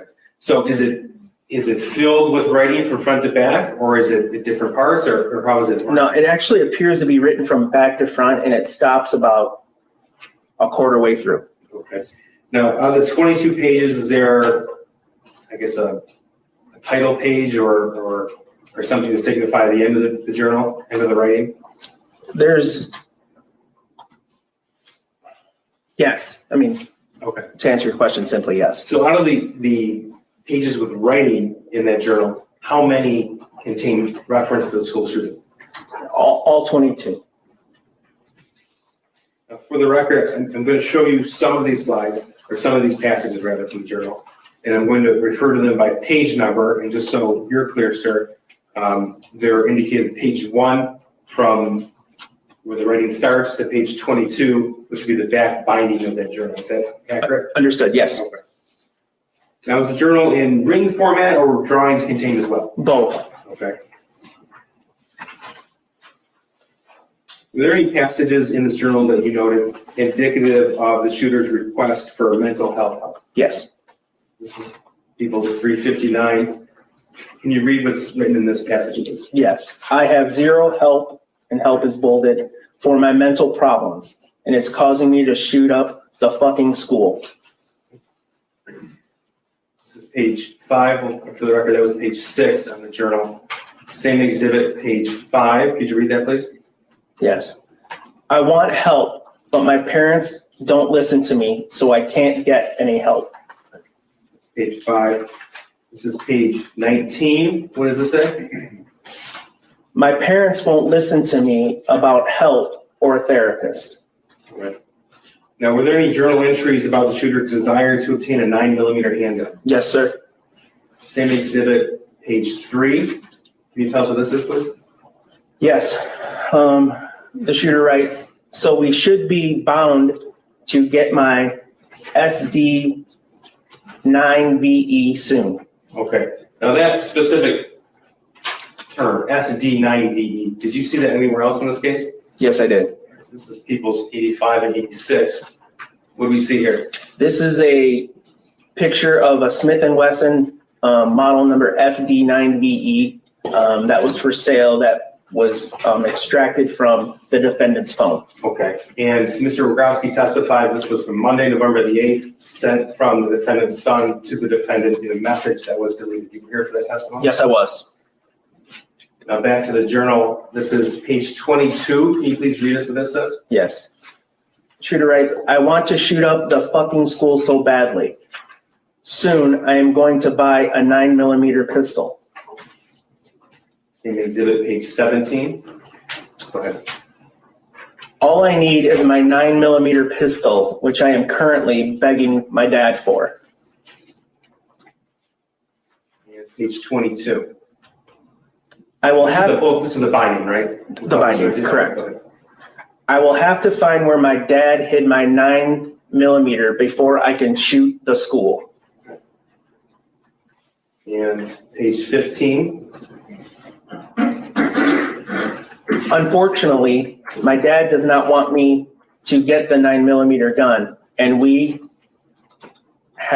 are having financial problems, RN for right now.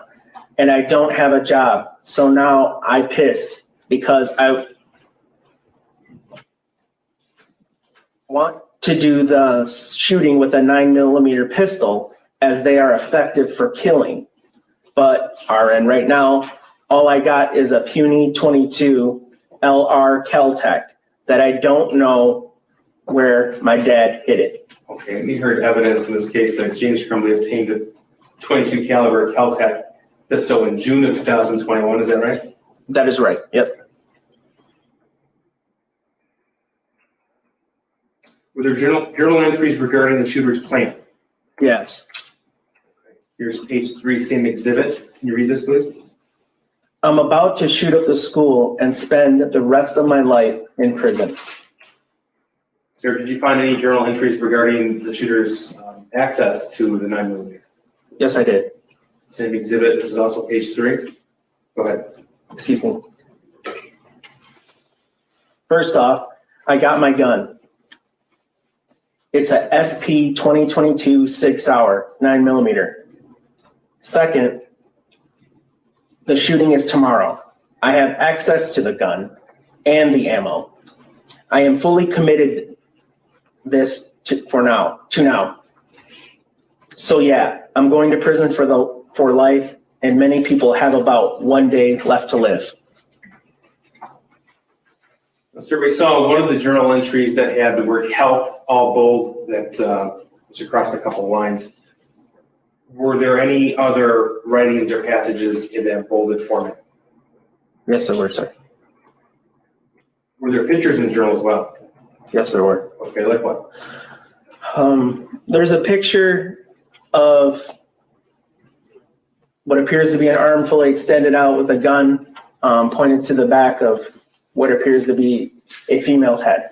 Okay. And was that a little picture or a large picture? It took up about that much of the page. Okay, so to reference. Oh, I'm sorry, about 3-4 inches of the page.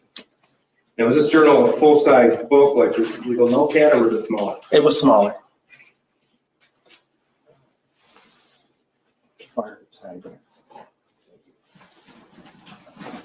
Just going to mark this for a demonstrative exhibit.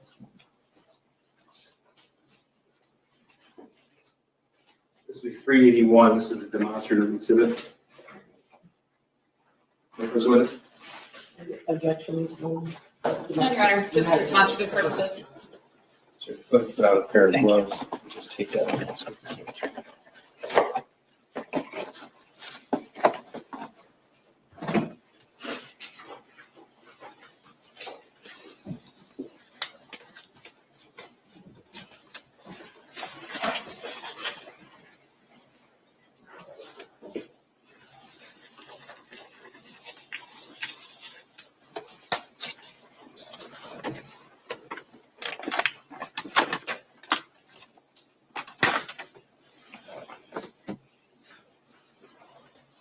Can you just hold it up for the jury so they can see, please?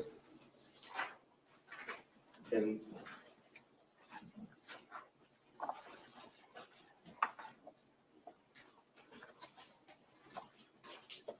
thanks, sir. That's what's depicted here in Table 16 that we're referring to? That's correct. If this was laid open. Yeah, personally. Sure. Would you mind putting it back in?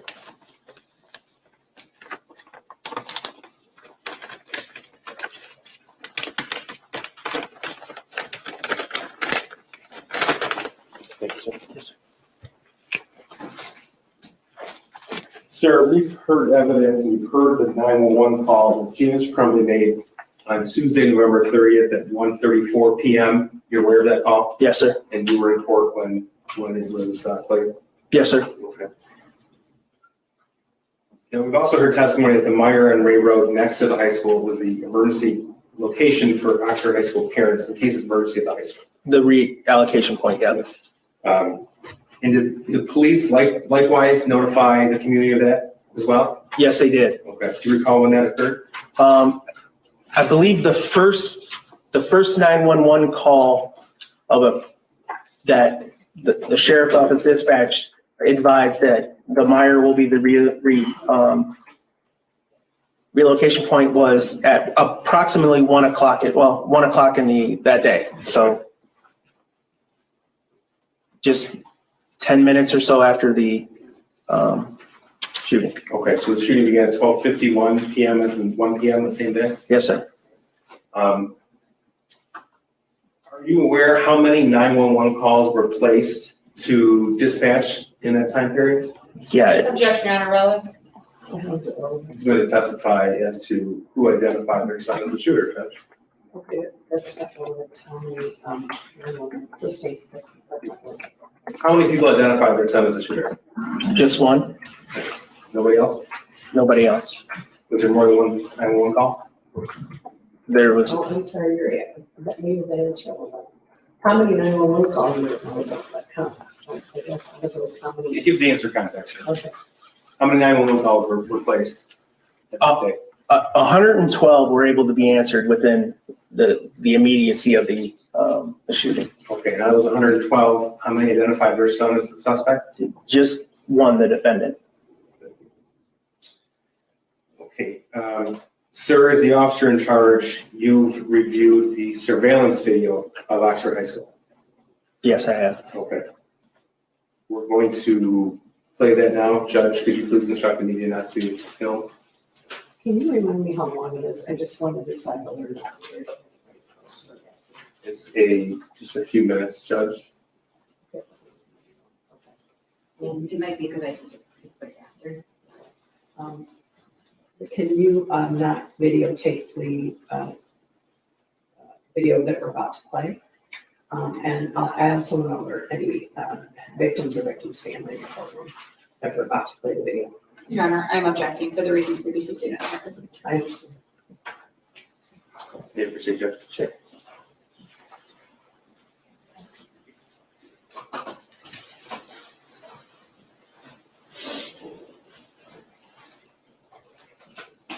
Just so we understand the date and time. We have a timestamp, date stamp at the bottom here, November 30th, 2021.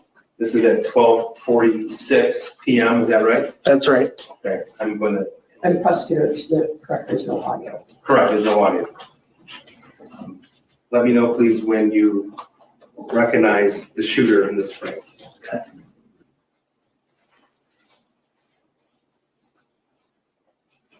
He just walked out and made a left. You'll be able to see him more clearly momentarily.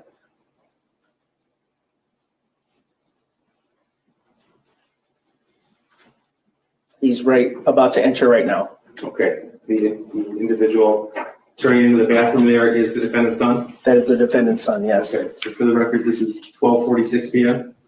Correct.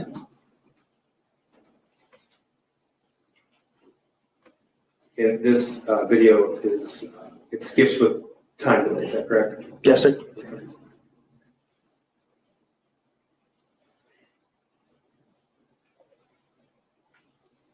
This is 12:51 p.m.? Yes, sir.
We have a break, Judge. Yes, Lieutenant, you can step down, but you're not, special testimony with someone, right? Yes, Judge. Or you can step down. Have about a 10-minute break, all right? All rise for the jury.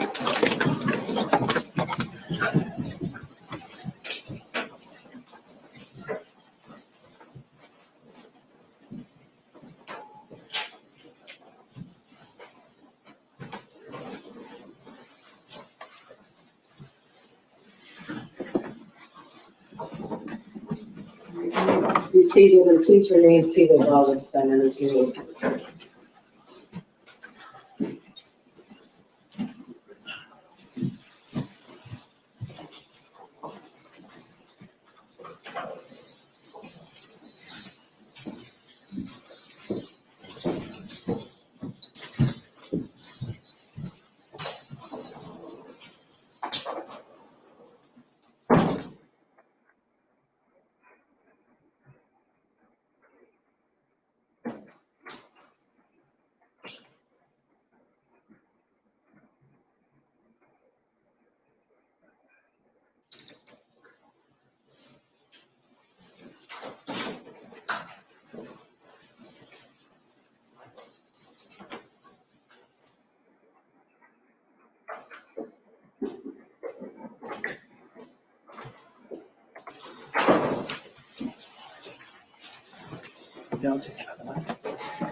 Please.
Is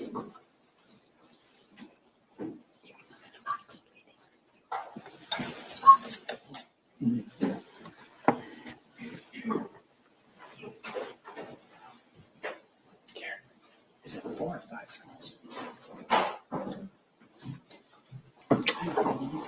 All right.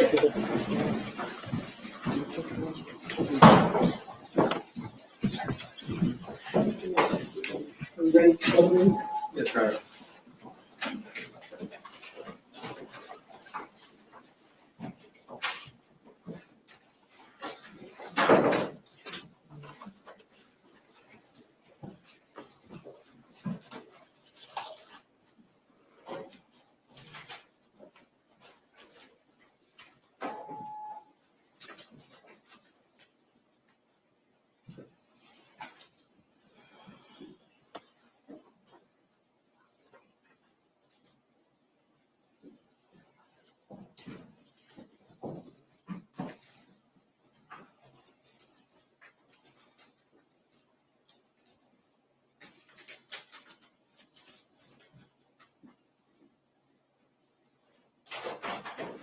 All rise for the jury.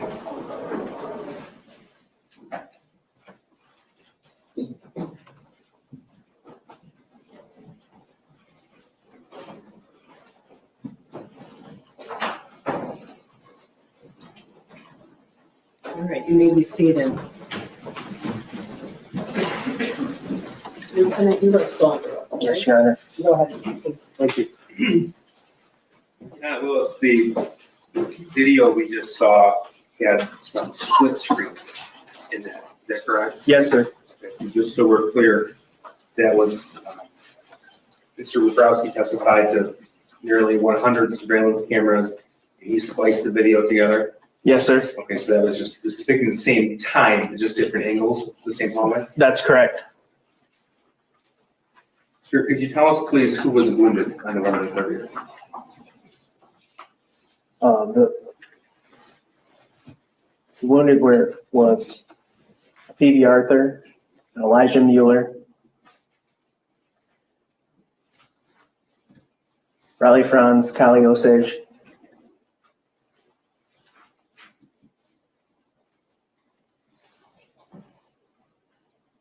Molly Darnell, John Asciuto, and Aiden Watson.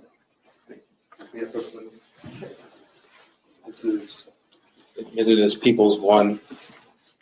Sir, what have I handed you? This is the autopsy protocol for Hannah St. Juliana. Sir, who was killed November the 30th, 2021? That's correct. This is either 5. Sir, how old was Hannah? She was 14. And how did she die? I'm going to object to the reading of the autopsy protocol. He's not It's been reading. admitted. He's not reading out this. They're being admitted as exhibits 1 through 4, correct? It's correct. Sir. Right, I think it was a question. Good question. How did she die? She died of multiple gunshot wounds. Sure. It's exhibit 2. What is that? This is the autopsy protocol for Madison Baldwin. And this is a picture of Madison, the people 6 on the screen. Yes, How did she die, sir? she had a gunshot wound to the head. She was 17 years old. Yes, sir. This is exhibit 3. So what have I handed you?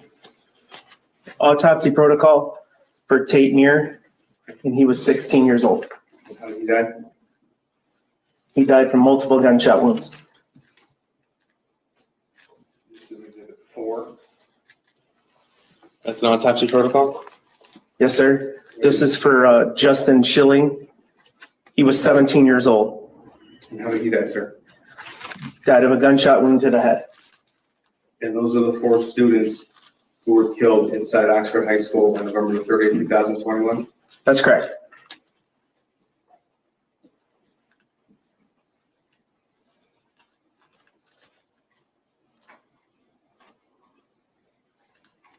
Nothing further.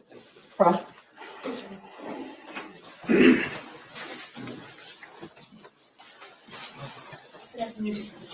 Good afternoon. Go back to November 30th of 2021, when you were made aware of the shooting at Oxford High School. Okay. You testified today that you were at the prosecutor's office I was. and you were advised, you said by the prosecutor and your chief assistant, that was the chief prosecutor, Ms. McDonald, Correct. and her chief assistant came to the office where you were discussing other things. We were in a conference room in their office and they came, yes.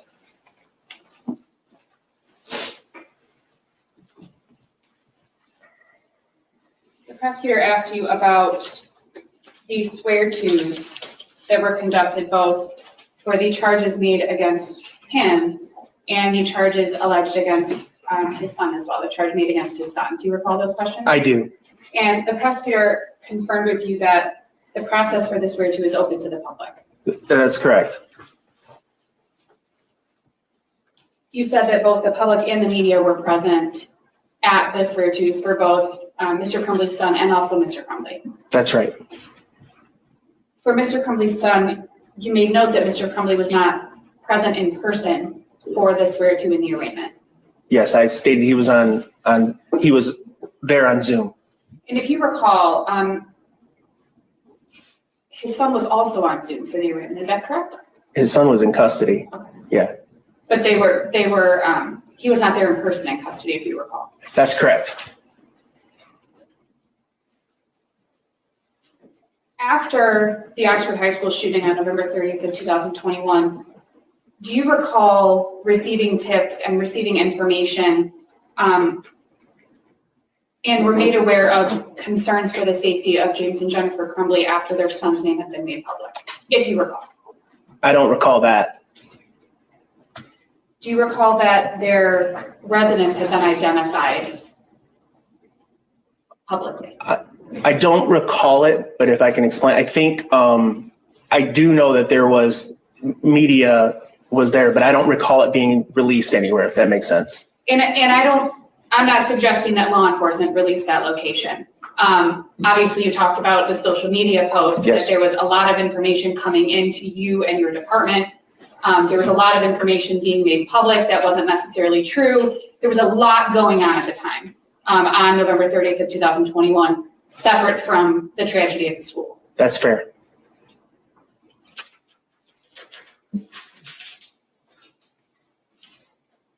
You said that on December 2nd of 2021, that you and the prosecutor's office were having discussions about possibly charging James and Jennifer Crumbley. That's correct. You know that at some point on December 2nd of 2021, not necessarily the nature of not the content of the discussions, but the nature of the discussions about potentially charging was made public. I'm not familiar with that. If you recall, there were media reports and information put out into the media that James and Jennifer may be facing charges. That may be true. At that point, I was completely involved. Like, there was things that came out in the media that people tell me about today I have no idea about, because I wasn't. Yes, and you had a lot going on. And obviously, when I ask you a question, I'm just asking you I questions understand. about what you know about. I understand. You knew on December 2nd, you testified today that you knew on December 2nd of 2021 that James and Jennifer Crumbley were not staying at their residence. Yes. You knew that they'd left on November 30th of 2021. Correct. And that was before charges had been announced against them? Yes. And before there was any sort of information that may have been put into the media that charges may be forthcoming? Yes. That was in fact the day of the actual Oxford High School shooting that they stopped staying at their residence. To my understanding, yes. The prosecutor showed you Exhibit 362, which is a Holiday Inn Express receipt, correct? Yes. And if you recall, the room was registered to Jennifer Crumbley, I believe you. if you recall. I don't recall, but I believe you. You know that at some point on December 1st, James and Jennifer left.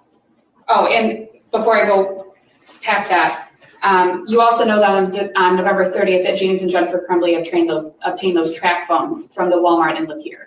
Yes, And we looked at that receipt as well. yes, And you testified that you learned during your investigation that there was a conversation either with Detective Sergeant Brian or Lieutenant Marsden about James and Jennifer obtaining those phones. yes, And the purpose was because they had given their phones to law enforcement and they didn't have any way to communicate with people, if you recall the information they were giving. they were taken in a search warrant. Whether they gave them to it, I guess is subjective. But yeah, we obtained them, and it's my understanding the advice given to them, which again isn't uncommon, is that purchase some track phones so you could maintain communications. Exhibit 365, you know that on December 1st of 2021 that James and Jennifer left that Holiday Inn in Lapeer and checked into an extended stay in Auburn Hills. What day did you say? December 1st of 2021. Yes. Now Lapeer, for those who aren't familiar, is north of Oxford. It is. It's north of Auburn Hills. It is. So they left the Lapeer area and came down to Auburn Hills, which is 15 minutes south of Oxford. I could be wrong about the time. But you referenced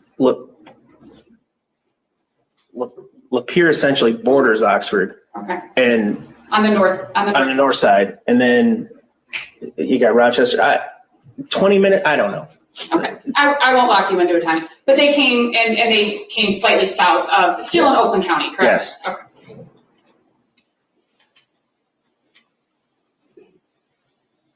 You noted specifically that there was an Auburn Hills Police Department across the street from the extended stay. Yes. Now, you know that Jennifer and James Crumbley checked out of the extended stay on December 3rd of 2021. Yes. Which was that Friday. Yes. You don't know what time they left the hotel, correct? If the checkout's on the, but do I know? No. You know what time checkout is? Yes. Based on the receipt and the documents, correct? Yes. But you don't know what time they left. Whether it was at checkout or before, you have no idea. That's right.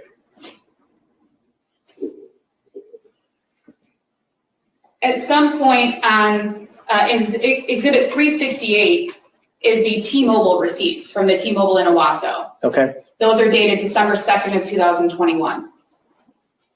Okay. If you recall. Yes, I do. And there was some conversation about the distance that Owasso is from Auburn Hills, because on December 2nd of 2021, James and Jennifer Crumbley had been staying at the extended stay in Auburn Hills. Yes, and I believe they went to Owasso to get their phones. Right.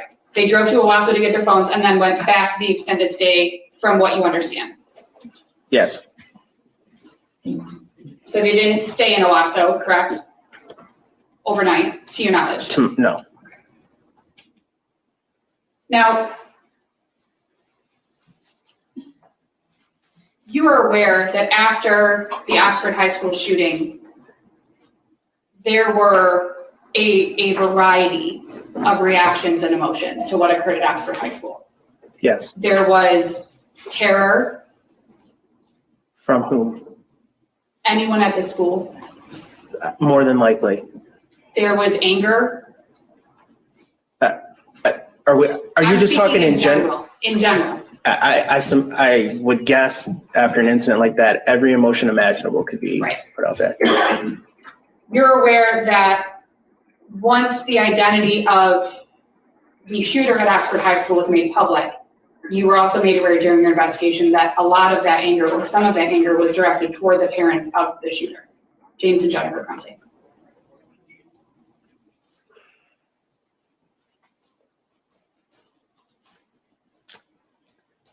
I can't say specifically, no.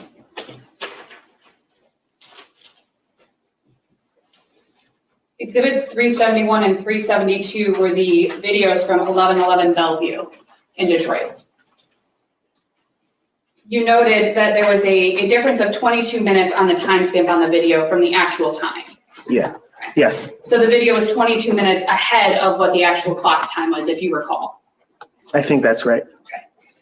The video, I believe it's 371, shows that James and Jennifer arrive at approximately 10:59 a.m. at 1111 Bellevue. Okay. And that was prior to the swear-to that you testified was conducted at noon. That I believe it was around noon, correct? Okay. And again, I'm not asking you to lock in on the exact time, if it was 12:01 or 12:02 or whatever the time may be, but 10:59 is obviously before around noon. It is. And the two videos that you were shown, the exhibit 372 is after 4 p.m., where it shows that James Crumbley walked out of the building and turned the car around and then went back in the building. Yes. Was it 417 or something like that? 416? So the two clips that you saw, there were actually many, many clips from throughout that day, if you recall, that you've reviewed as part of your investigation. Yes. In fact, as part of your investigation, you reviewed those clips and know that one or both of James and or Jennifer Crumbley were in and out of that building on more than one occasion on December 3rd of 2021. I don't recall.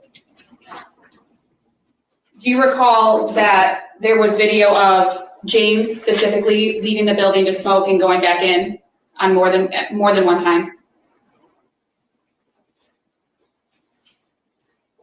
I can't say. I don't know. And we heard, you were in here when Investigator Creer testified. Yes. And he talked about finding, I believe he said 14 cigarette butts next to the Kia. Yes. In the 1111 Bellevue parking lot. Mm-hmm. Yes. So you don't specifically recall whether or not James and Jennifer did leave the building. You don't recall whether they didn't. It's fair to say you just don't recall. That's right.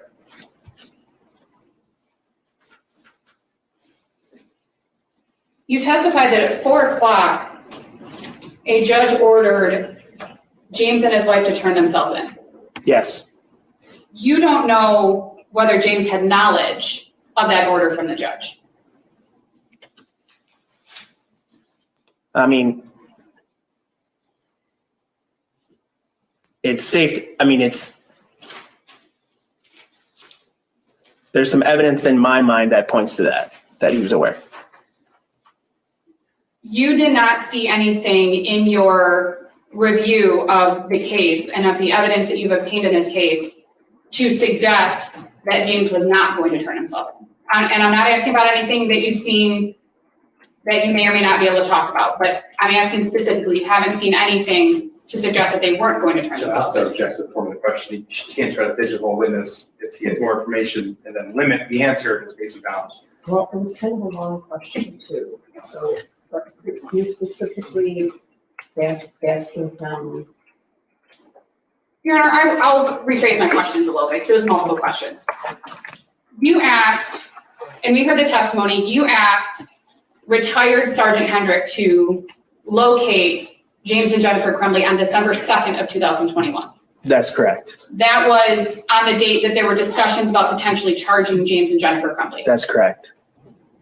On December 3rd of 2021, they had not been located at that time, earlier in the day. What time? Before dark. No, they weren't located. They were to my located- knowledge, they weren't located. Right. To your knowledge, they were located later in the day, and we heard the testimony about that information, correct? Yes.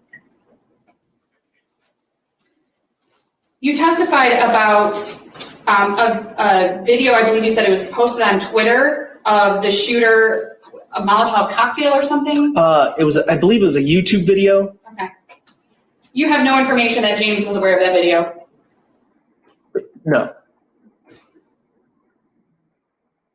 Now, Exhibit 16 is a photograph of the backpack and contents in the bathroom that we looked at. Okay.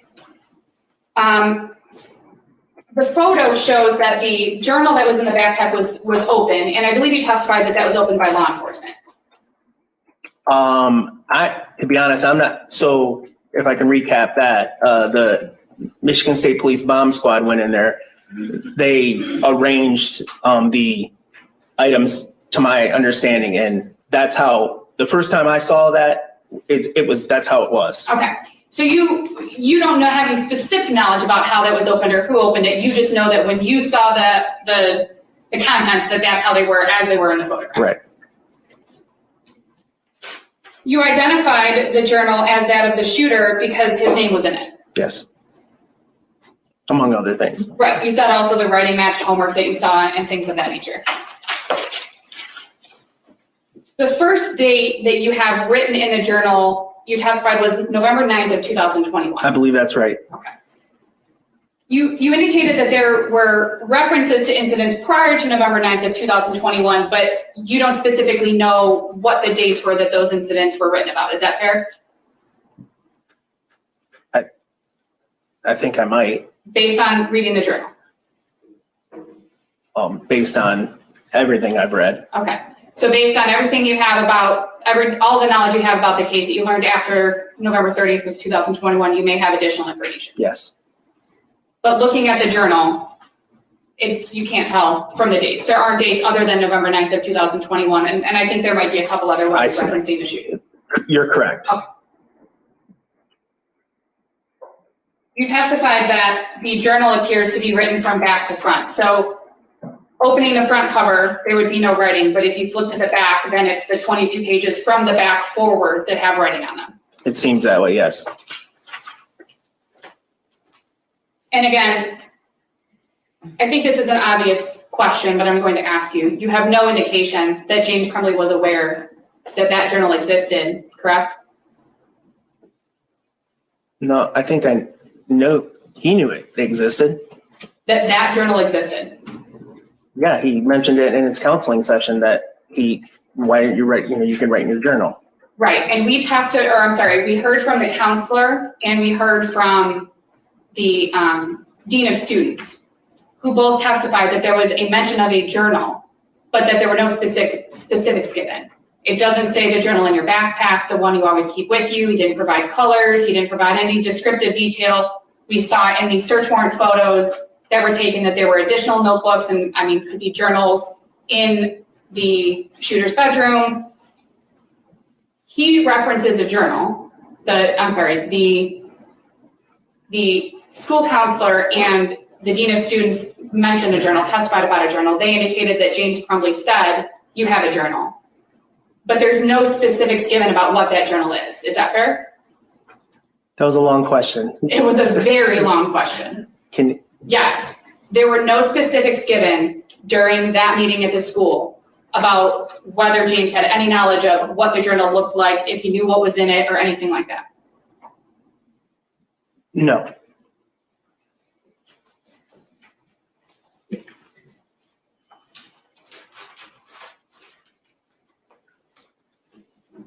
Specifically, pages 15 and 22 that we have that were admitted as Exhibit 359. On page 15, if you recall, the shooter is writing about wanting a 9mm and that he's mad because he wants to get it because that's what he wants for the school shooting, correct? Can we put it Yes. In fact, I can hand this to you because I don't have it electronically. May I approach your honor? Sure. Thank you. It's flipped open to page 15. Thank you. You're welcome. So I'm sorry, what was your question, Counselor? Page 15. Okay. There's some mention about the shooter wanting a 9mm gun. He wants it for the school shooting. And he's mad that he hasn't gotten it yet.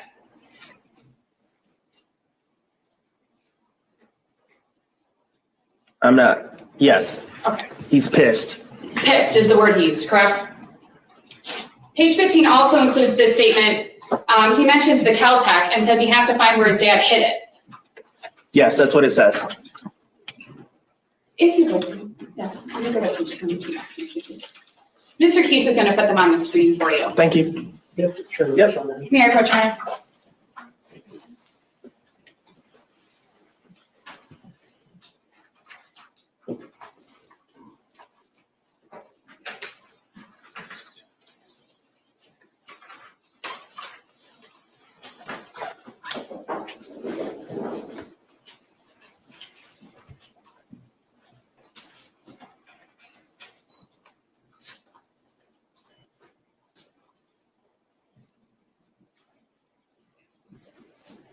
Mr. Keys. So that's the page 15 that you just looked at, correct? The portion that I asked you to look at. Yes. Page 22, if you could go to page 22, Mr. Keys, thank you. Page 22. Page 22, the binding. Which is the different business. 359, Your Honor. Page 22, and again, we discussed that this was written along the binding, so along the inside edge of the page, correct, in the journal? Yes, And it says, I will have to find where my dad hid my 9mm before I can shoot the school, correct? that is what it says. Now, we know based on the testimony that you've heard, and you've been sitting in court during the trial, we know that there was a 9mm handgun purchased on November 26th of 2021. Yes, That the correct. shooting at the high school occurred on November 30th of 2021. That the shooter and his mom went to the shooting range on November 27th of 2021. So this portion would have been written at some point between November 27th of 2021 and arguably the morning of November 30th of 2021. Well, now you've confused me. I don't, Well, we know that there was no 9mm handgun in the house until November 26th of 2021, correct? Based on your investigation. I see the 9mm. Yes. Yep, Because this specifically references a 9mm. it does. This is different than the other on page 15, which specifically references the Kel-Tec. I got you. So although Mr. Crumbley's son says my 9mm, we know that there was a 9mm purchased on November 26th of 2021. Yes, That he went to the shooting range on November 27th of Yes. 2021, and the shooting occurred on November 30th of 2021. yes, So we know, and this page was page 22, which would have been the back cover of the journal. Is that fair? If you recall? I don't If you know. don't, it's okay. But we can read this and know that it would have been written after definitely November 26th of 2021.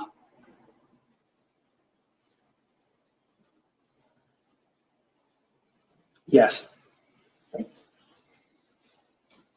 On page 3 of the journal, Mr. Keesley, page 3.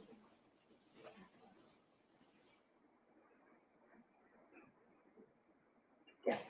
If you look at the third line of this entry, it says, I have access to the gun and the ammo. You see that? I do see it. Now, you don't recall seeing anything in this journal or even around this entry that says, my dad told me where the gun and ammo are, correct? Can you repeat that, please? Yes. You don't recall reading anything in the journal that says, my dad told me where the gun and ammo are. I do not. You don't remember reading anything in the journal, you didn't see anything in the journal that says, my dad showed me where the gun and ammo are. No, I didn't read that. So when it says I have access, you don't know how he obtained access. Is that fair? It just says I have access, exactly what the words are.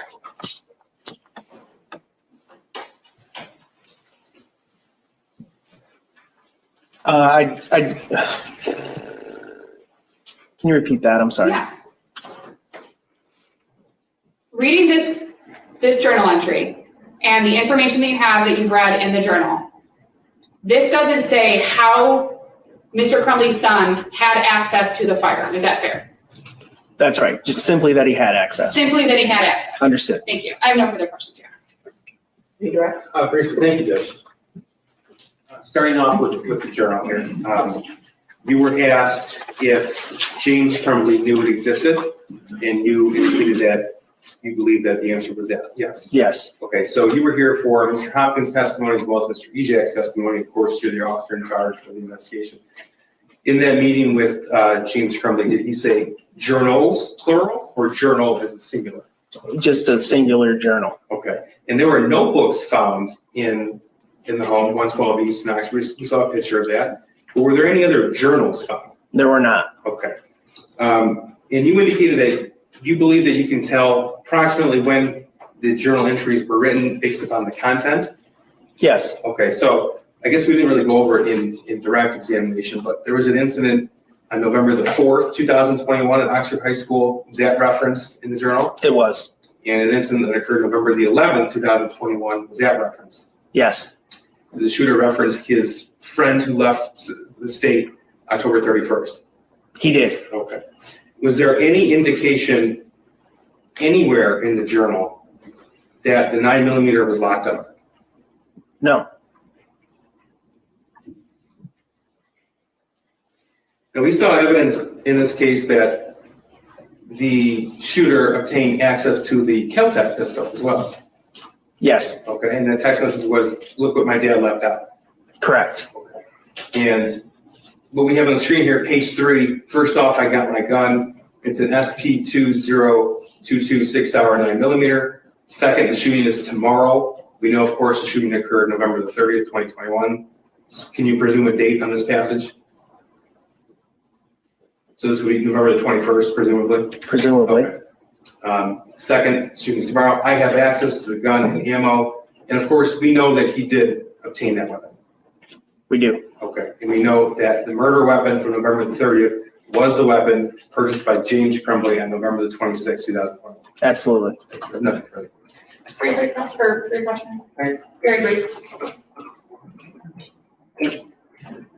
And I don't mean to belabor the issue, but when it comes to journals or notebooks, you don't know what James calls a notebook, what he calls a journal. You have no idea. Is that fair? That's not fair. I do know what he calls a journal because he called it a journal in the meeting with Mr. Hopkins. Right, he said something about a journal.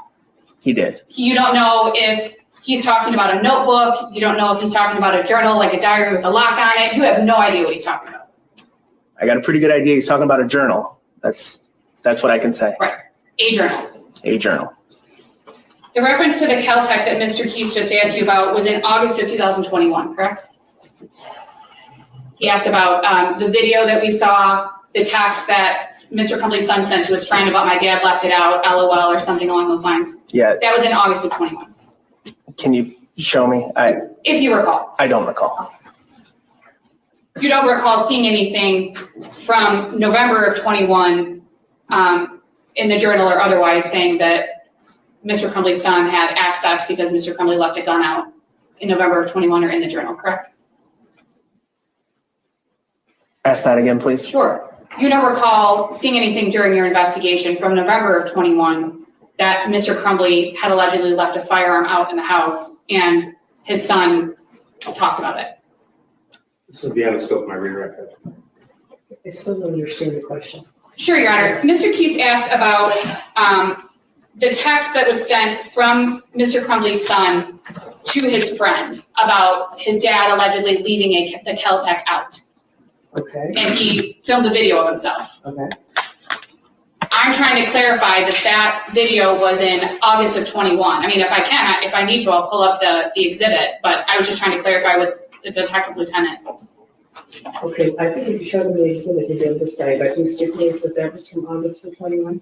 Were we talking about the Caltech? Yes. Yes, August 18th, 21, and August 20, I'm sorry. August 19th. I did it again. August 19th of 21 and August 20th of 21. Okay. So you want to- Your Honor, they stipulated to the date, so I don't need to ask again. Okay. Thank you, Your Honor. I just, based on that, there was evidence that we introduced in this case that the shooter filmed a video of himself holding the 6-hour 9mm handgun November 26, 2021. Yes. Okay. And there were also Instagram posts of him holding that same firearm on the 27th of 21. That is correct. Okay. And I think I misspoke earlier. I said November 21st. As far as this passage being written, this would actually be November the 29th of 2021. Yes, sir. Thank you. I'm sorry about that. Sir. Thank you, Judge. All right, can you be excused? Yes, Judge. All right, you can step down when you're excused. Thank you, Judge. Tell me where we're headed. We have no further witnesses today. Before we officially rest, I'd like the opportunity to review our exhibit list. We had a lot of modifications throughout the case. All right. I want to confirm with defense counsel what was extracted and added on. And then tomorrow morning, we'll know for sure. All right, do you want 9 o'clock? That's fine, Your Honor. Yes. 9 o'clock. All right. I'm going to ask you to return at 9 o'clock tomorrow morning. Please know again that during the trial, you should not read, listen to, or watch any news reports about the case. Under the law, the evidence you consider to decide the case must meet certain standards For example, witnesses must swear to tell the truth, and lawyers must be able to cross-examine them. Because news reports do not have to meet these standards, they could give you incorrect or misleading information that might unfairly favor one side. So to be fair to both sides, you must follow this instructions. Do not go on social media, do not post, do not do research, do not discuss the case with anyone. We really appreciate your commitment to this very important job. And we ask you to hang with us just a few more days. We're nearing closings within the week, I would think. Remember to fill out your lunch form for tomorrow. Stay healthy tonight, and don't discuss the case with anyone. Any questions about the schedule? Any questions about that? We appreciate you. Thank you. Call back to the jury.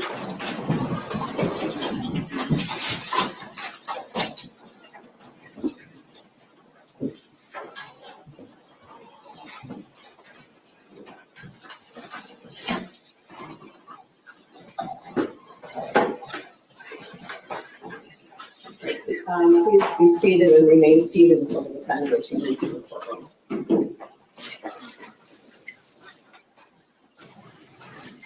9 o'clock tomorrow, right? Yes, Your Honor, thank you.